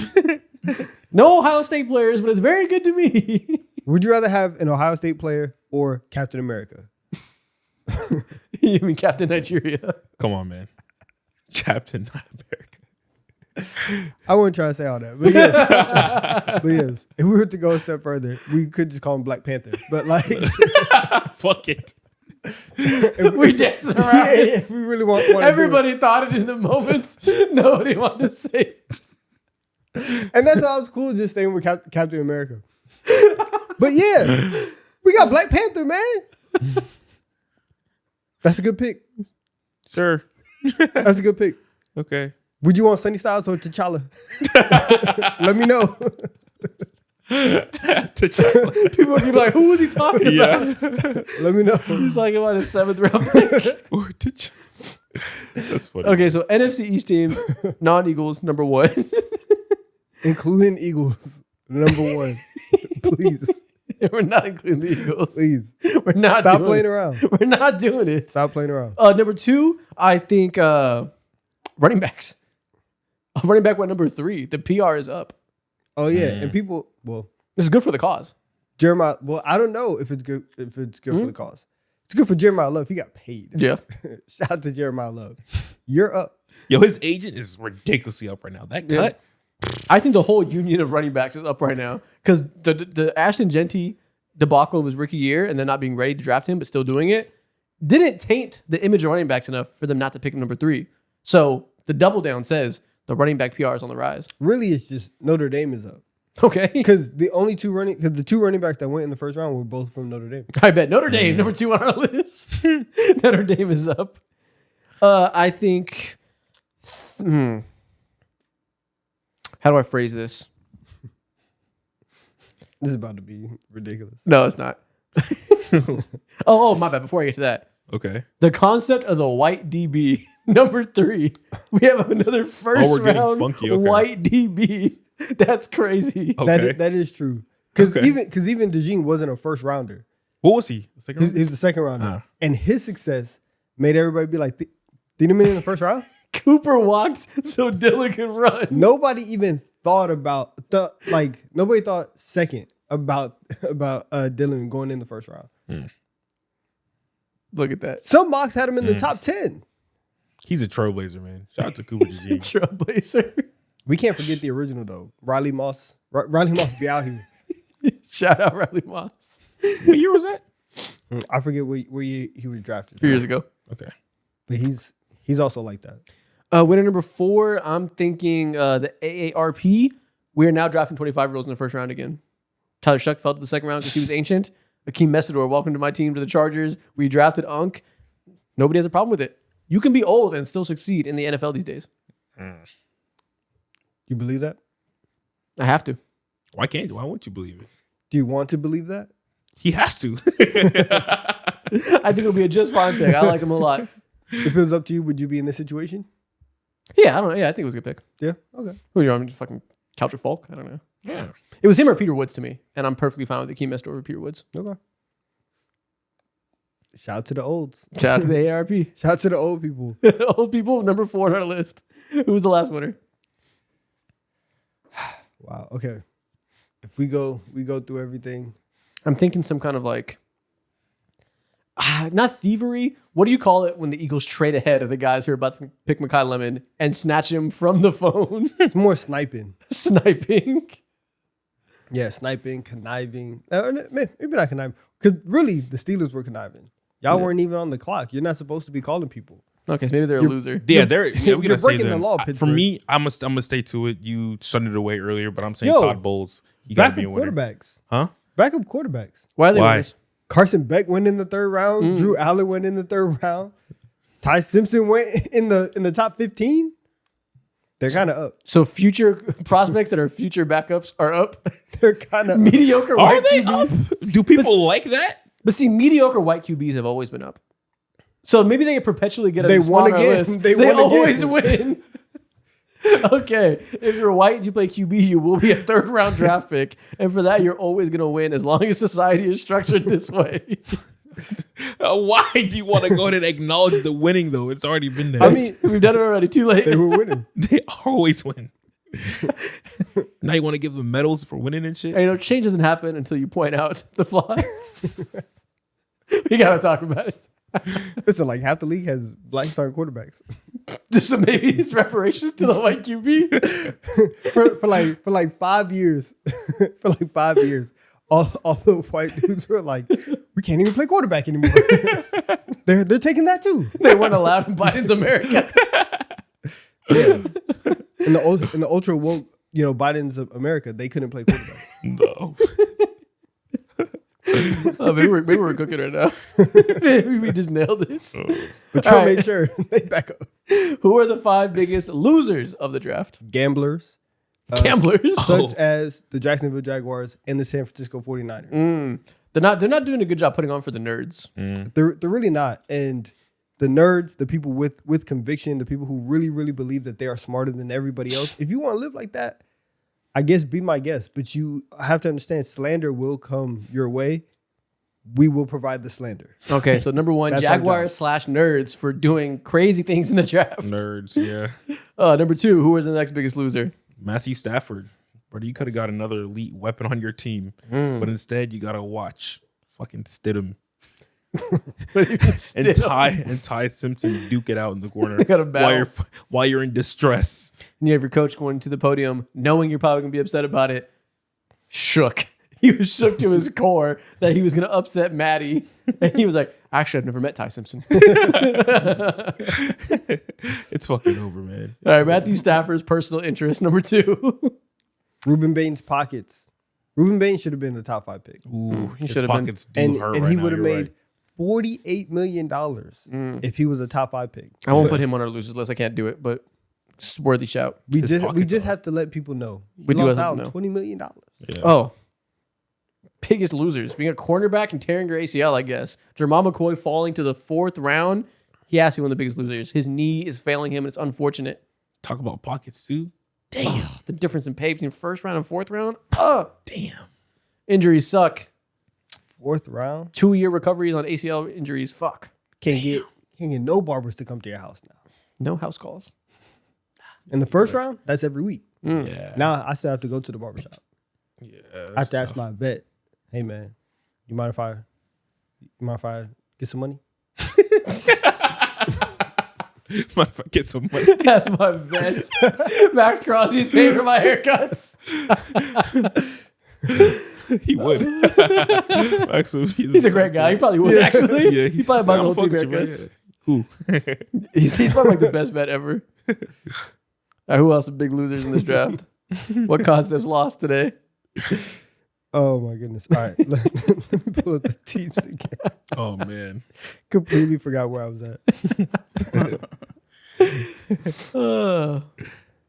Man, the Titans. Mm-hmm. Everybody did expect you to come out of this draft as winners, and I don't think anybody thinks that. Yeah, I mean, not really. I don't think anybody's sitting here today like, yeah, the Titans did their job, and all they did was just take the best receiver or who they thought was the best receiver on the board. They got a wide receiver and an edge. Oh, my bad. And nobody cares. My bad. The last one is pretty obvious. Number 5 is pretty clear. Who was it? Any offense that has to face the Titans defense in 2026, 2027, if you got to face that defensive line with Caden McDonald, GG. Oh yeah, Oh, the Titans. Yeah. the Texan defense is going to be. Did I say Titans? Yeah, Yeah, you said Titans. I The was Texans like, defense, I mean. Titans. But yeah. this defense should win. The defense alone, I don't really care about the offense. You could play the defense on both sides of the ball, but the defense should win the Super Bowl. Yeah, if you're a receiver or So is the biggest loser CJ Stroud because now he has to win the Super Bowl. the pressure just got bigger. The pressure is crazy. CJ Stroud It's legitimately immense. has Yeah. the most pressure on him in the entire NFL. Your defense is generational. You add a crazy defensive run stopper. Literally win the Super Bowl or you're fired. You did not get extended this year. Yeesh. Everything is in place, Tough. and it's on you. Cut his hair. That know what you got to do, man. Cut your eyebrows off. Like, No facts. Like, Go what are you bald doing now? It's funny because he's a No. winner because the team is so good, but he's also a loser because they got to do something about it. He has to be confident. He has to hold up his end of the He has bargain. to and that is just not have 10 turnovers in 2 games. Be normal, please. Be mad regular. Be regular. That's all they're asking for. And with that being said, that is the end of this crazy long episode. If people are still here, what should they comment? Backyard. Back. Comment backyard. And we'll see y'all next week.